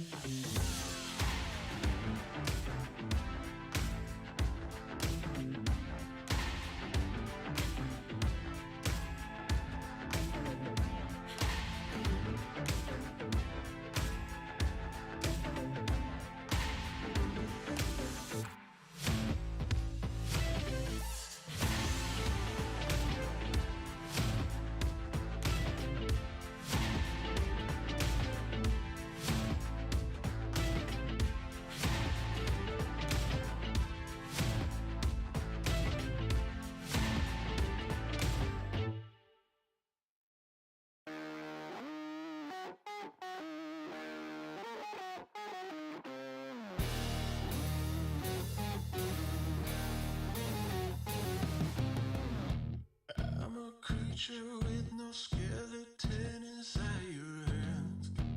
Got no home address, I come and go as you command. And it's fine with me, and it's fine. I'm a bandit that you use to keep from bleeding out. I'm the lover you don't love, but love to keep around. And it's fine with me, promise that it's fine. Maybe I'm a fool. It's not like I'm expecting something new.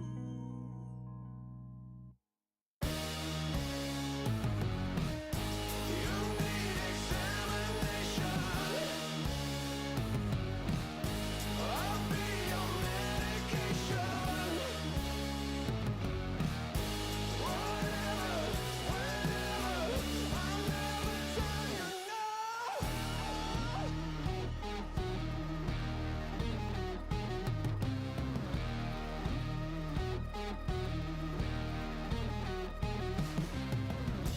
I'm a picture on your shelf that some days makes you smile. Then I gather dust and watch you go about your life. And it's fine with me. I swear it's fine. I'd be offended if I still had any dignity. Instead of savoring the drink, it's slowly killing me. Say it's fine with me. Tell me that it's fine.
It starts with this, a person that you miss. My mind draws a blank. I wanna go back to the early days when life was an escape. Now I just wait for better days. I lost myself in your reality. Lost myself. I lost myself in your reality. Lost myself. I feel that life, according to a friend, we're all shrink wrapped in families and making ends meet, stuck in jobs we'll never leave. I never wanna be like that, so I wanna go back to my reality. Wanna go back. I wanna go back to my reality. Wanna go back. Didn't mean to sound so concerning. Am I alone in the hurt? I never followed anyone in search.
I'm a creature with no skeleton inside your hands.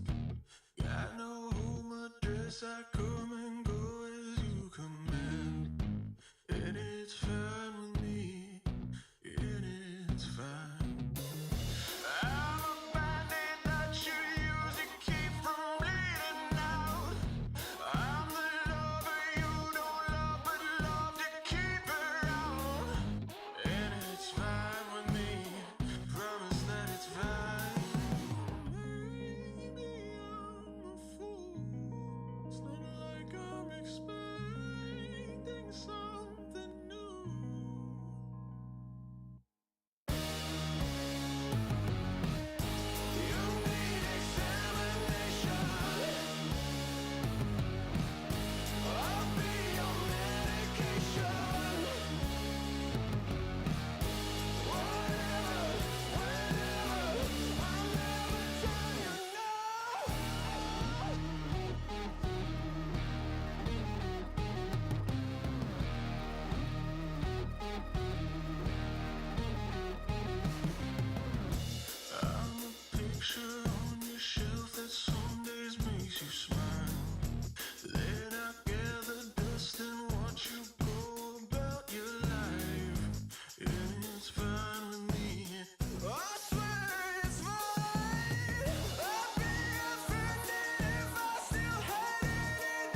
face with this, a person that you miss. Mine draws a blank. I wanna go back to the early days when life was an escape. Now I just wait for better days. I lost myself in your reality. Lost myself. I lost myself in your reality. Lost myself.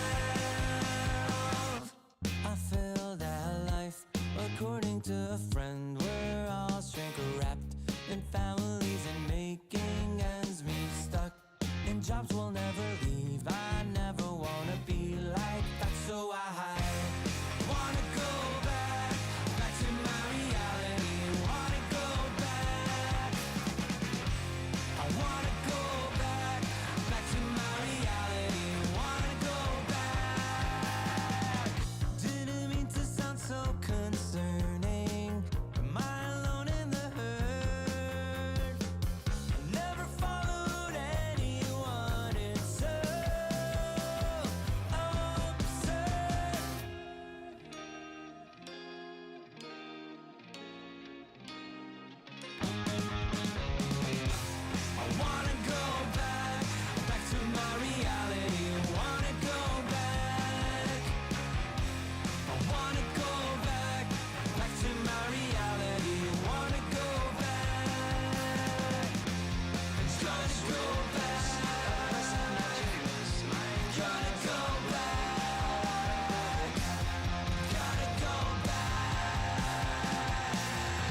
starts with this, a person that you miss. Mine draws a blank.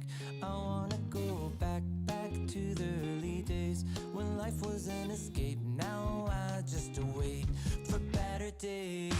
I lost myself in your reality. Lost myself. I lost myself in your reality. Lost myself.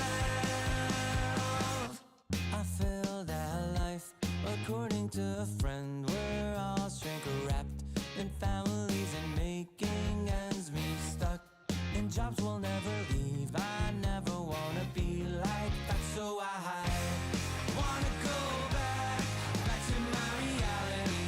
Wanna go back. I wanna go back to my reality. Wanna go back. Didn't mean to sound so concerning. Am I alone in the hurt? I never followed anyone. It's so absurd.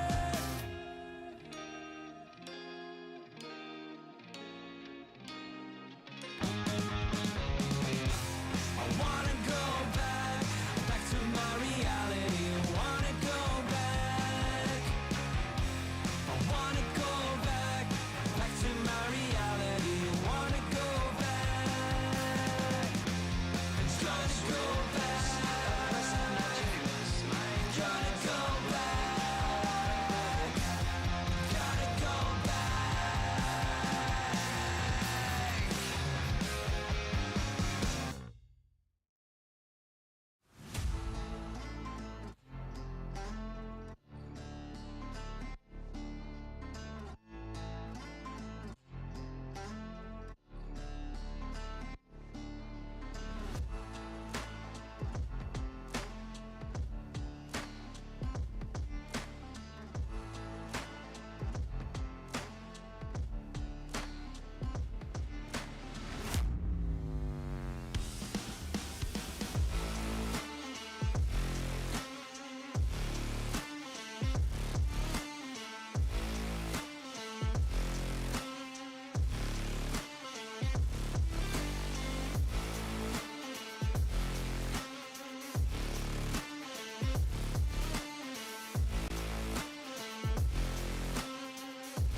I'm a creature with no skeleton inside your hands. Got no home address, I come and go as you command. And it's fine with me, and it's fine. I'm a bandit that you use to keep from bleeding out. I'm the lover you don't love, but love to keep around. And it's fine with me, from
starts with this. A person that you miss, mine draws a blank. I wanna go back to the early days when life was an escape. Now I just await. Welcome back, everybody. Here we are, a bit of an extended break. Hopefully you all got your lunch, your dinner in you. You're all ready to go because we've got another series here lined up for us. It's the DreamLeague Season 23 Eastern European Qualifiers, Trent, and its Liga team taking on Night Pulse. Indeed. The lower bracket, or as we also call it, the losers bracket, because they both just lost their series. They've been knocked down here. Night Pulse, if you were watching here, had a bit of a rough time here, folks, up against, Virtus Pro, kind of expected. Liga also weren't necessarily expected to take their series. So between the two teams, though, I'd say fairly even coming into this. Mm-hmm. Yeah, I'd probably lean Liga just because you look at the names and you think, Ramses, Rebel, got Pantomime on the pos 5 as well. But I think Night Pulse, for better or for worse, Dream, or Kami as he's known now, is like such a good player and such a carry that you can build a team around that he kind of lifts the rest of the players up with him, but can also drag them down with him at the same time, right? Yeah, it's good. Sometimes you get a little bit of anti-mage and the game happens, and other times you get the beast. So they're gonna hope for the beast. That's what we're after. For the beast. Yeah. And that's some rough times. Anti-mage and Faithless Void, two very hard carries in a row, and maybe we'll see them switch things up a little bit, but we'll find out. Game one's coming away shortly, and just prepping themselves in the lobby. I think the admin said everyone's ready and set. Good luck. Have fun's already been dropped pre-game start as well. I just checked, guys. No update. I made sure. I went and looked. Just so you know, no update yet. Almost. Yeah. We're getting there. So when the update happens, do you burn the painting or? Well, I'll need it for the next update. But there won't be another clown fall. It's clowns all the way down, Gary. It's clowns all the way down. It's not the crown fall, it's the clown fall patch. But here we go. Draft. Oh, already starting things off with a Naga ban. Centaur Kunkka, not too surprising there. Nagasar a little bit weird. First phase. One of those, you can only win with this hero bans. I think it's also a really annoying hero to get picked last in the second phase by the team that has first pick. Yeah, actually, I would have expected this to be banned against... Like, I would expect Night Pulse to ban it against Ramses rather than the Ramses team banning it the other way. But, I guess Dream can play it as well. Centaur Bat, Shadow Demon gone. Who's going to get left in? Quite a few heroes right now. I mean, Chen's the big outlier at the moment. No doubt about that. But then the Timber Saw as well. So, like, if you want the Chen, you could go, like, Timber ban into Chen here as Night Pulse if you're Chen gamers. That sounds pretty good to me. It's like, it just feels like Chen doesn't worry about anything anymore. We used to have like the Chen Enchantress, Chen Crystal Maiden battles, who counters whom, but now it's just like Chen. Chen. Don't care Frostbite, don't care Enchant, I Chen. Yeah, they're definitely still good counters. But like, Chen's just very, very strong right now. So there's a Timber ban. Do they dare Chen, or are they like, we're not like Chen gamers, maybe we just like really like Doom? I think Doom's a pretty weak first overall. But with Chen still in the pool, there's like at least some argument of like, it could be like support Doom, we could flex it dissuades a Chen pick. So maybe something there. Yeah, and I guess the thing with first pick as well, right? You don't get that double pick, so you can't have the Crystal Maiden +1, the Crystal Maiden Tiny, for example. Or, Centaur Techies. Of course, Centaur's banned, but starting out with Techies here is a pretty solid opener, but an indication that they don't play Chen, then, I guess. If you don't, they will. So, very surprised by that. Not a big fan. I think if you're not going to take the Chen first overall, then you need to ban it. I don't know if they were, like, playing a bluff, and they were just like, Liga will ban it. But I don't know. Having first pick and not playing Chen is a big disadvantage in this patch.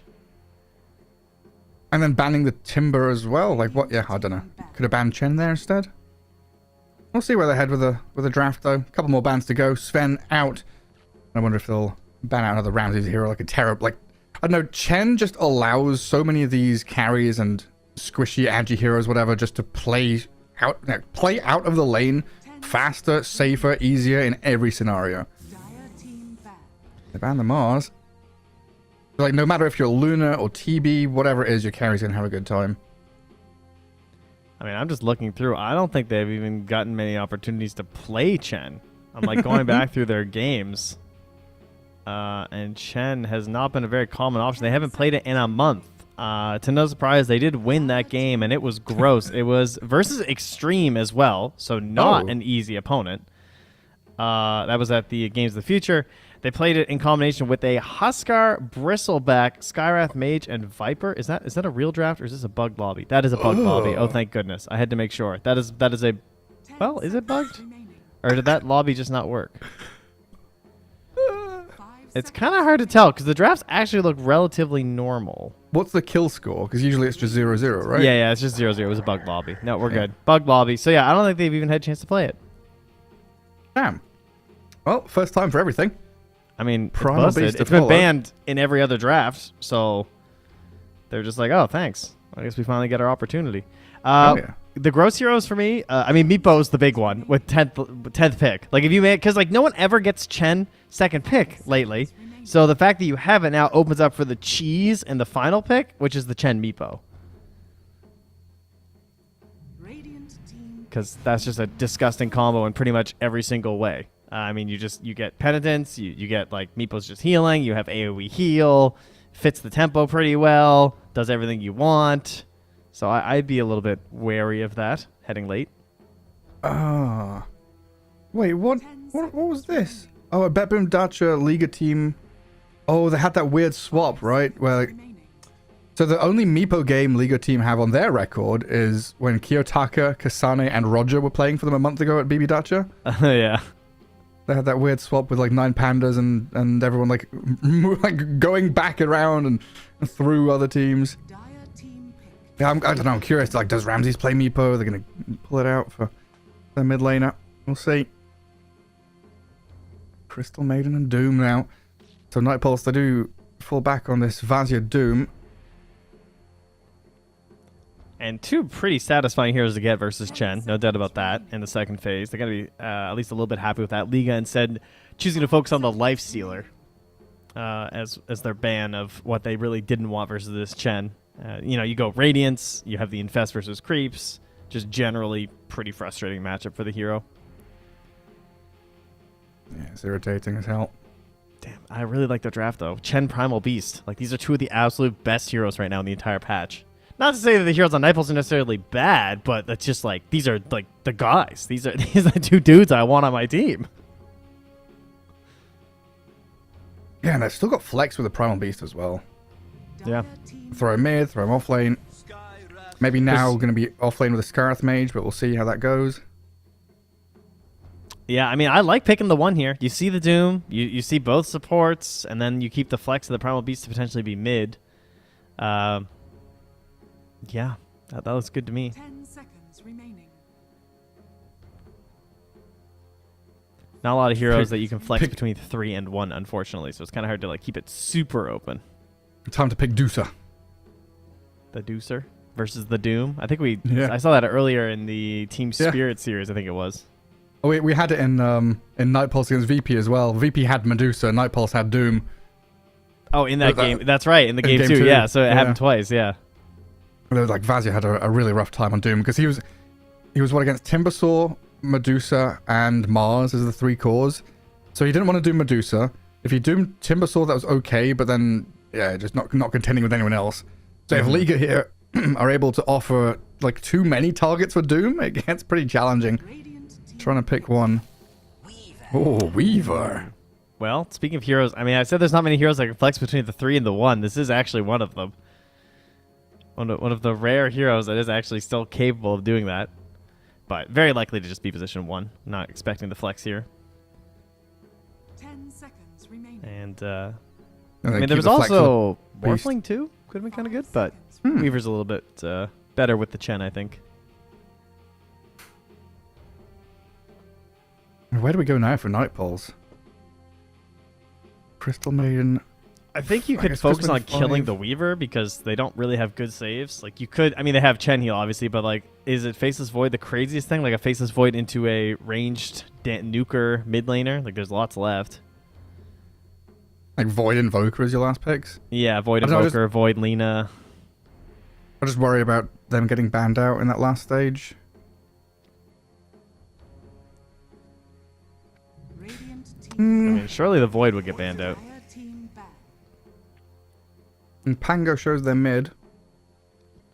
Man, I really like the Void though. Time dilation so nice versus Primal Beast too. I feel like that hero's kind of sad. Yeah, I'm curious then if, you know, they might have felt like they got burnt in that last game where they literally had Doom, Pango, Faceless Void as their 3 cores. Yeah. So I don't know if they want to run it back and show that they can 5 seconds remaining. they can do it. What did they had? They had Tiny instead of Techies in that game against VP, which they lost. Well, League Up Relieved will immediately ban Faceless Void. Like, whew, Yep. close one. Yeah, I guess you want to give Dream the latest pick possible, but 10 seconds remaining. don't know, I don't- Morphling for Dream?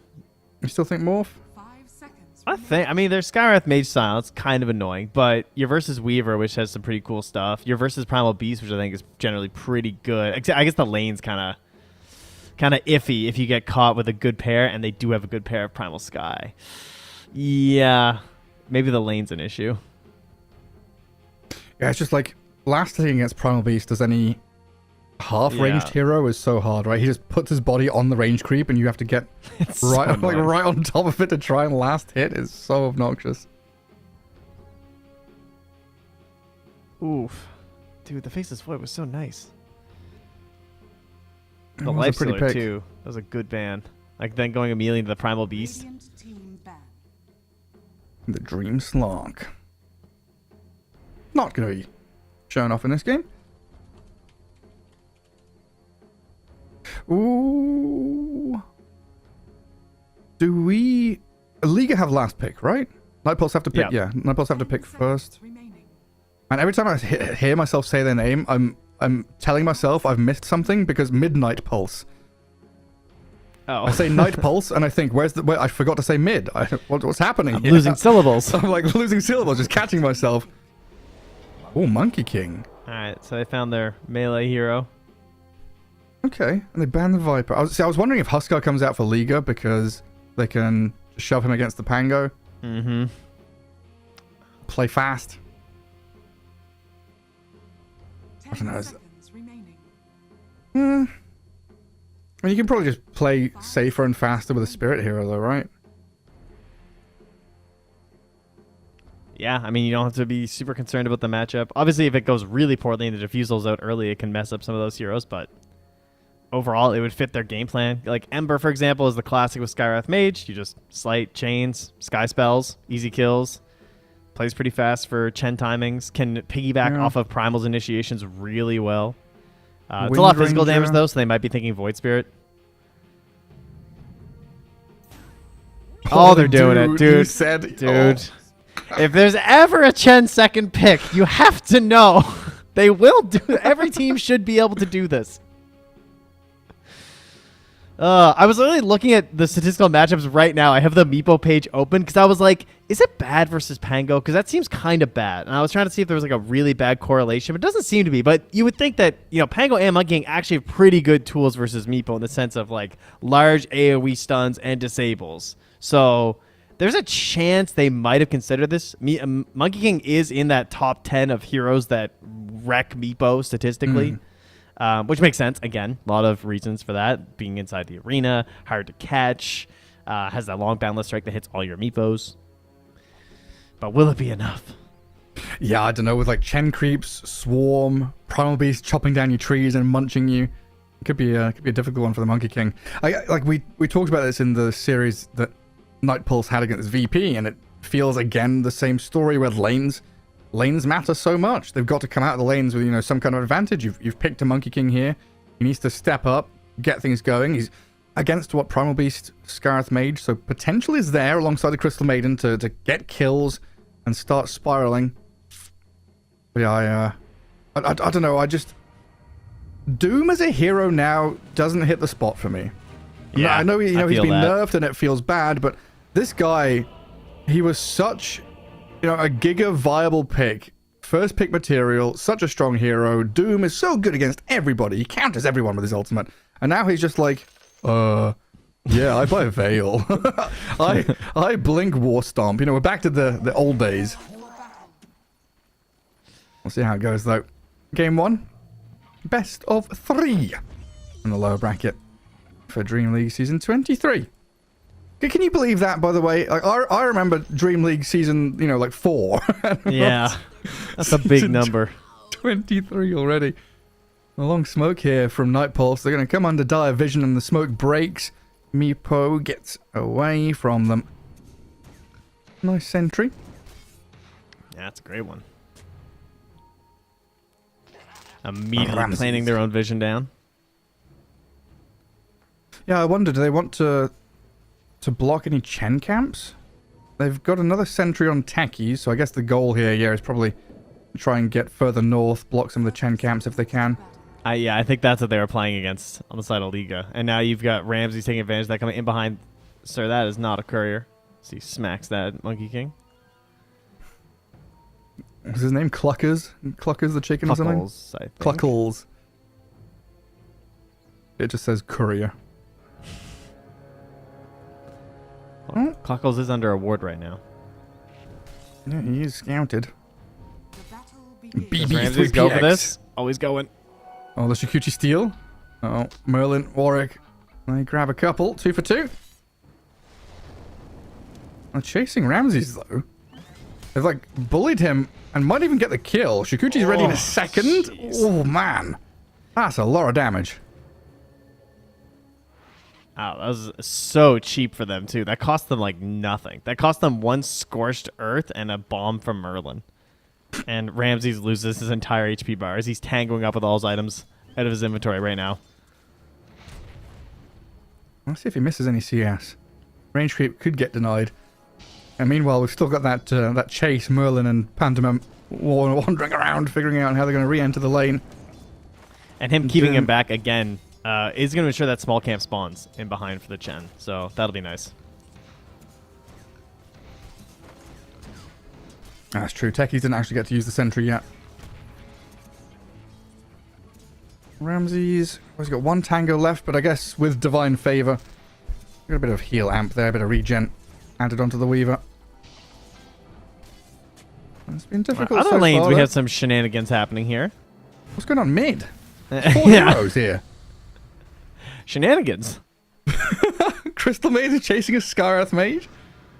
1J just dragging a wave all the way across to Ancients, past his towers. What does that mean? Primal Beast is 1v1 against Monkey King. Yeah. You will make a nice I mean, obviously he's trying to get the wave somewhere nice. Yeah, I think if you're against Monkey Maiden, you know that when they hit level 2, you're going to be losing this lane, so trying not to play it as much as possible. Make your own lane somewhere else. All right, well, he manages to grab a lot of these last hits. There's a crystal. Dude, he is so low. I cannot believe Jansen just try and kill him there. I mean, I know he's a fairy fire, but still. Yeah, now Maiden's the one on the run. Maybe just thinking, hey, we hit level 2, we've got much greater chance at killing. Don't want to waste my mana. 115 mana on one of That's these Crystal Novas. Not worth it now. We'll go for the second round instead. As First Blood is picked up by Ramses. Weaver just chases down Merlin. And Techie's down against a Weaver and a Chen. Yeah, he just traded with Chen way too much. He took 400 damage. I mean, Panman is also taking damage, but it's very easy to get the secure as a Weaver, of course. Also, Chen has Divine Favor. Was it 12 armor? Yeah, 12 armor at level 1. Ridiculous. No, that can't be honestly. right. That's way too high, Gary. That would make him first pick in every draft. Oh, goodbye. Crystal Maiden down. Monkey King trying to trade. See if the Primal Beast with the body blocks. Does get up the Jingu stacks though now. He's living. Courier? Micro? Oh, slips away. And gets the Lotus. Gaming. That's his boots too, so That's pretty can't be big. losing that versus the Monkey King. And now it's boots difference against Monkey. Crystal Maiden is level 2, but That's been good so far from Liga. 2 kills to the good, 1,000 net worth difference. Meepo's, what, now level 4? So you can start thinking about getting one of these little Meepos elsewhere. What's Meepo's game plan like nowadays? Gonna farm jungle until you got big items? Get Aghanim Scepter? I mean, like, Aghanim's is still the big one, right? Yeah, we're still Mega Meepoing. And then you're still diffusing as well. It's not, I mean, the big nerf was the nerf to Disperser. That was like god tier on Meepo. And it's still good, but that was like a gnarly Meepo item. But, you know, you're still just doing Diffusal, you're doing eggs, and then I've seen Meepos go Blink right after, because, you know, it just depends on the game. Do I want more stats, or do I just fight? Still trying to drag waves and cause a bit of chaos. Dies for it this time, though.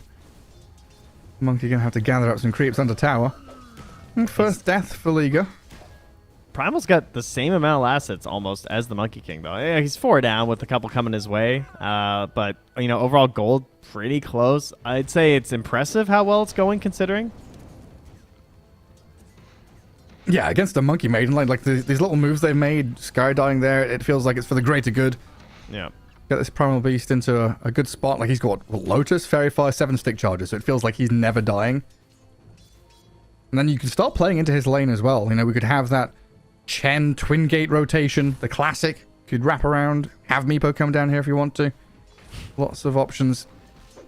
So it looks like they're just going to leave Ramses at top alone for now. They have this golem sitting nearby, body blocking the camp, and it's also at 50 HP, so he could do the classic Chen maneuver. Oh, the deny into... The run-in, split, yeah, you know. Get the shard golems going. Yeah, get him out there. Oh, Crystal Maiden and Skarath having another battle over the ward spot. Does get denied, so no bonus there, but the Meepo comes in. Rebels found the Monkey King, and in comes the Primal Beast too. Okay. Crystal Maiden getting stomped around, but she'll get back to tower for safety. Back up top. What's going on there? Oh, Ramses. He's fine. He's fine. He's got divine favor on him. How foolish of me. Here I was being concerned. Mid lane TP in. They don't hit the net, though. Not sure how successful that would have been. But they are going to set up for this rune here. See if Warwick gets it. He's got a chance. Oh, swing and a miss. Regen top. I wonder if this is one of those games where Sky goes max Ancient Seal now.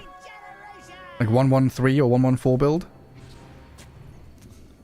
I mean, yeah. He doesn't have the best setup, to be honest. They feel super good against Pango in particular, I think. Yeah, crushes Pango. And Vazia.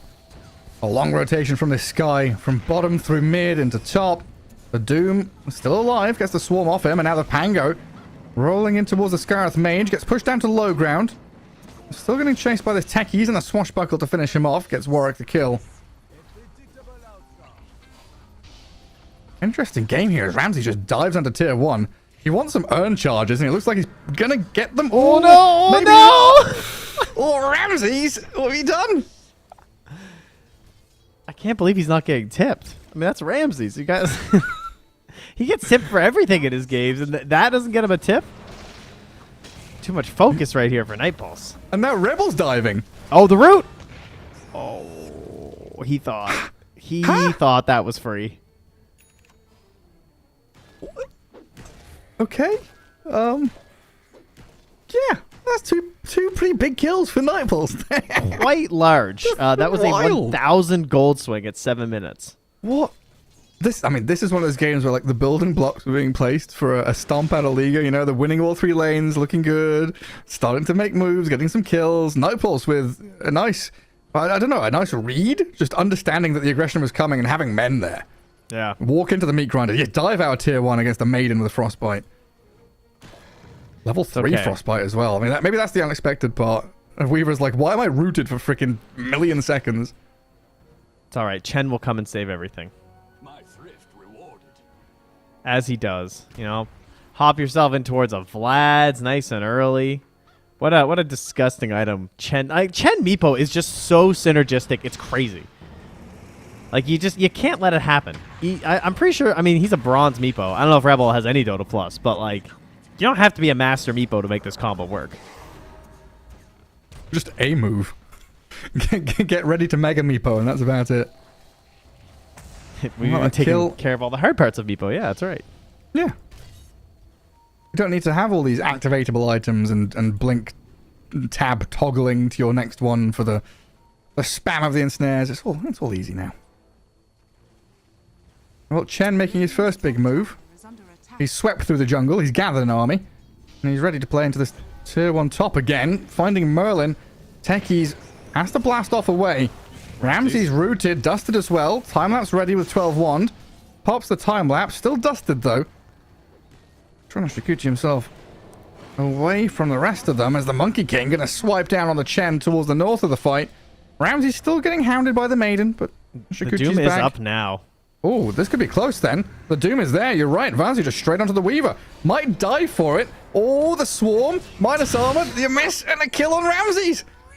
What is happening? I mean, I can't believe he went for that dive the time before when he was level 5 just now. Like, he almost had Doom. He was only a couple XP away. And, of course, he gets it as Ramses is trying to get out of that fight. And that's what level 3 Shikuchi still getting caught by a Doom. Tough stuff here. They are pushing a little bit. I feel like the Chen is going to be the most annoyed right now. I feel like Pandemim's got to be like, guys, this game's supposed to be easy. I'm playing the Chen. Can we just wait till I am Chen? Yeah. But maybe his team is asking, why aren't you moving out of the jungle then? Why are you just up there farming jungle camps? Well, to be fair, he almost solo killed that Techies, and then Ramsey was like, nah, I got this. And then he got in a little bit too deep, gets stunned up. Life is hard. Also a little curious that they're doing all these dives top tier 1. They've not activated the Primal Beast, who's had a decent laning stage. You know, phase boot, soaring. He's starting to tank up a little bit. I forgot he was here.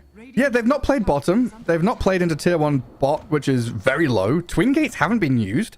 And honestly, I feel like that's one of the greatest strengths of Chen, is abusing twin gates with your army. You're just bringing, you know, an additional 3 or 4 units down to this bottom lane and get a... Even if it's not a kill, you're getting a tower at least. Well, now would be a great time for it because he's in trouble down there. Yeah, jumped upon, gets the onslaught down. Dreamer's holding that boundless strike. He throws it now. Merlin trying to chase forward with a sticky bomb. Slow. Primal Beast is tanky and has the hand of God, though. Wow. I definitely thought CM was going to catch up there. I mean, he's just that slow. I don't know. I think Dream could have... Yeah, I guess if you use Boundless Strike, he's still going to onslaught anyway, so maybe it didn't matter in the end. But he held it trying to cancel it, but then he got bumped by it. Oh, Freezing Field on the Chen. Oh, yeah, Chen's going to save you, huh? Dead for 25. Gone to the Crystal Maiden, who's dominating. He's dominating. I feel like I'm in a fever dream here. You know, in my head, I had this game kind of laid out what was going to happen, and it's just Liga throwing stuff at the wall and seeing what sticks. Nothing's sticking. They're just dying. It's a lot of throwing. Techies is here.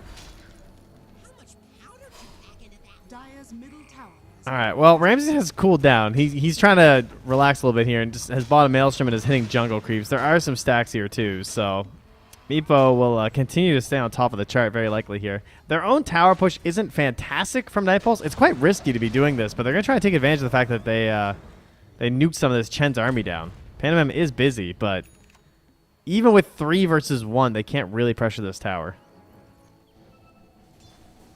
Monkey King is being pinged now. Nearly at Maelstrom. Very difficult to track him down, though. I'll put the Primal Beast there to gather up the wave, but the rest of the team kind of wondering where they need to be. Techie's farming through some Ancients. And I guess that is still the big kind of pivot moment. Aghanim Scepter on Techies after this Diffusal Blade. And maybe Liga were like, yeah, we're going to try some stuff. Let's see if we can you just steamroll them. Techies? Meepo. I was like, what are you talking about? I mean, I know they're both very annoying. Ags, yeah. Techies Disperser, you know, the casual. Yeah. Just get the sign down. It's fine. That's how melted my brain is into it. Already just in game 1. Well, you know, there's some questionable acts happening here, so I don't blame you. You know, it's good that the casting becomes questionable as well. We got to match the tempo of our teams.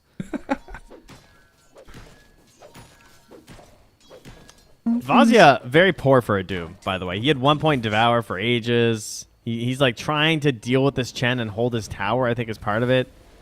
And, you know, he also... He didn't die yet, but he's come very close. But not the rich Doom that you're kind of hoping for, you know? Yeah, no Devour Midas anymore. This ain't Ace, you know? He's on a different level. He's in a different region. He's on a different team, Trent. He's not here. He's just not You here. that guy from Team Secret? Ooh, Oh, all right, yeah. Root. Hello. Goodbye. All right. Jeez. Yep. He's dead. Tower is under attack. At 5. Pandemem's just like, five is that a twin gate they went through? Was it? How did they all get there? Here? Well, now they're onto this Doom. Oh, but the Wukong's Monkey's in. Hand of God trying to save the Primal. They get the kill on Doom, but lose BB3PX. Now the chase forward with a swashbuckle, but Monkey dunks down from the tree, lands into that 5-second stun, still able to output a lot of damage onto this Meepo, and a double kill for Crystal Maiden. Unstoppable. 6, Go 1, on. and 4. Triple. Oh. This says the support you just stopped casting spells. You do not want more gold right now. I want more. She has almost as many kills as last hits. Are you serious? Yeah, she has 6 kills and 7 last hits right now. That's pretty good. Oh, what? Now this is in I don't know, drastic difference to the previous game. Or Yanta played Crystal Maiden, and I think he died 11 Ramses. times in like 10 minutes. Has Ramsey just run top again and died? Almost. It was close. It was very close. Almost a little bit of chain stun action happening there. Radiant's bottom tower. Yeah, so in that game, 0 and 12 on Maiden in a 30-minute game for Yanta. And Structures. T-Gov was talking about it. He didn't even take the HP talent at 10. He took the Nova AoE because he knew that the 250 health like just wasn't going to stop him from insta-dying. But anyway, Primal Beast. Oh, Onslaught. Oh, nice. Oh, the tornado hurricane play. though. The Hurricane drags him back mid-Onslaught. Hit him with the Scorpion. Get over here. Dyer's top tower. Oh, okay, I was trying to figure out whose that was. It's the Dooms, isn't it? Yeah. Radiant's middle tower is under attack. Who's over here? Oh, Pango. Oh, it's the Pango. Well, there's your combo. Ensnare into Mystic Flare. And the Aghanim That's a lot of Scepter damage. arrives. Yeah, finally, the Mega Meepo. And that begs the question. I was wondering what he was going to do on Pango. Because he has the Blink and the Ags queued up. And I can Ramses? see an argument for either. Ramses. Off. That's painful. Dyer's Wukong's with 3 his seconds from ult. maxed out Frostbite. Chen now in trouble. Vazia Doom here. Gleipnir fully completed for Kami. Gives that additional bit of lockdown to help out. Isn't it so beautiful to see an item that's not Battle Fury on a Monkey King? under attack. Doesn't it just Yes. make your heart sing? It fills me with so much joy. Tower has fallen. So nice. I mean, I still kind of want the old Radiance Aghanim Scepter build to come back. Ah, anything. And Anything the that's not stat- Battle Fury. The statues of the Radiance just auto-farming creep camps for you. You don't even have to be there. Well, Ramses had a weird game, honestly. He's 1-4-0 on this Weaver. He's not tremendously farmed, but I don't think he's like too far behind the rest of the pack at 7k net worth, but He was so far up, though. he was, yeah. Dyer's top tower is under attack. But they still have this. The easy quick picks every 60 seconds Dyer are scanning. as the supports continue to do a lot of the lifting in this game. It's a lot of the everything. They're the ones playing the map, showing, killing, ganking. Oh. Sky nearly blew himself up to these techies' mines. Ramses chasing Vazia up in that northern part of the map again. As work farms Oh, up you big can't stack of click. ancients. He can't click the mine because the twin gate's in the way. Very sneaky. Ramses is chasing again. Monkey King is eyeing up this Weaver, and they've got Ramses? vision of him. Time lapse. Doom, though. Dude. Vaz is here, and Ramses dead yet again. Time Fifth of lapsing the into getting game. doomed is so funny. Oh boy. I think there's a Alright, lot of it's internal Meepo time, screaming. though. Maybe some But- external screaming as well. Is this Roll a tilt smokes. maneuver to run into them still right now? Like, there's Techie's mines detecting the smoke. Great use of I mean, techies. Oh, he's in. Look at him. He just goes in. This is dangerous for the Monkey King, though. The Hand of God. Oh, Monkey maybe can stand his ground and fight. Yo. The Proto Beast is back in. They've got the control over onto Warwick as well. They lose Merlin, Kami, 1J dead, but the Maiden follows into the grave, and a triple for Rebel appears. Who needs Ramses? Who needs the carry? We've got the Meepo, the Chen, to follow through and look for another one onto Warwick's Pango. Stuck on the high ground, chased down, and tickled to death. Oh, Is he? Maybe not. He's out of there. He's run away. He has escaped. Ramses and Vazia twin gating. Oh, God. Vazia. I think you might be dead, buddy. Yeah, not much hope here. His best hope is that someone comes to try and help, and then Meepo kills him too, because he's also nearby. That's what Liga we're maybe angling for. All right, we're even somehow here, folks, as Meepo just got 1,360 gold, by the way, across those 4 deaths that have happened now. So what happened? That was a Monkey King kind of, am I crazy? That was pretty blind, right? I don't think he had the vision now when he went. Oh, no, he did have that forward ward. I see. So he saw the rest of the team go down, and he thought, oh, I could blow up this Chen really quick if the fight's ours. That's not how it went down, though. He got silenced pretty fast after that. Yeah. And he didn't get down the Wukongs either. Like, it feels like that's one of those moves where you have to boundless Wukongs and then jump.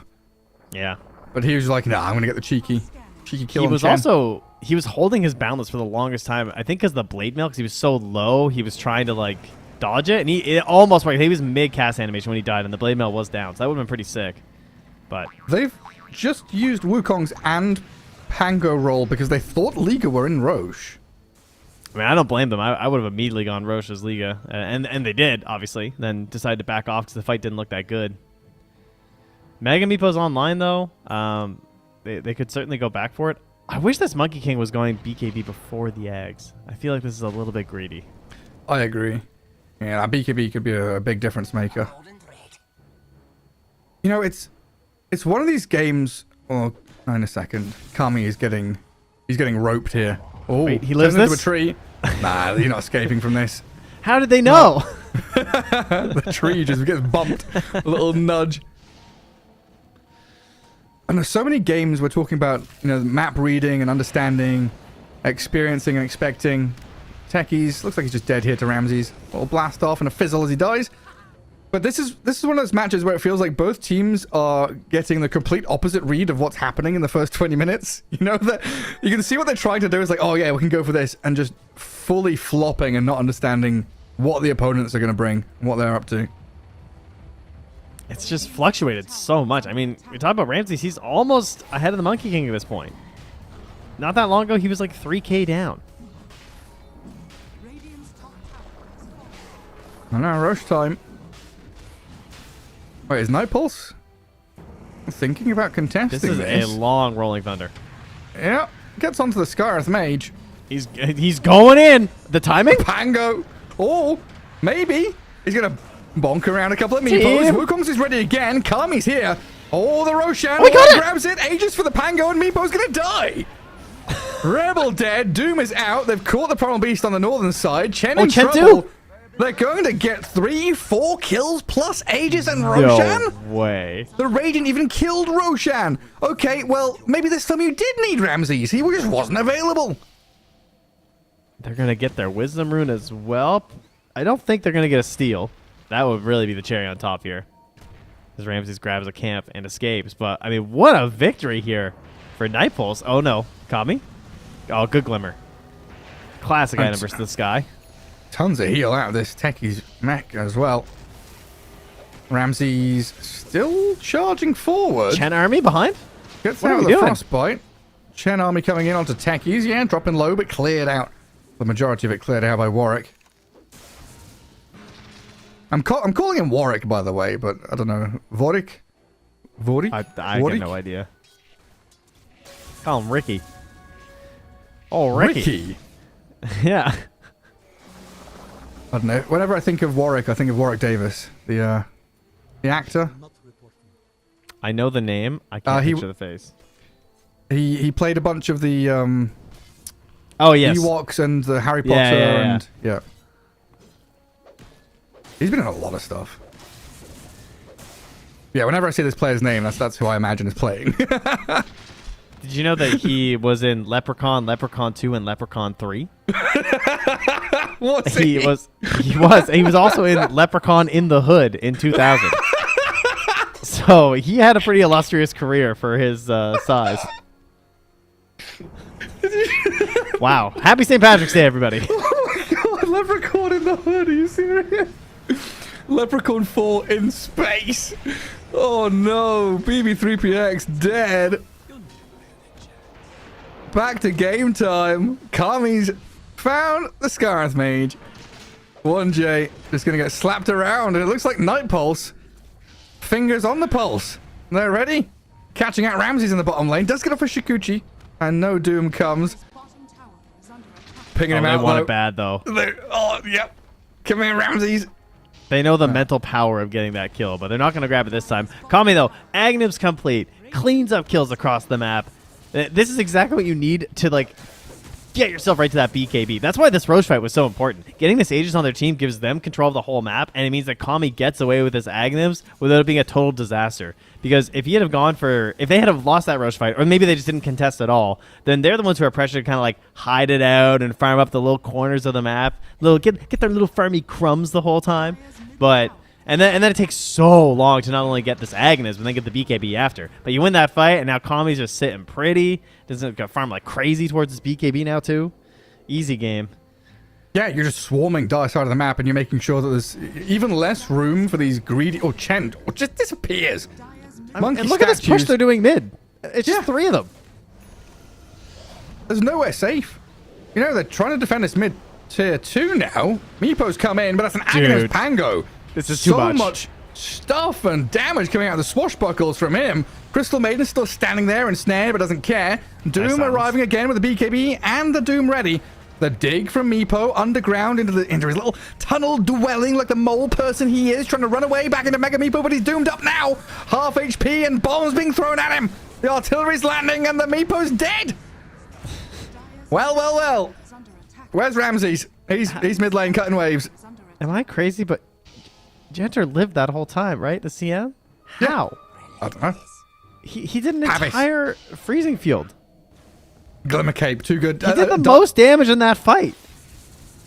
I mean, Dire are carrying 1 dust on the Sky, and Sky is the guy that dies straight away. Oh, Ramsey's going for a big one here. Yeah. I'm watching. Oh, Ramses. Go on, Ramses, get something. No, he's not even going to get the kill, is he? The reactive taser is too much for him. They cancel the TP, though. Mate. Hang on, what's happening on the other side of the map? It's Pantomime dying. And the high ground push from Nightballs. Back to techies. Oh, Merlin is outplaying Ramses. Ring around the rosy. Oh, still dies. What was that? Oh, it was the Gossamer Cape gave him a one-hit dodge there. Primal Beast is charging in towards the Doom now. Vazia has BKB in 10 seconds. So it looks like he's going to be fine. Monkey now has BKB. DD Rune spawns down a bot. And Liga starts spam pinging up on this high ground, but they are running into BKB Monkey King. They have vision, though, with that ward. And Aghanims. Yeah, both teams playing under their high ground vision, right? Dire on the left, Radiant on the right. DD Ramses. Kami. Just gunning it straight towards them. They see the Primal. That courier is going to somehow get in. Primal's in with the Meepo as well. The swashbuckle shield crash with the Wukong's command down. The golden monkey statues. Oh, it's so much damage. The Meepo just falling in the midst of it all. He digs down underground, so safe for now, and no one's died somehow. Rebel should fall eventually, though, as he gets stuck in the frostbite. Maiden there. The big difference maker yet again. Yanta getting the job done as Kami jumps across the canopy, tree gliding and dancing onto the Scarth Mage. Gets up the Jingu stacks, whacks into 1J, and looks for the kill with a boundless strike. Doom and Pango onto the tail of Ramses now. He's got no time lapse, and he's been doomed. No. Warrior can chase forward, frostbitten and killed. Lives being claimed by Night Pulse and Liga, really licking their wounds and wondering what went wrong in this game. All I know is every freezing field is going max duration. That's what I'm seeing every time. Oh, what a game for this Crystal Maiden. 8, 2, and 16 on Crystal Maiden. It's bonkers. It's really nutty stuff. Every glimmer is so successful. The Wukongs have been great too. Excellent positioning there. I mean, they took the fight where they wanted it. Liga, yeah, they are a bit desperate, sure. They have to take fights in some kind of bad spots. If they don't get that immediate burst of Skywrath Mage combo, it's kind of GG, and that fell off pretty hard. Obviously, once like the Glimmer's out and the BKBs are out, kind of hard to force that. There was a nice grab from the Primal though. I think he caught the Pango mid-roll, didn't he? With the Pulverize. Oh, I don't know. I could not That's see what it a looked. damn Oh, thing. dude, it was just colors everywhere. I could barely make out what was happening that fight. Yeah. I saw shiny gold across 90% of my screen. Because they all jumped at the same time. Like it was Pango roll, Primal Beast Onslaught, Pulverize, and Monkey King Wukongs simultaneously. I don't know. This game, it felt like Liga had kind of written the script, they're directing the show, and now they're just being booted off the set, and Nightpulse they've taken over the writer's strike in action. They're like, no. This is our movie now. I would say that Liga definitely had the control of who won this game. Yes. If I could put it like that. Yes. Like, with how the lanes went, it just felt like if they were just patient and played how you would expect this lineup to work, then it should have been pretty free. Right. But Like, Nightpulse have just been fantastic. They have. They really have. I mean, a really well executed kill on Ramses there. But I agree. Like, in my head, I'm thinking this draft from Liga kind of plays... Like, it doesn't actually play itself, but it kind of plays itself, right? You just go through the steps. You know what to expect. You know what you're doing. And they tried to be a bit fruity with these dives, top tier 1. Not really protecting their towers. Now making a play, but Onslaught pushes Rebel. They catch up to the Monkey King, but he got his BKB off. Let's see if Kami can turn this with the Boundless Strike, and the statue's out. The Wukong's there, but still dead. Couldn't lifesteal up enough, so that is a massive kill on the Monkey King. Oh, but bad news. Bad news. It's a long Roche spawn. Like, this is where it would be so perfect if Roche was just up for them, and they could just rush it. Not to be. And now Techies is going to prep too. Get down here immediately. This is the best thing about Techies. You just get to take total control over the map. Any territory that you want to protect, you get to do. And whoa, through the twin gate. They're coming. I mean, they know. Oh, they're going to be so sad. One Meepo is going to sit here. Or not. Maybe a Chen creep will do. Yeah, it might have to be. Yeah, it's been an interesting game. I think very good reactions from Nightpulse in this game so far.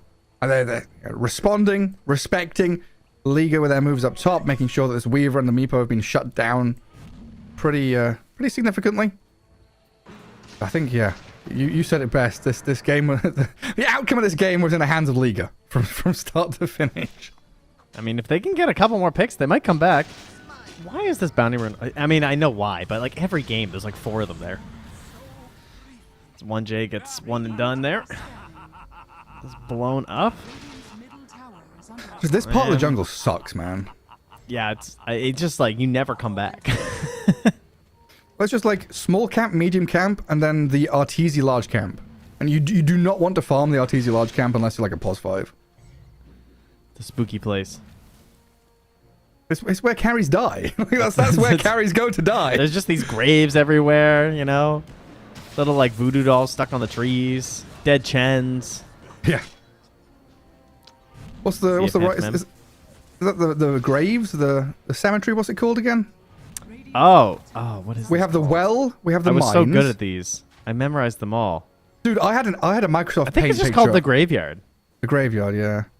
So north is mines. Yeah. West South is Wishing Well. Yeah. East is graveyard, and West west is the statues. I think it's called statues. Yeah. Something. Yeah, sounds about right. Lore. Yeah, important lore here. Slacks. Well, Merlin this time, there was not a Meepo just sitting down here, so he gets to live. He plants his mines. They're going to find the Roche, and we are going to get Roshan's banner. Woohoo! Best item in the game. Yeah, it's something.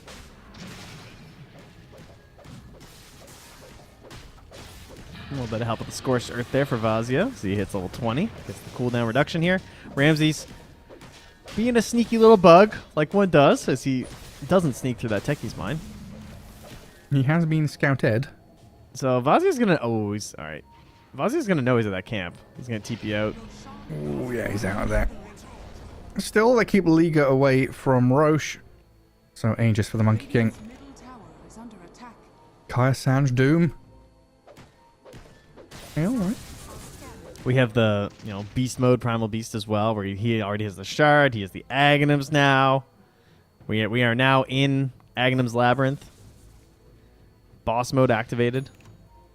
It still breaks, right? Yep. That's pretty good against the Monkey King. Very, very We good. saw in the last fight, if they're able to get him before he can like lifesteal off a big boundless or just stop his Jingu stacks in general, they could actually kill him. His staying power disappears. Oh, but Ramsey's he's just constantly under wards. This poor Weaver is just under vision the entire game.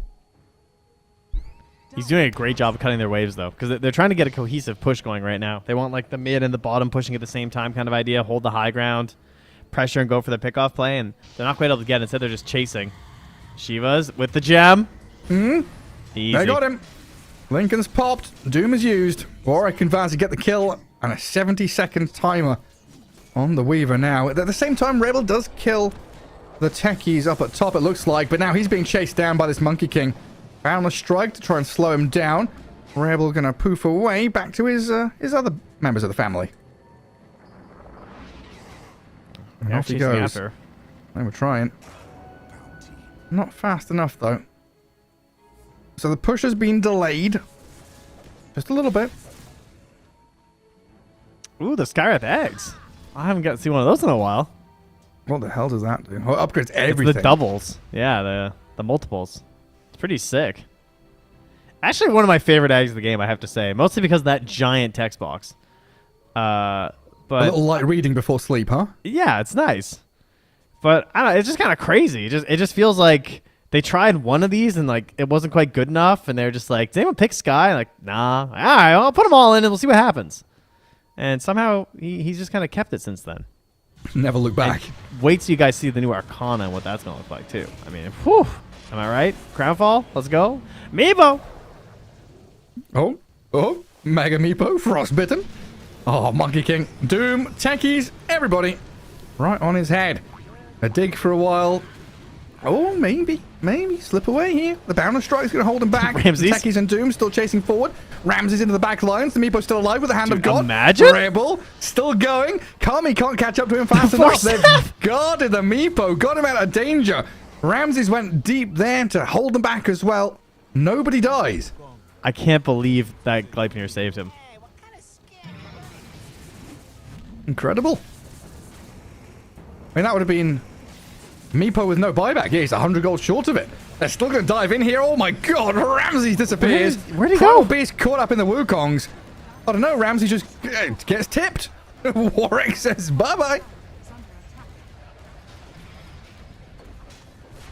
Wow, I don't know. I mean, he got hit by all 5 heroes, by the way. Everyone got a piece of Ramses on that one. Scarth Mage getting the business as well. Even behind his tier 4s. 3 heroes dead, no buyback. So what are we looking at? 2 lanes of barracks? What an absolutely classic Dota moment. You have this amazing save on this Meepo that was completely dead to rights, and you just like breathe a sigh of like, whew, that was close, guys. 30 seconds later, your Rax is gone. Meepo was still healing the fountain. He's just like, what? Guys? What happened? Where's my carry? Where's my Weaver gone? I thought we did good. Radiant's top tower is under attack. Dire's middle I don't know, this Monkey King pick has been pretty cool, honestly. Yeah, it's been great. I mean, Dire's it's like, one of the heroes that's done well this game after the Crystal Maiden. 9-2 and 19. What an insane stat line. I mean, I also haven't mentioned much about Warwick. Warwick has been extremely good this game. Like, positioning's been excellent with the alties. Always just throwing it down. Not worrying about it. Only died once and has assisted on 26 of their kills. Oof. So, very impressive stuff from Warwick, too. But we gotta give props to a Crystal Maiden who's somehow surviving in these situations. Yeah, that was a Pango who... Okay, I don't want to say he got crushed in lane by the Meepo, but there was a pretty big gap in the first 5-6 minutes in terms of last hits. Like, Meepo had like a 30% lead over him. Yeah. Done a good job to recover. We'll see what Liga can do with this smoke, though. Ramses Shikuching to try and catch up to the rest of his squad. A little behind. Just replaced by a butterfly now. For Kami, very good versus this Meepo. Aghanim's Doom, Octarine Pango. Oh, here we go. It's all going to kick who's off getting now. scythed? Vision given by the Shiver's Guard. Jump away by the Doom. Primal Beast now stuck on the low ground as Monkey King goes right onto the Meepo. Wukongs and the Rolling Thunder trying to catch up, but the Meepo jumps away and gets the safety while the Primal Beast has to BKB. AoE Doom is there from Vazia, catching up to Pantomime and BB3PX. The Primal Beast just being harassed and hounded, but doesn't get finished off. Now the turnaround, the damage is lacking from the Radiant. The Doom trying to run away as Ramses runs back in. The Stone Toss, the Pebbles land, the boulders crash down. Merlin in trouble. Kami's on a killing spree, but now he's stuck 1v4. Monkey King can't do a damn... Oh, wait, hang on a second. Can he? Against these boys? Rebel says no. Meepo shuts it down. Got a big kill on the Primal Beast on the way out, but my God. One more there, too. He got the... I think they just got both of their gems. I think they actually had 2 at the moment. But yeah, they now have 2 gems on the side of Liga. And none on the side of Nightpulse. Oh, no. All right, so what happened there? Monkey King jumps in, commits for the Wukong's command, and Meepo was just out of there. That's pretty much where it all falls apart, right? You don't have that continuous chain stun locking him down inside the Wukong's command. And you're kind of built trying to make the most out of that, using the Scotty, using all those various buffs and locking you down. They don't get it. And Rebel's going to get the mid-tier 1. Woo! Game is back. Pre 40 minutes. Hell yeah. Is that enough? I mean, that's a pretty big chuck. It does just come back to, can they blow up the Meepo? If the Meepo just dies, obviously the fight is kind of a disaster. It's going to be pretty hard to combat your enemies after that. But the Meepo's big. The double sky spells are super annoying. Multiple silences. You know, BKBs are actually starting to run kind of low. Even though it's only 40 minutes, you're down to 6 seconds on both of them. On the Monkey as well as the Doom. And if Chen is able to use all of his items and spells on multiple heroes to heal them up and keep them topped up with his pipe and greaves, they can actually... I mean, we saw in that fight, right? They can withstand the initial burst and then turn and fight. Just gotta bait them a little bit. It was another great grab from the Primal Beast player. I don't know if it's a BBPX, BB3PX. I don't know what your tag is there, friend, but you're doing great. Got the Monkey King in the BKB while he went for the Wukong. So just he was stuck inside. He couldn't keep battling into that Meepo. Couldn't slow him down at all. That's what helped the escape with the Mega Meepo. But this perhaps the last big fight here. Buybacks. They have the important ones. Oh, it's a weird one as well. They try to smoke to run back, but the Chen and the Sky both get caught. Merlin going to chase the Chen. Rebel's back in though. Aiming towards this big ticket kill on the Monkey, who's very low, trying to lift lifesteal back up. AoE Doom's out from Bazia onto the Weaver as well. They found Ramses. Kami's still alive. They finish off the Chen. Buyback out of the Weaver, trying to return to the fight. And Shikuchi forward, but the Meepo's in trouble. Doomed up by Vazia, stuck in the Wukong's command, and that's it. Two calls down, forced to buyback. Meepo and Weaver wanting to rejoin this fight, but the rest of the team's all dead. Meepo's running to the... Is he running to the Roche pit? It looks like they want to come back down bottom and fight properly around it. Yeah. Oh, he's smoking with the ninja gear. He's going for Kami. Oh my God, he's tucked away. No, he's out of there. That was pretty sick. That would have been a wild play if he made that happen. Just an immediate burst onto the Monkey with no BKB. So what is that? Quadruple buyback from Liga? Jeez. So. His mines. The early warning system still in place. Meepo, he showed himself. Oh, I guess he didn't. There's no vision. That's another situation, though, where, oh, look, their skin's going to turn green again. They're going to know. Oh, then red. They're not sure. They know they at least checked and came back out of the pit. So they don't have to commit here. 15 seconds. BKB back in 12 seconds for the Doom. 9 seconds for the Monkey King. Do not fight without your BKBs. If your vision's gone. Primal Beast is in. Doom getting pulverized and smashed around, lifted and dropped. Heavy stuff. Vazia chases the Weaver, but the Monkey King's fighting Scarlet Mage on the far right-hand side, getting a freebie kill.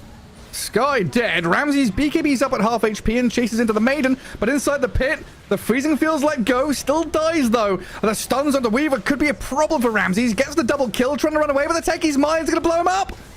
Dead Kami? with no buyback.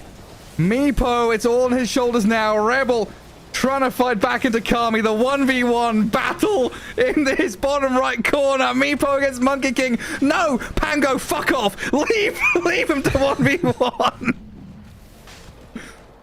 That might just be it. Good game called. Liga tap out. Game 1 goes to Night Pulse. And this is one of those games, the draft, Chen and Meepo, the bookends of the draft, first and last pick, should have just secured victory from the draft, Trent, but it didn't.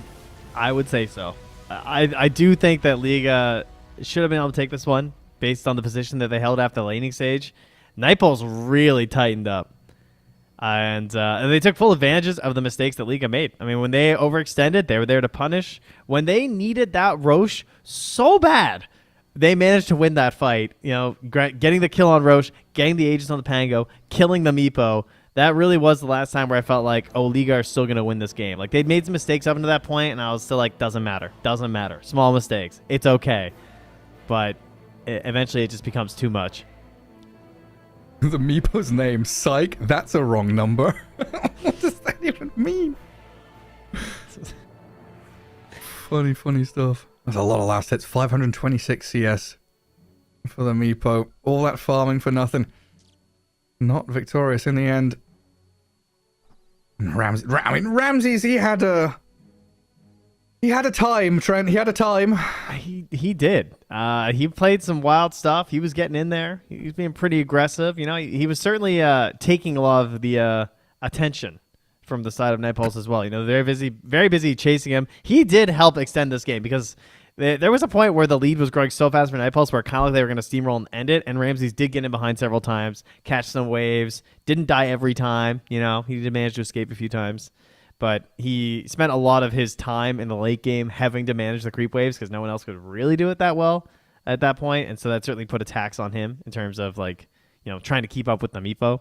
But I will say he did give them a good opportunity to maybe get back in that game off the back of this Meepo. As we saw in that fight where, like, when they missed one Wukong's, that fight was a disaster. They just lost a bunch of heroes. The game was starting to look even again. But once more, Night Pulse, tighten up. Just played better. Just straight up played better. Yeah, I mean, they saw their opportunities, they took it. They're very much a draft which, once they're in, and they needed to kind of force their opponents to capitulate once that first move was made. And like you're saying, yeah, if Ramses had the opportunity to kind of back and forth, guerrilla tactics, they had a much better chance. But yeah, I think this is one of those games where League are probably happy to run the drafts back and say, right, game 2, gentleman's agreement, just same draft, we'll play it a little differently. Whereas Night Pulse may be thinking about what they can pull out here in Game 2 to get that victory. We'll have a quick break and come back with the rest of the series.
It starts with this, a person that you miss. Mine draws a blank. I wanna go back to the early days when life was an escape. Now I just wait for better days. I lost myself in your reality. Lost myself. I lost myself in your reality. Lost myself. I feel that life, according to a friend, we're all shrink wrapped in families and making ends meet, stuck in jobs we'll never leave. I never wanna be like that, so I wanna go back to my reality. Wanna go back. I wanna go back to my reality. Wanna go back. Didn't mean to sound so concerning. Am I alone in the hurt? I never followed anyone. It's so absurd.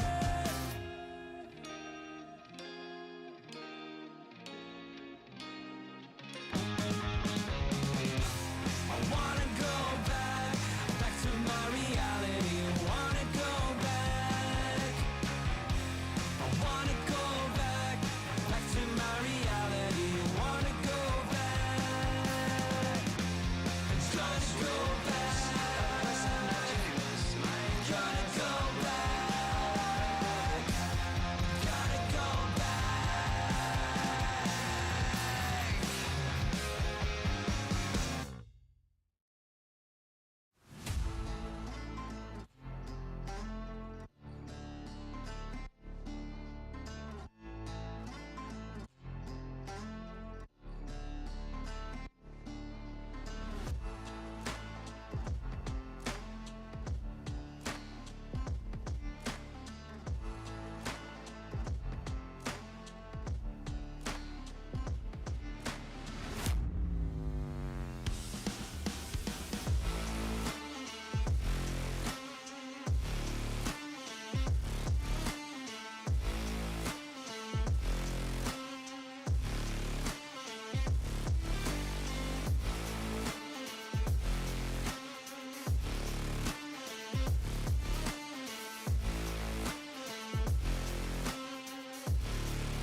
And here we go. Welcome back, everybody. Game one was a crazy one between these two squads as Liga take on Night Pulse here in a best of three. Trent is the lower bracket, and potentially only one game remains for Ramses and his boys. I forgot. It's the lower bracket, Gary. Elimination time! And they gave them Chen, and they beat it. That's probably the craziest part of all this. I mean, that's a statement, right? Where, yeah. you know, potentially, like, Ramses is probably going into this series thinking, I'm favored here. I'm Ramses, right? You know, I've got Rebel on my team. We're picking Chen Meepo, and then they lose. Well, I can tell you this time we are swapping it up. It will be Night Pulse on the Radiant side, and they will have the second and final pick of the draft, obviously, which means Liga has the first pick. So we'll see if they, again, hand them the Chen as Night Pulse. They just might. Or if they decide, that was kind of dicey, and the Chen was actually crazy powerful when they weren't throwing their cores under towers, so maybe we should respect it. Yeah. Yeah, they're not respecting it, Gary. I don't think the Chen was that crazy powerful though. I still stand by 10 seconds. Pantomime not abusing the hero as well as, you know, Celery or someone does, right?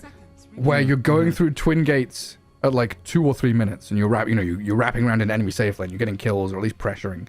Even just like disappearing from the lane for 30 seconds puts that pressure in your mind where, oh, Chen's missing, he could be rotating through gate or into mid. But maybe it's just Ramsey saying, hey, I need Chen to be here to guard me because I'm against Doom techies. I don't know. Fresh game, fresh draft. Let's see what changes. Maybe we'll just have no Chens. Hey, maybe. Was Kunkka banned first phase last game? Yeah, he was first banned by Nightpulse, I think. Ah, okay, that's why I missed it, yeah. Just immediately. Yeah, Kunkka, Shadow Demon, Timber, Sven, Mars, Puck, Viper. When I think Rebel, I think Queen of Pain. I feel like that's the hero that comes to my head.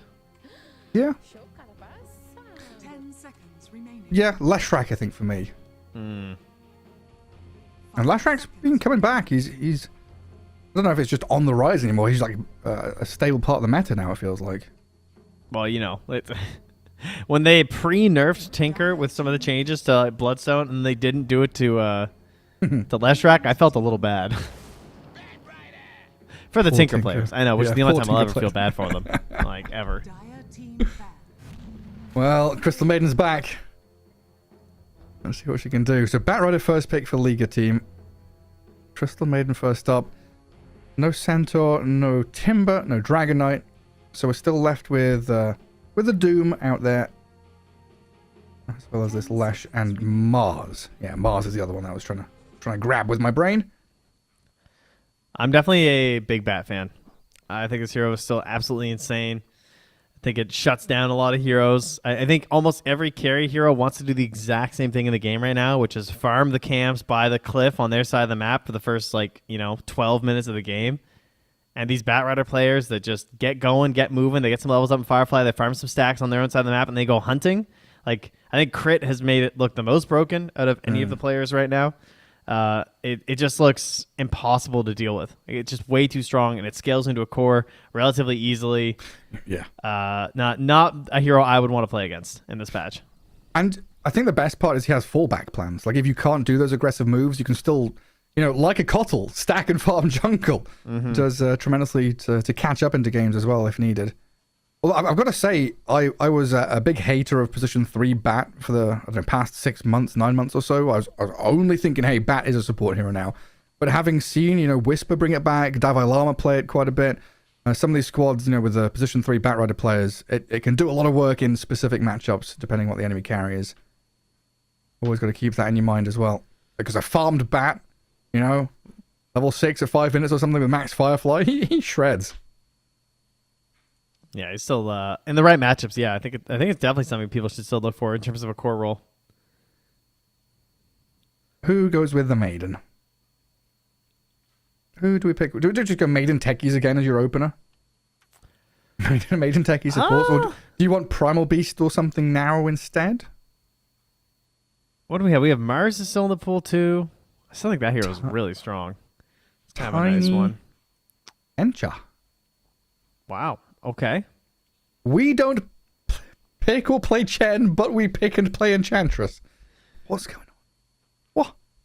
Interesting versus the Batrider. It's not necessarily something that Ench really enjoys seeing.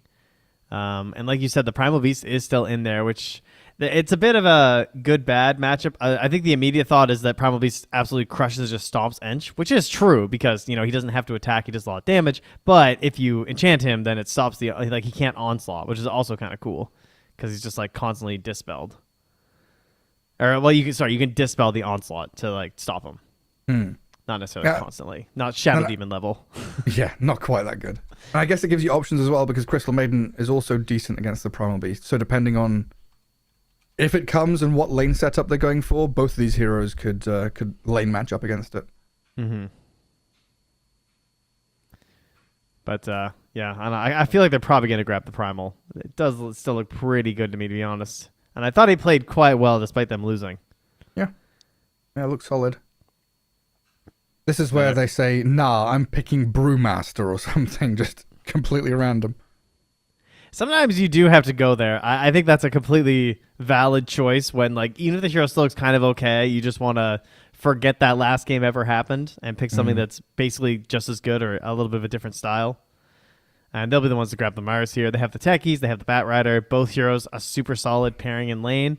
You're going to have an okay time on Mars pretty much either way, and Bat and Techies could definitely flex between the 5 and the 4, so they can match up to whatever position 1 they opt for on the side of Nightpulse. They also banned the Lifestealer themselves, which is the hero that quickly comes to mind whenever you see a Mars. So his game looks a little bit better. Yeah, and it doesn't feel like there's any like hardcore lane counters against Mars. You think of Razor and Monkey King. He's got Spear. He's always going to shove them back and at least survive. And he's always going to build tanky as well, like double Bracer, Soul Ring. Yeah, I think most of the time you just have to look for heroes that get out of arena. That's pretty much it. Like you're saying, you can't even hope to ruin his landing stage. Faceless Void is pretty solid as well. Like in lane, you've got some tools depending on who your ally is. You obviously can get out of the arena. You have Enchantress and Crystal Maiden on your team already. Pretty heavy damage dealers. It would be nice to have some more initiation too from your position 1 when your supports aren't the best openers for a battle. Yeah. There he is. And Puck to follow pair up. with the Puck. Okay. I mean, I love Puck, but they have 10th pick. And no flex. Yeah. Unless... yeah. True. Yeah, I mean, there's like no flex at all, is there? We don't see 3 Puck anymore. Faceless Void, he's carry. Enchantress is the only one where I'd be like... I was about to say, is there any reason not to TA right now? Because it seems perfect for the draft. Like, they need a heavy hitter. They can flex it theoretically, depending on the final matchup. They can move it around. But more than likely, you can just send it mid. I think it's pretty rare that you get away with mid TA these days. But the Puck is a time when you can do it. So that seems really good. Yeah, and it's so nice with the Mars as well. Having all this like minus armor physical damage with catch. Tons of kind of vision giving from the supports as well, because they like to get involved, wrap around from behind, see where people are going. Traps are going to scout people out, which then enables the Bat and Techies and Mars to play even further forward. Magnus is a good band there. It could have been some decent wombo comboing. What are they after with this Puck pick? Why did they do this? I really don't know. My only thought is they felt like they really needed a mid hero that initiates well. And Kunkka was already banned by them, and they know that if they go for a spirit hero, then they're going to get pucked. So they felt like they had to pick the Puck. But that does just open up another can of worms here. Yeah. They still had the Pango. Oh, I but guess then they Tiny, get pucked. But then they get pucked, yeah. Tiny was banned. And now oh, the classic. Break glass in case of emergency. Ramsey's Alchemist. No more Papa Solo to support him, though. That's true. That is true. All right. Well, the Doom is out. The Slardar has just been banned.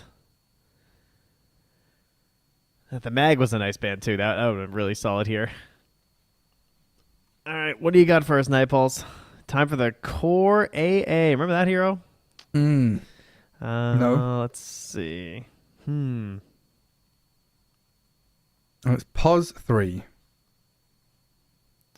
All right. Wanted him earlier. We'll just get him now. Very basic hero. Well, that is a very Dota draft, right? It is, isn't it? You You're putting on understand the what I mean? Dota the movie is coming out. Yes.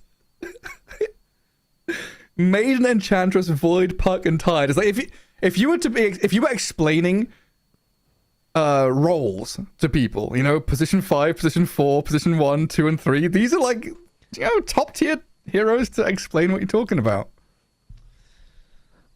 And then you got Liga team: Bat, Techies, Mars, TA, and Alchemist.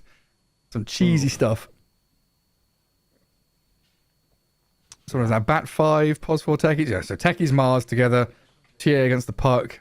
Alk and Bat against a Tide and an Ench. I don't know. I didn't like Nightpulse's draft until it kind of clicked that this is like a Dota 1 draft. I'm gonna go Nightpulse getting the 2-0 here. I don't believe, even though Ramses has this kind of owl bear looking alchemist set, it's really nice and Christmassy. I'm leaning Nightpulse here. Kami faces Void. Let's go. What do I like about their draft? There's so much pressure on Warwick. That is the thing that I see immediately in this draft. As he kind of has to do it all. Like Void, he kind of chills a bit. Tide also kind of chills a little bit. So there's a lot. Warwick and Merlin, to be fair. Like Ench obviously can help carry that early game. So they certainly have the heroes to win this game. I would agree with that. But if they are not pressuring, you just lose. Because there's a Rebel TA and a Ramses Alchemist and a Bat Rider for Pantomime. Like everybody's getting farmed on the side of Liga team if you don't speed this up a little bit, and then the matchups get pretty bad. Like Void versus Alk, I wouldn't say that's a very good matchup for Void. Puck into TA, pretty bad. Even the Tide doesn't look like an incredible Tide Hunter game here, really. What are you talking about? He's against a Bat Rider and an Alchemist in lane. He's going to slam them. Tide Hunter's going to annihilate his opponents. Look at this, level 5 TA. Pathetic. Okay. Doesn't even have Dota he was Plus. also 5 on the Meepo, so you might be right. No, I think you called it. You were like, he doesn't even have Dota Plus in game 1. He's not got it. None of that stuff. Everyone's tipping the Bat Rider. I'm not sure why. Interesting. But off we go. Game 2. Nightpulse already won a game to the good in this best of 3. Liga team smoked his 5, wandering into that northern jungle. The Radiant already have double vision placed and readying themselves for any kind of sneaky move. Kami really enjoying his cosmetic here in the mid lane as he spins in circles in front of the tower. It makes a fantastic little visual here. Of Plants course, the once you start flag as looking, well. it's like a watched faces void never spins, as they say. Very common phrase. Checking for wards. Nice.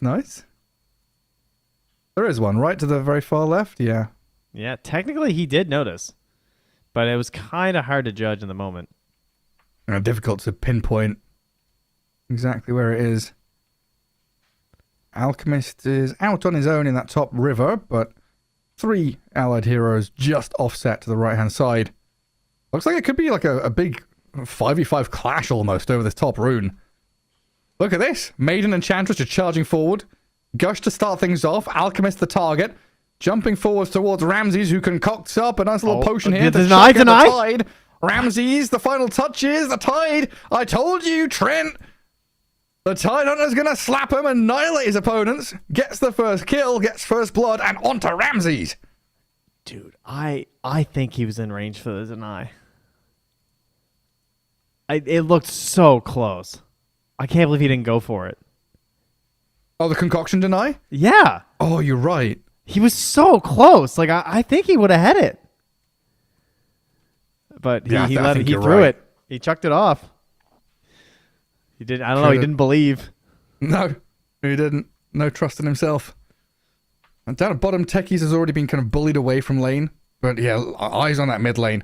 Like you've been talking about, TA versus Puck. Not looking too good for Warwick, who was already burning through the majority of his regen and isn't trading into the TA at all.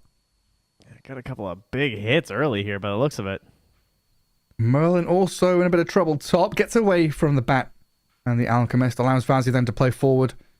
Gush level 1. Needs to get to that 2 for the Anchor Smash to feel a bit better about this.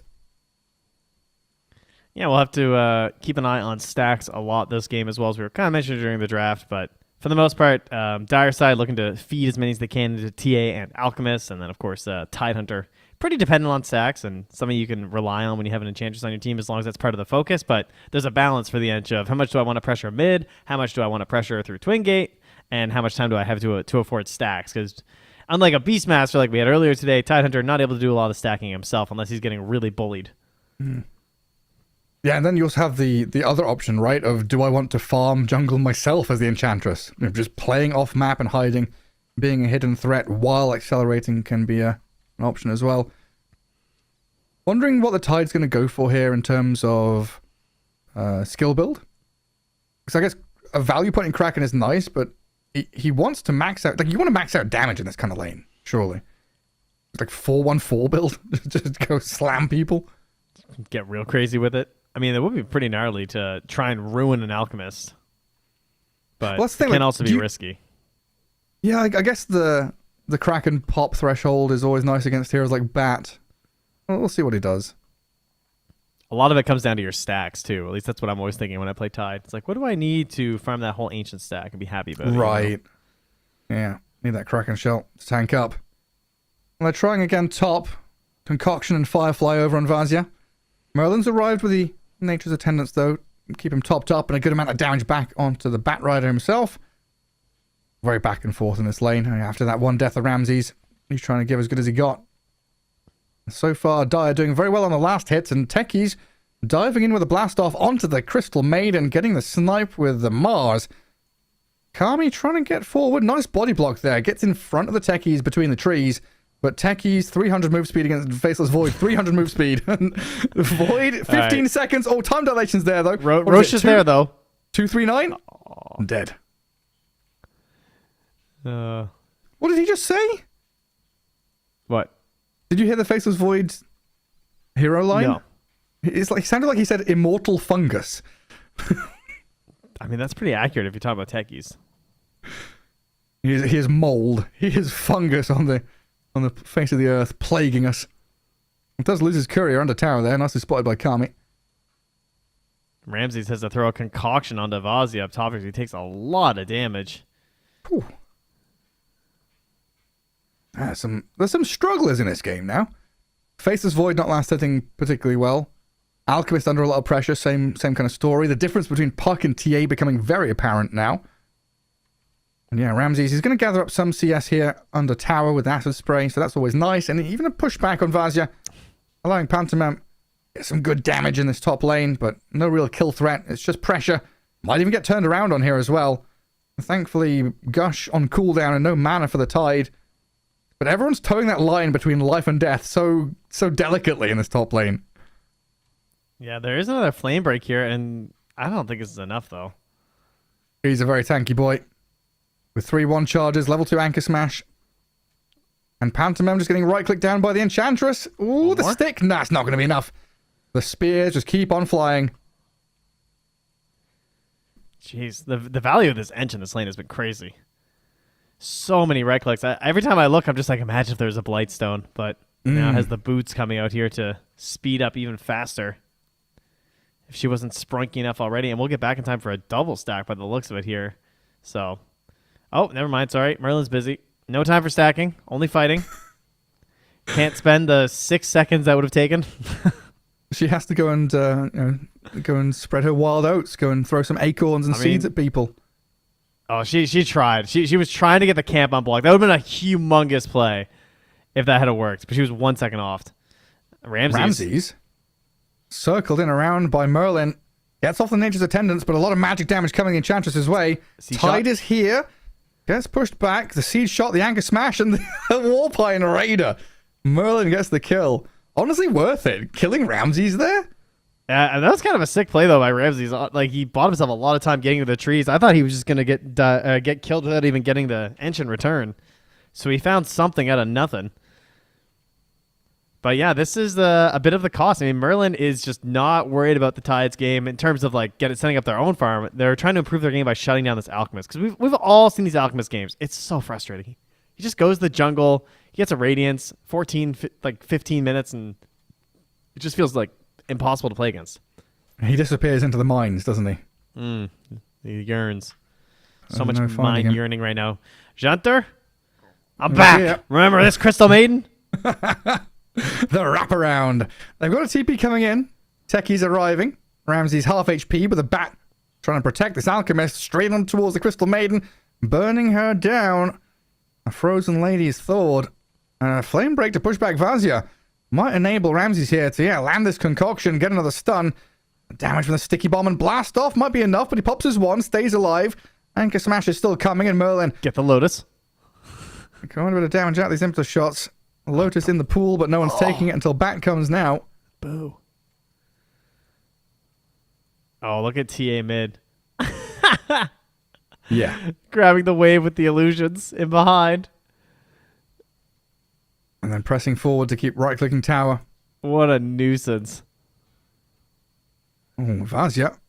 Meanwhile, people Punishing. are dying. I don't know. Things are happening. I mean, Pantomime and 1J were trying to come and steal the Wisdom Rune. Looks like they're going to both die for it, though. A double kill for Vazia out of nothing.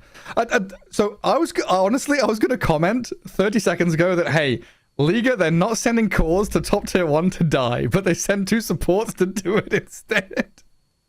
They're mixing it up a little bit between the games. You just notice, right? Rebel has not left mid lane. He is staying mid, not moving. Alchemist hasn't stepped past a large camp. He is just by his tier 1 tower farming. There is another thing I'm noticing, and that is that this is going to be an absolutely disgusting TA shard game. Like the shard is just ruining the puck in the void. Void, speaking of which, in a bit of trouble here, he's a time walk. Yeah, that's an arena used to no kill. Yeah, Kami gets out of it. That was Arena Spear. It was nicely done, but Mars with a techie still looked like they might get the kill on this Faceless Void. He overplayed his hand, expecting more damage from the Maiden maybe, but Mars just stays alive. All right. The real carry survives, though, of course. Oh, the Maiden. Seed shot coming in. Alchemist, ravaged. Concoction gets thrown. Surviving thanks to the flame break, and Ramses is away. He's out of there. I mean, I gotta give him credit. I feel like he should have like 4 or 5 deaths at this point. Somehow managing to survive. It's that extra gauntlet. The raindrops. Every little helps. And the mines. And the mines. What happened to the buff? Oh, it's just not on the creeps. Yeah, that's right. Yeah. Because they used to be on the creeps. So they used to get it. Yeah, it was pretty nutty with like Chen creeps having plus whatever armor or plus damage when they went to the graveyard or whatever it was. Oh yeah, all my skeletons have plus 15 damage or something stupid. A pretty big move here from Night Pulse. They have this ward in the lane. Yeah. It's not enough though. Ooh, we got a troll though. Time to raise the dead. I was a little wondering, rally action. Does Warwick want to move here? Like, he lost his tier 1 and he's just vacuuming up all the creeps that come his way. I want to see the puck get involved, but I struggle to see how. Warwick is pinging the TA saying, hey, Rebel's farming through our jungle. Maybe you can go and catch him? But there's a very deep Dar Observer Ward here that might see them coming. Spots Merlin arriving. Surely he's dead. Comes up the staircase. He's got Chrono, so I think absolutely dead here on the Templar Assassin. Good shout by Warwick there. You could see the change in tact to, not stay bottom and play, but to smoke backwards instead. But how did they just get away with that? Like, I feel like there were so many people missing on the map, and like where he was positioned. I don't know. I'm surprised that gank landed, I guess. Yeah, maybe they were just fully sold on them playing bot. The Mars and the Bat probably making calls like, yeah, they're down here. And the Observer Ward also false sense of security. You don't expect people that to definitely move. Happens. It's like your enemy moves bot, they show. You don't expect them to smoke back through their own jungle towards mid, right? It's just like not a done thing. A good little adaptation there from Night Pulse. Knight Rider. Thanks, Gary. I don't know. I just don't want to say Night Pulse again. Team Midnight Pulse. Oh, Spear into Arena. Who have they got? Not quite the way. Well, it was Spear, and then there was the Arena, but the Spear didn't actually go into the Arena because it missed the CM, so it just went through the Arena. And then a Chrono, and then a Runaway. And then a Crystal Maiden dies in the end anyway. Kami, 10 seconds on Time Walk. That's a pretty hefty cooldown. Speared against a tree, and he's gone as well. Oh, wow. Lasso was also used. Yeah. I was really hoping that 100 damage would get him the last hit, I guess. Dead is dead. That blink dagger. Mr. Vazia. Mage Slayer nearly done. So Tide, tanking up, heading into Mage Slayer, Blink, and Shard. He's He's got to do some heavy lifting on this Tidehunter. Because Rebel is massive. He's got a 50% net worth gain over the puck. Arena up in 30 seconds here. CM looks pretty free. Easy peasy.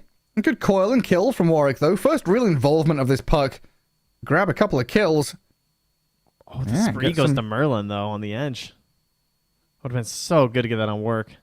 I don't know. Ench is the one that's scaling into the real carry, right? Dragonlands, get some good shit going on. Puck right now is scrambling for Witchblade. Speaking of scaling, Midas on the way here for Kami. Much needed. Yeah, bottom net worth of the cause. Your puck and Faceless Void having really tough times when you're against an Alchemist who has now... Wait, has he got Radiance on Courier? Yeah, so Radiance plus 1,000 gold. That is wild to have farmed that much before the Courier even gets there. He's a big boy.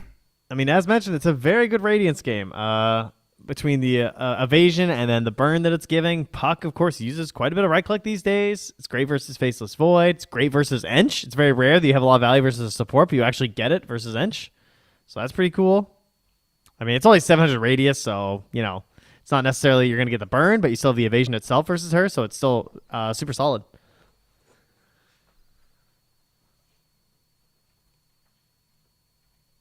Oh, Ob's placed under a sentry. Upsetty. Mars kind of hoping that the enemy run towards him. It looks like Bat's going to try and drag them into his waiting arms. Pantomime already half HP, though. Getting burst down, not expecting the Enchantress to be there. In the meantime, though, like Alchemist closing in on 10k net worth. TA's not that far behind. Spamming through the ancient stacks. Has a big stack on the far right-hand side of the map as well to clear out. So we're going to see this TA crack 8k pretty shortly. And the onus, absolutely, on Night Pulse here to make moves. They've got to get Warwick involved with his Witchblade. Enchantress and Maiden offer a lot of damage. They just need that coil to help them out with a disable. As long as they can play as 4 and like play into the Tidehunter, give the Faceless Void another, what, let's say 15, 20 minutes of catch up and farming time. It didn't sound very good once you calculated the number, did it? You were building up to this possibility, and you were like, how many minutes would it take? 15, 20? Yeah.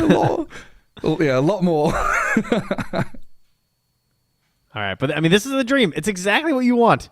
It is happening. All right, go Power Rangers. Everyone TP. Slow on the TP. Half HP Alk. Ravages there. Alchemist dead. Freezing Field comes out from the Crystal Maiden. And it looks like Merlin's still trying to battle into this techies. TA's arrived and jumps straight onto Yanta. Meld strikes and physical right clicks. As the Crystal Maiden gonna nice away. Chrono. The Chrono's nice from Kami. 3 caught up inside it. TA stomped by Merlin's Centaur at the last second. No meld, no refraction. 4 heroes down. Night Pulse come in here. Do they lose a single you couldn't hero? have played it better. Everyone you called survives. it, Gary. Oh, Wipe incoming. Potential kill on the puck, though. The phase shift is there. The frostbite and the final damage from Warwick gets the kill. Were they? Am I crazy? Were they out of stuns? Did Roche just his TP out? Yeah, Roshan comes through as well. He has a 5v5 plus a Roshan. It's a 6v6. He's on both teams at the same time. Oh, it's wild. We weren't actually just being reactors there. We just had to fix something there, guys. So thank you very much for your patience. We are back in action. React Andy. Yep, that's us. That's what we do. Well, you know, you could not have said it any better. They smoked towards their Tidehunter, and it worked. They might even get another pickup here on the bat. Techies, don't get too close. They'll come for you next. And remember, this is now only a 1k lead, a less than 1k lead, versus an Alchemist, a.k.a. you're losing on the side of Liga. Oh, there's no... I mean, they can't get this, can they? Even with the blink. I think he's too fast. I don't know, man. This would be a disaster. Ramses, no. Kami? One bash from Kami. Time walk. Give this guy... Oh, there's the miss. There's the miss. That's the buff right there. That was Ice Frog. He saved your life. And Kami didn't want to go for it. He's like, nah. Not risking that over there. He saw what happened to them last time. Yeah, that was really like one of those, you know, team spirit moves where this is it. This is the one move we have to make. It's got to pay off. Play into the tide. Play into collapse. Let's see what he can do. And it just works out beautifully for them. It is so hard to be the comeback guy when you're playing Tidehunter. I think this is one of the hardest heroes to, like, when your team is kind of blowing it and you need to save the game. It's just so hard because it's Ravage. It's 150-second cooldown. You really need the big gold for these kind of items that are super aggressive like this. Mage Slayer, Blink, and really throwing your body into them. Allowing your team to have the time to make those plays around you. And what a chrono again from Kami. Like, catches 3 in the chrono, and then Merlin gets a follow-up stomp outside the chrono. Like, the positioning was just so good. And Now Rebel just farming up bottom. Oh, Faceless Void. Yules into Arena Spear. Lasso, is it coming? Pantomime trying to catch up to him. I heard it. Kami just helped out by the Tidehunter. Comes back in onto this Mars, chronos him up, and looks for the kill. Was Lasso used? It was. It was. Am I CM blind? died mid at the same time, by the way. Did Kami Puck time walk just through died. Lasso? I'm going to check. I'm also very confused. Because it's on CD, but I didn't see him get lassoed. It was you. I don't know. Yeah, I watched it get used. I don't know who it hit. Maybe he got it on a creep. That was my assumption as well. Let's see. Yeah, I'm not too sure. Interesting. If they could just pause. Oh, wait. Oh, I had it. He used it on Faceless Void. He received Faceless Void debuff. Huh? Or Flaming Lasso debuff. And then he lost it in the same tick. He received and lost it in the exact same tick. Was that so? It during must have been another time walk thing. He time walked through it? So you remember when the Doom thing happened? Vazia speared back in towards this Alchemist. Mars losing a lot of HP, but Vazia just going to get shredded by the TA, surrounded by Liga heroes. Yeah, So somehow we have managed to code backtrack back in accidentally on Faceless Void. So much like when Amar, I think it was Amar, right? He tried to doom the Faceless Void, and he got doomed, but he still finished the time walk animation. I think that just happened again, where he got lassoed, but did the time walk, and because the distance is created, it breaks the lasso. Wild. That's the only thing I can assume. Is it like a frame or tick perfect, whatever? Yeah, it's just at the a same complete tick perfect. They both get resolved at the same time, I guess. Like we're playing Magic the Gathering and we're going down the stack or something right now. Because it was the exact same tick of the combat log. So that is pretty wild. Dota My 2, apologies, Pantomime. That sucks. Yeah. I mean, Kami's going to be like, what the hell? I heard Lasso get used, but I'm fine. Oh, we're back to a 6k lead. Alchemist, you know, he gets back to farming, starts accelerating very quickly. A little bit of free time there. Leisurely farming for Ramses. A 16k net worth up on him. But absolutely signs of life from Nightpulse here. Getting some good moves, getting some smokes going. Just need to keep catching up on this puck. Because you know you're in an Alch game. You know, his inflated net worth, you can kill him, get it all to go down the drain. Absolute possibility when you have Ravage and Chrono as these big team fight ultis. I think they're going to miss their window to maybe try and grow this a bit further as Liga, though, because this Manta style is... I mean, I guess I shouldn't say almost done. It's a pretty pricey recipe these days. But when it is done, it's going to make a humongous difference for Kami, because we have an Orchid finished on the Alchemist, you have the Shard done on the Templar Assassin. Like, those are two really big silences that can mess you up, and Puck is still dealing with the exact same thing, because still lacking any dispel on that hero as well. I think they're ripe to just win a fight right now if Liga can actually manage to lock them down. But, you know, you also have this idea of just like, well, we could just farm more because our heroes like gold a lot. Yeah, but then they could, you know, take Roshan, get Aegis, and then farm even more. Play on the enemy side of the map. That's broke talk. That's that's, you know. Core players, they just see gold lying around. They can't walk past it. Push waves, please. Let me farm jungle behind you. No. Well, smoke coming in from Nightpulse. They had this area warded, so they know the move has been made. Tide shows his face. Star Observer sees him. All right, there's and the Ramses in behind. Ramses. Orchid. Concoction, Orchid, Crystal Maiden, half HP. The Ravage will jump in from Kami, and Ramses all alone, about to die to the bashes. They finish off the Maiden with the Mars and the TA, but the chase forward now with the Chrono still available. Techie's under Glimmer Cape, hidden in Invis. Reactive Taser's a little bit annoying, but they've got long-range right-clicks and Kami to finish it off as well. 2 down, 1 in the trade.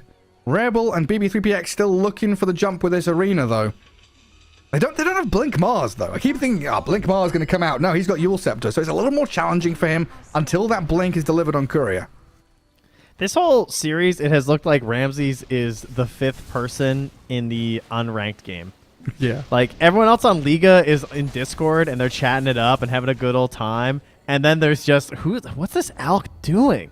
He has them all pre-muted. Yeah, like, that's legitimately, like, with the Weaver game and now this game, it actually feels like that.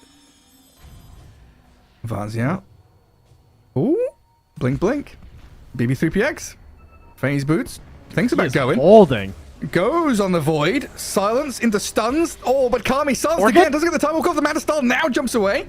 Have they got the follow through? Warwick's trying to buy a bit of time for his Void to get out of danger here. Dude, this Puck silence saved him. Defensively used, and you're right. Warwick saved the day with that silence to keep them back. Pantomim's chasing Merlin. Gets the lasso on the Enchantress. They're poking this Alchemist, though. Chemical Rage down in 5 seconds. Kami was really wanting to go back in, gets concocted and blasted on.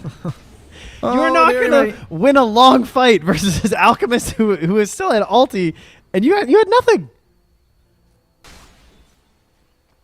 I mean, it's hard to cut your losses sometimes, but that was definitely a moment for Kami where he had to just get the hell out of there. There was nothing left to gain in that engagement. There's pings on the top lane. What's going on up there? Janitors getting wild right here with this Frostbite. Boy, howdy, Bat Rider. Yeah, drop that ulti. Who's blue? It's the Puck. Yeah, get Warwick a kill. Tap, tap. Easy peasy. You might wish to retract your last move. Oh, but hang on. Blink Yule Spear. Alchemist coming from the left-hand side through the Twin Gate. He's got himself an Orchid and Concoction ready. Doesn't even need it. Gets the kill. Picks up the gem. And now the Crystal Maiden. Oh, Concoction was on cooldown. My apologies. So she can TP away. While Roshan is taken at the same time. Big victories across the map there for Liga.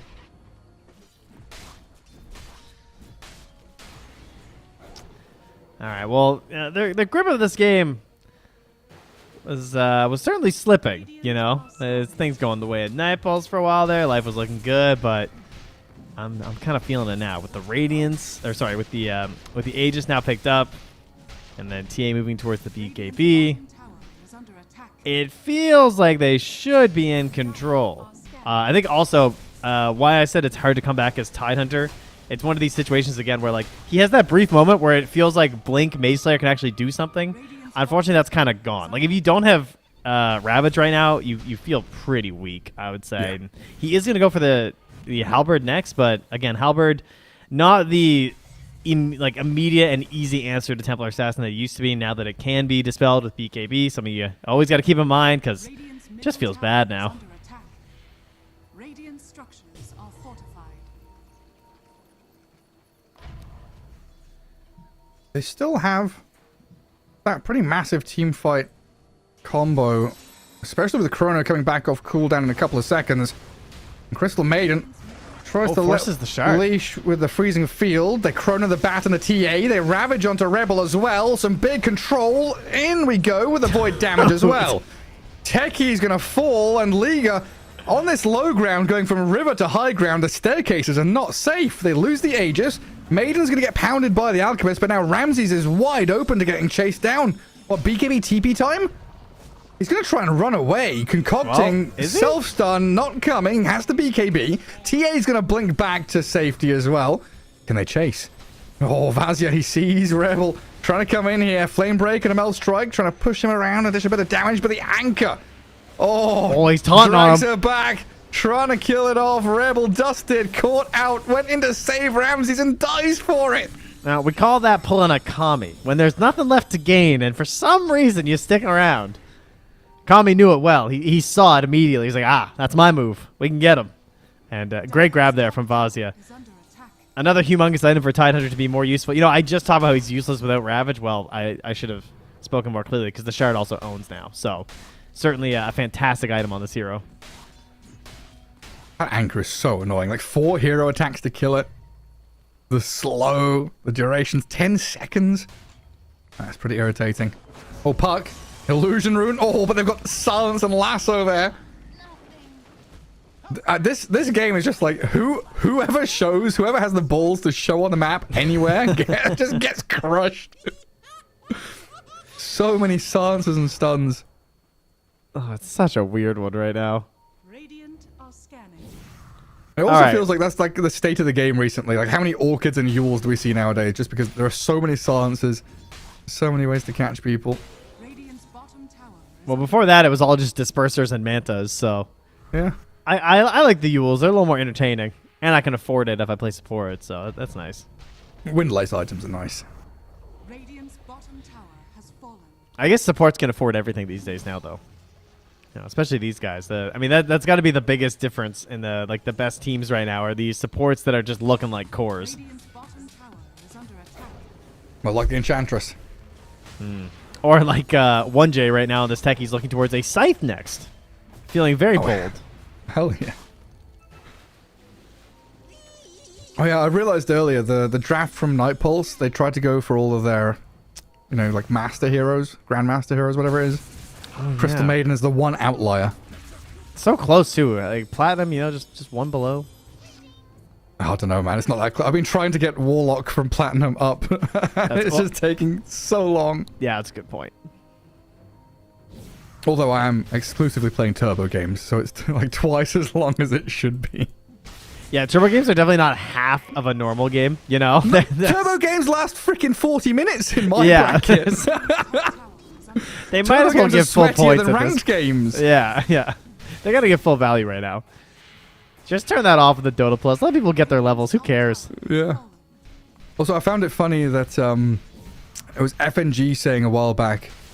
I think he was playing. VP were playing against Falcons, and Amar was flaming their offlaner for copying his brooch build, and FNG was like, "We saw this in Turbo games like months ago. If you want to find some more funny builds, go play Turbo." That's where everyone is just like six-slotted. Yeah, You're I remember when the +5? mode first Nah. came out. Some pro players talking about how they saw stuff, or like I think Poppy said one time that he thought of a draft combo because of ability draft. Oh yeah. Yeah, because like he just happened to get like you know some combo of two heroes and was like, this would just be straight up good, even though I have to draft two heroes for it. Like this is great. Yeah, it's great. You can find these little things. Of course, they need to Dota play 2 is ability a- draft. Am I right, guys? Is under attack. Oh come now. Sorry, he likes ability draft. I had to. Honestly, I haven't played in a long time. I was hardcore addicted to ability draft for the best part of 2 years. Now I'm reformed-ish, I guess. You've had a few eras, you know. I go You through. you had your Invoker era, your Tinker era. Blech. It's the ADHD hyperfocus. You know, I don't like I get super hyper focused onto one thing, and I try to get really good at it, or I enjoy doing it, and then I'm just like, you know, Andy in Toy Story, he drops Woody like I don't want to play with you anymore. That's you with That's Invoker? literally Yeah. me with Invoker, Tinker, Huskar, ability draft. I'm just like next thing, thank you. Ooh, shiny new update. Oh, Is under attack. Oh, that's a Well, I shiny haven't- item. I love Ogre Steel Totem. I mean, Oh. I love to hate it, to be more accurate, because it's really, really good. unstunnable, undisjointable, just move. Dire's bottom tower has fallen. That's one of the best. Oh, we kind of stalled out here a little bit. Everyone's just taking their time, farming it up, waiting for our next potential roach spawn, which is in a minute and 20 seconds. And, I mean, the more we stall out, I'm still favoring Liga simply because Night Pulse have to pull off these crazy team fights, which they keep managing. I will give them credit. I don't think it's just like game one. Like I don't think they should be able to win this, but they've just been outskilling in a lot of instances. And now you got a big breakpoint on Kami there with that 20 talent, the 80 attack speed during Chrono. Yeah. And he doesn't even have, you know, like BKB or anything. Yeah. So it doesn't look like he's even going for it. He's just going for more kind of scaling items, I guess, rather than teamfight items. But that means he's got to be careful. You know, if the Void is the first point of contact, if he dies first, the fight just doesn't exist anymore. You need that Chrono. You need that damage. I mean, 1J also almost has the Scythe. He's just about to finish it. So that is also something you need to be concerned about. Is under attack. Oh, this dire vision. Allows Liga to see everything. Doesn't get dewarded. Sentries placed further north so they don't catch the obs. Ooh, 1J is running through this wave down bottom. This is kind of dangerous, I would say, because like he circled down here. He knows what he's gonna do. Like everyone knows he's about to come down here and mine like crazy. So I would not be surprised if they came and try and contest this immediately as the Radiant, which they are. And so he's going to TB back, join his team, smoke up, and play into the mines with his Scythe. Let's see if he can make the big play as techies. Wait, that Scythe device is huge. And it's just a matter of vision now. And Ramses, again, not in the call, so he misses the smoke. He's coming now. Guys? He's like, who threw this thing? Okay. All right, Faceless Void. Don't get scythed. That's the rule. That is rule number 1. Do not get scythed by this bloody techies. They do have a gem on the Mars as well, so they're scouting out what's safe here. A TA trap, a Kobold Foreman. The 2 little bits of vision there being utilized by both sides. Bat gets jumped by the puck first. Warwick and Vazia making a move on Pantomime with a coil. And Faceless Void jumps away from the Alk, who self-stuns on the right side. Kami starting to poke and prod at Ramses now with Chemical Rage halfway through duration. He's going to BKB and try and fight into the void here we now. go, follow-up sight. Spear. They're catching the techies, jump in onto this Faceless Void, and he's dead.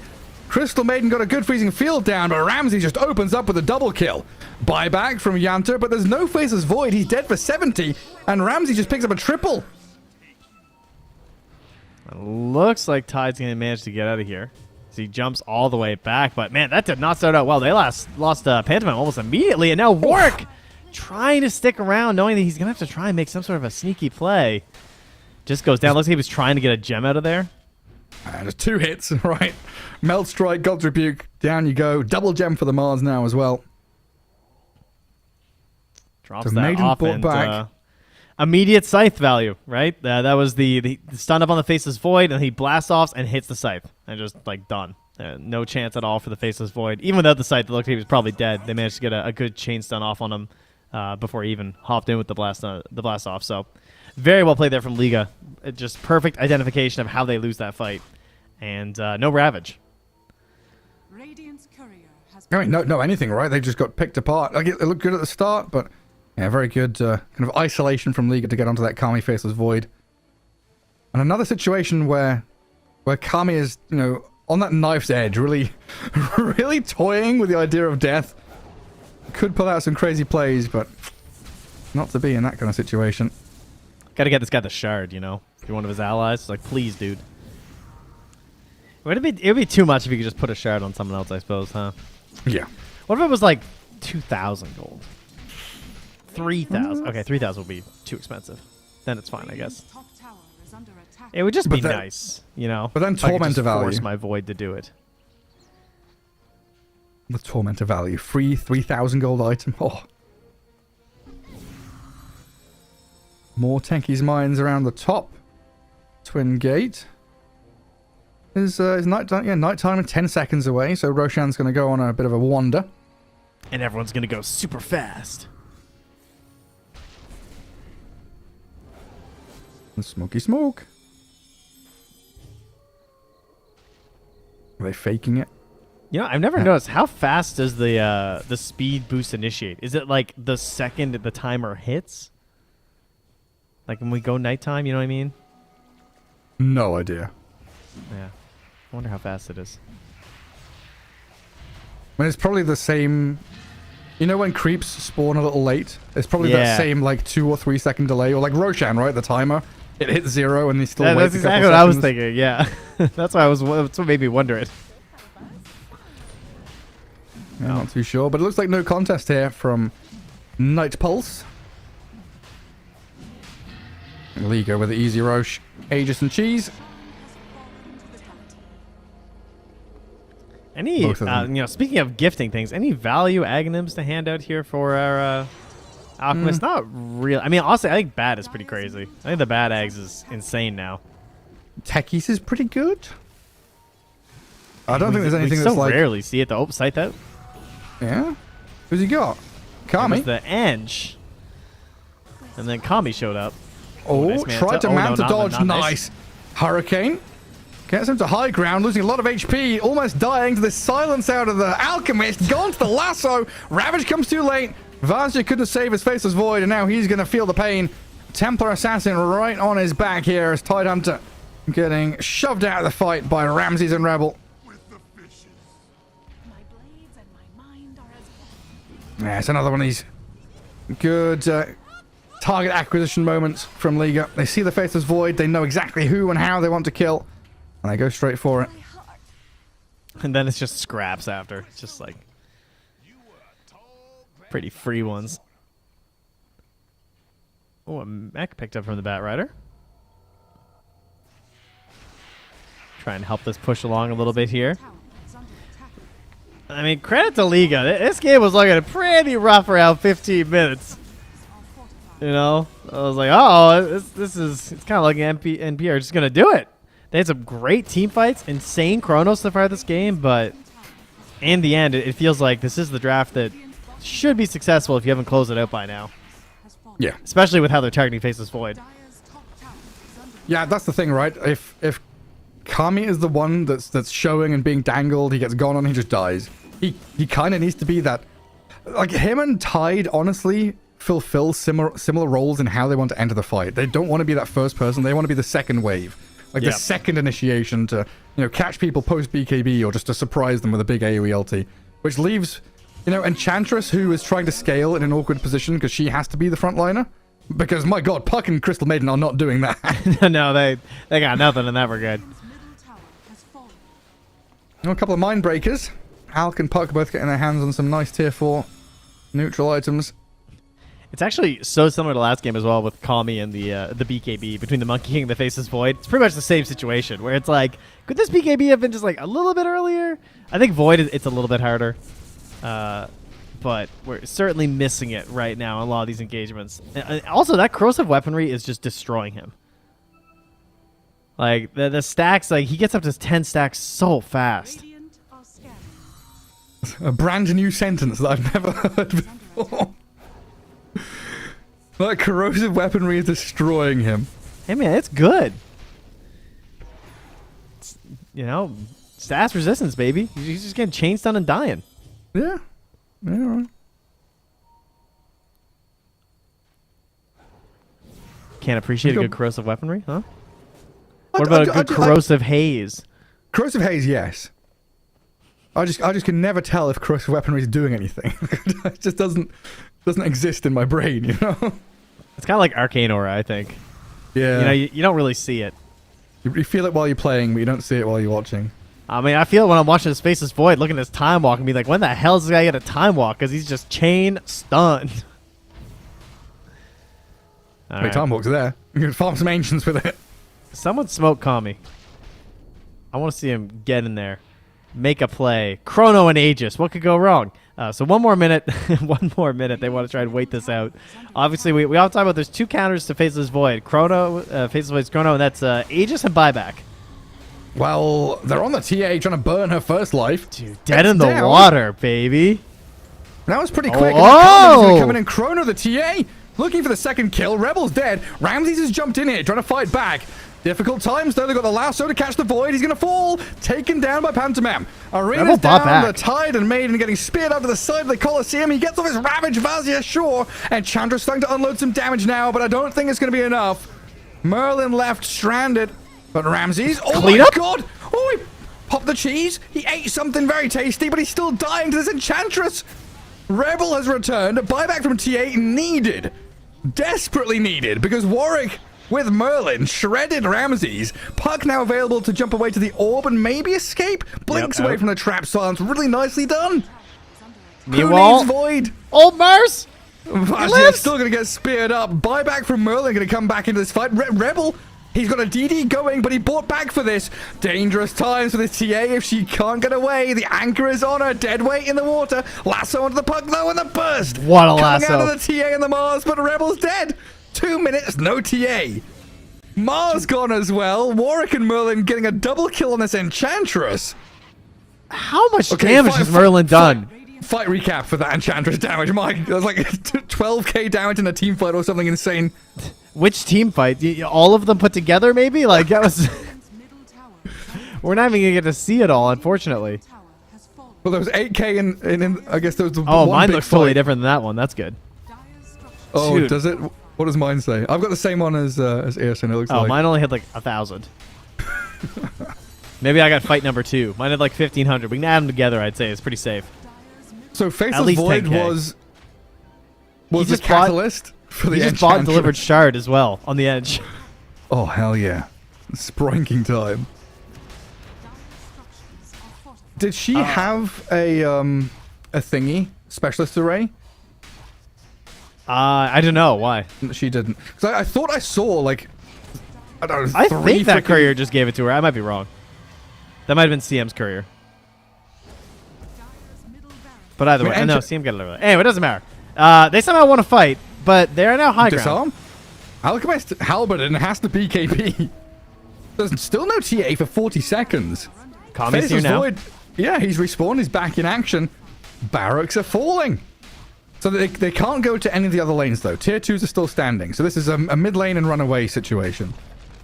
Unless they get a fight where they, kill some people under tier 4s. I just can't believe they're going to get mid lane first. That's incredible. All right, mid lane, runaway.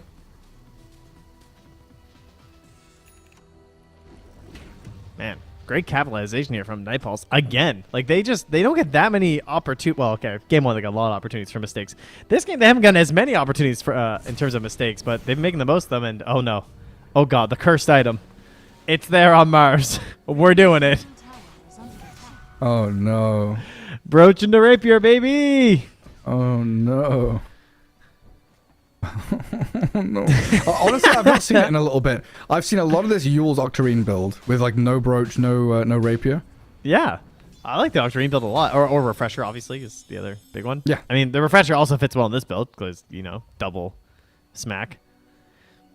In case you've been living under a very happy rock and you guys haven't seen this build, you go Revenant's Brooch, you go Rapier, maybe a couple Rapiers. And it just does a lot of damage because you're doing physical stuff, you're doing magical stuff. Rapier has been buffed to add damage onto both of them, and it just gets nutty very quickly. Does that sum it up pretty well there, Gary? Yeah. I mean, throughout we've had like 3 decently sized tournaments in the past couple of months. All 3 of them have been plagued by this Mars Brooch Rapier build, and then PA came out the last DreamLeague as well. Arme was spamming a lot of Phantom Assassin with the Rapier builds too. Brooch, it's just Brooch Rapier. It is pretty busted. Now it's waiting time. Very cataclysmic sometimes for your own team. We have seen some errors. Yes. Quite a few. I won't name Void names, Illusion. but it's similar to TJ. That's as far as I'll go. I mean, it's a mix-up on the letters. Oh yeah, what a puzzle. Tide right on top of the Mars. Vazia says hello to BB3PX. Inside the Roche pit, Warwick has gone deep. Far to the bottom right-hand We didn't corner even where BKB. Kami goes in with a chrono. Self-concoction. Ramsey's dead. Catching out the techies as well. Rebel getting picked off on the right-hand side. Did they lose? Did they just lose? Mid lane. Is it over? This might just be over. They've got no buyback status. TA, of course, doesn't. Alchemist is 1,400 gold away from it. They've got Yules on a Batrider to stop him in his tracks. Batrider's about to die as well. With Oh, yeah, a buyback they don't know, available on though. him. They don't know there's no Alch buyback, so they can't YOLO down mid. Because they have no Chrono, they have no Ravage, so that's kind of fair. But they definitely get Aegis. Where's he spawning? Nighttime, top left. Yeah, It's they're going to ready be for it. just a little bit after they check it. Dude, that was great because Ramsey's doing a good job because he's sitting there not popping the BKB as he's just stuck inside of Dreamcoil. That is definitely what you're supposed to be doing. He's waiting. But when the Void jumps in, he did not BKB, and he just died. He was just gone immediately because maybe during the chrono that could have saved him. I don't think it would have in that situation necessarily, but you have to at least try. But he doesn't get it off, so not a hope in the world. And if they go check this roast, they're going to find themselves a fresh Aghanim Scepter. Man, in hindsight, so I'm sitting here thinking that wasn't a particularly well executed fight by Night Pulse. Like the Tide jumps on the Mars, I'm thinking what's going on? What's the game plan? But I think that first move, making sure that Mars isn't given the choice of who he jumps, so there's no Arena Spear on Puck or Void, means that Tide gives... Tide overplaying and jumping the Mars gives his 2 other cores complete freedom to do what they want. Yeah, and it just breaks up this ability for them to essentially have an isolationist view of we just kill Faceless Void. Like they have to actually look at another hero for once and be like, what's this guy do? What is dead in the water? Was there an anchor? The ball and chain is here. What is on me? Oh, I see. Using taking note here. We got cheese and 8 healing lotus. Oh no! Did not use the cheese, thankfully. Oopsie Died doopsie. really fast Kami. though. Oh, hang on. Chrono is caught 3 inside of it. Enchantress unloading the damage. Vazia has Ravage in a second, but I don't think he's going to need it. Oh, baby. What is happening? All right, I apologize. I texted my wife and said, and I quote, sorry, we are going to game 3. Almost certainly, like right before that bottom fight, because she's up there with the kids by herself right now. So my bad. I'm sorry, League of fans. I cursed this. Well, Ramses is trying something here. There it is. He's tried to call GG. He has succeeded at calling GG. But that... Yeah, okay. Well, the game's over. Series legend. Oh, I fucking got him. That was a series. That was a Dota 2 video game. Dota 2 was played victory. today. Night Pulse played well in this series. I think They we did. can say that. Yeah. Is there anything else you'd like to say?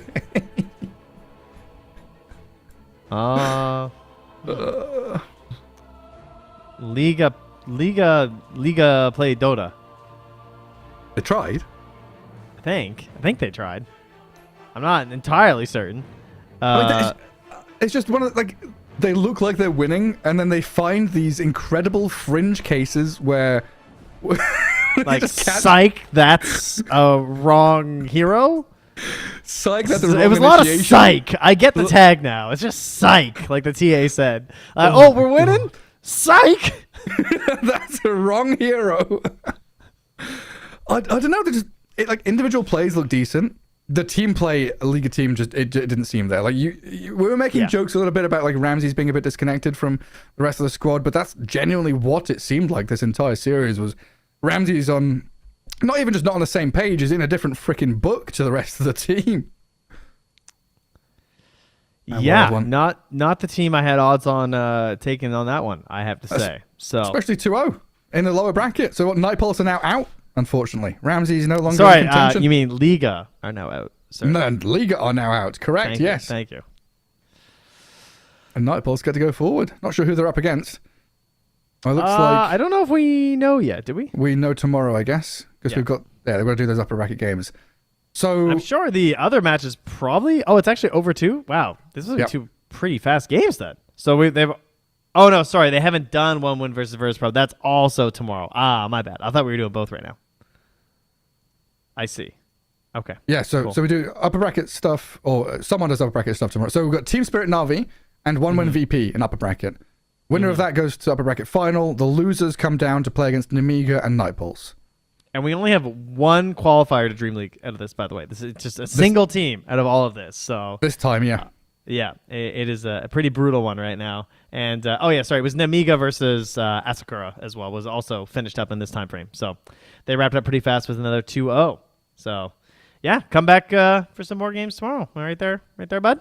Yeah, I mean, it's just a pretty big contrast thinking about last season, because last season, Bet Boom were invited, and there were 3 slots from Eastern Europe. Team Spirit, 1-win, and there was another one, I'm sure. But there were 3 Eastern European teams at the last DreamLeague. There were VP, Team Spirit, and Klim Sanich, which is 1-win, plus Bet Boom. So there were 4. There were 4 Eastern European teams, and now we've just cut those places in half. It's so competitive in this region. But yeah, hopefully you guys tune in. Make sure you catch all the games. Tons of regions, 7 regions, loads of streams, loads of Dota going on. Trent, you can head off to your wife and kids now. There's yes, no game I will. 3. Thank you. Shout out to Night Pulse. Night Pulse to a victory. We'll see you all next time.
I'm a creature with no skeleton inside your hands. Got no home address, I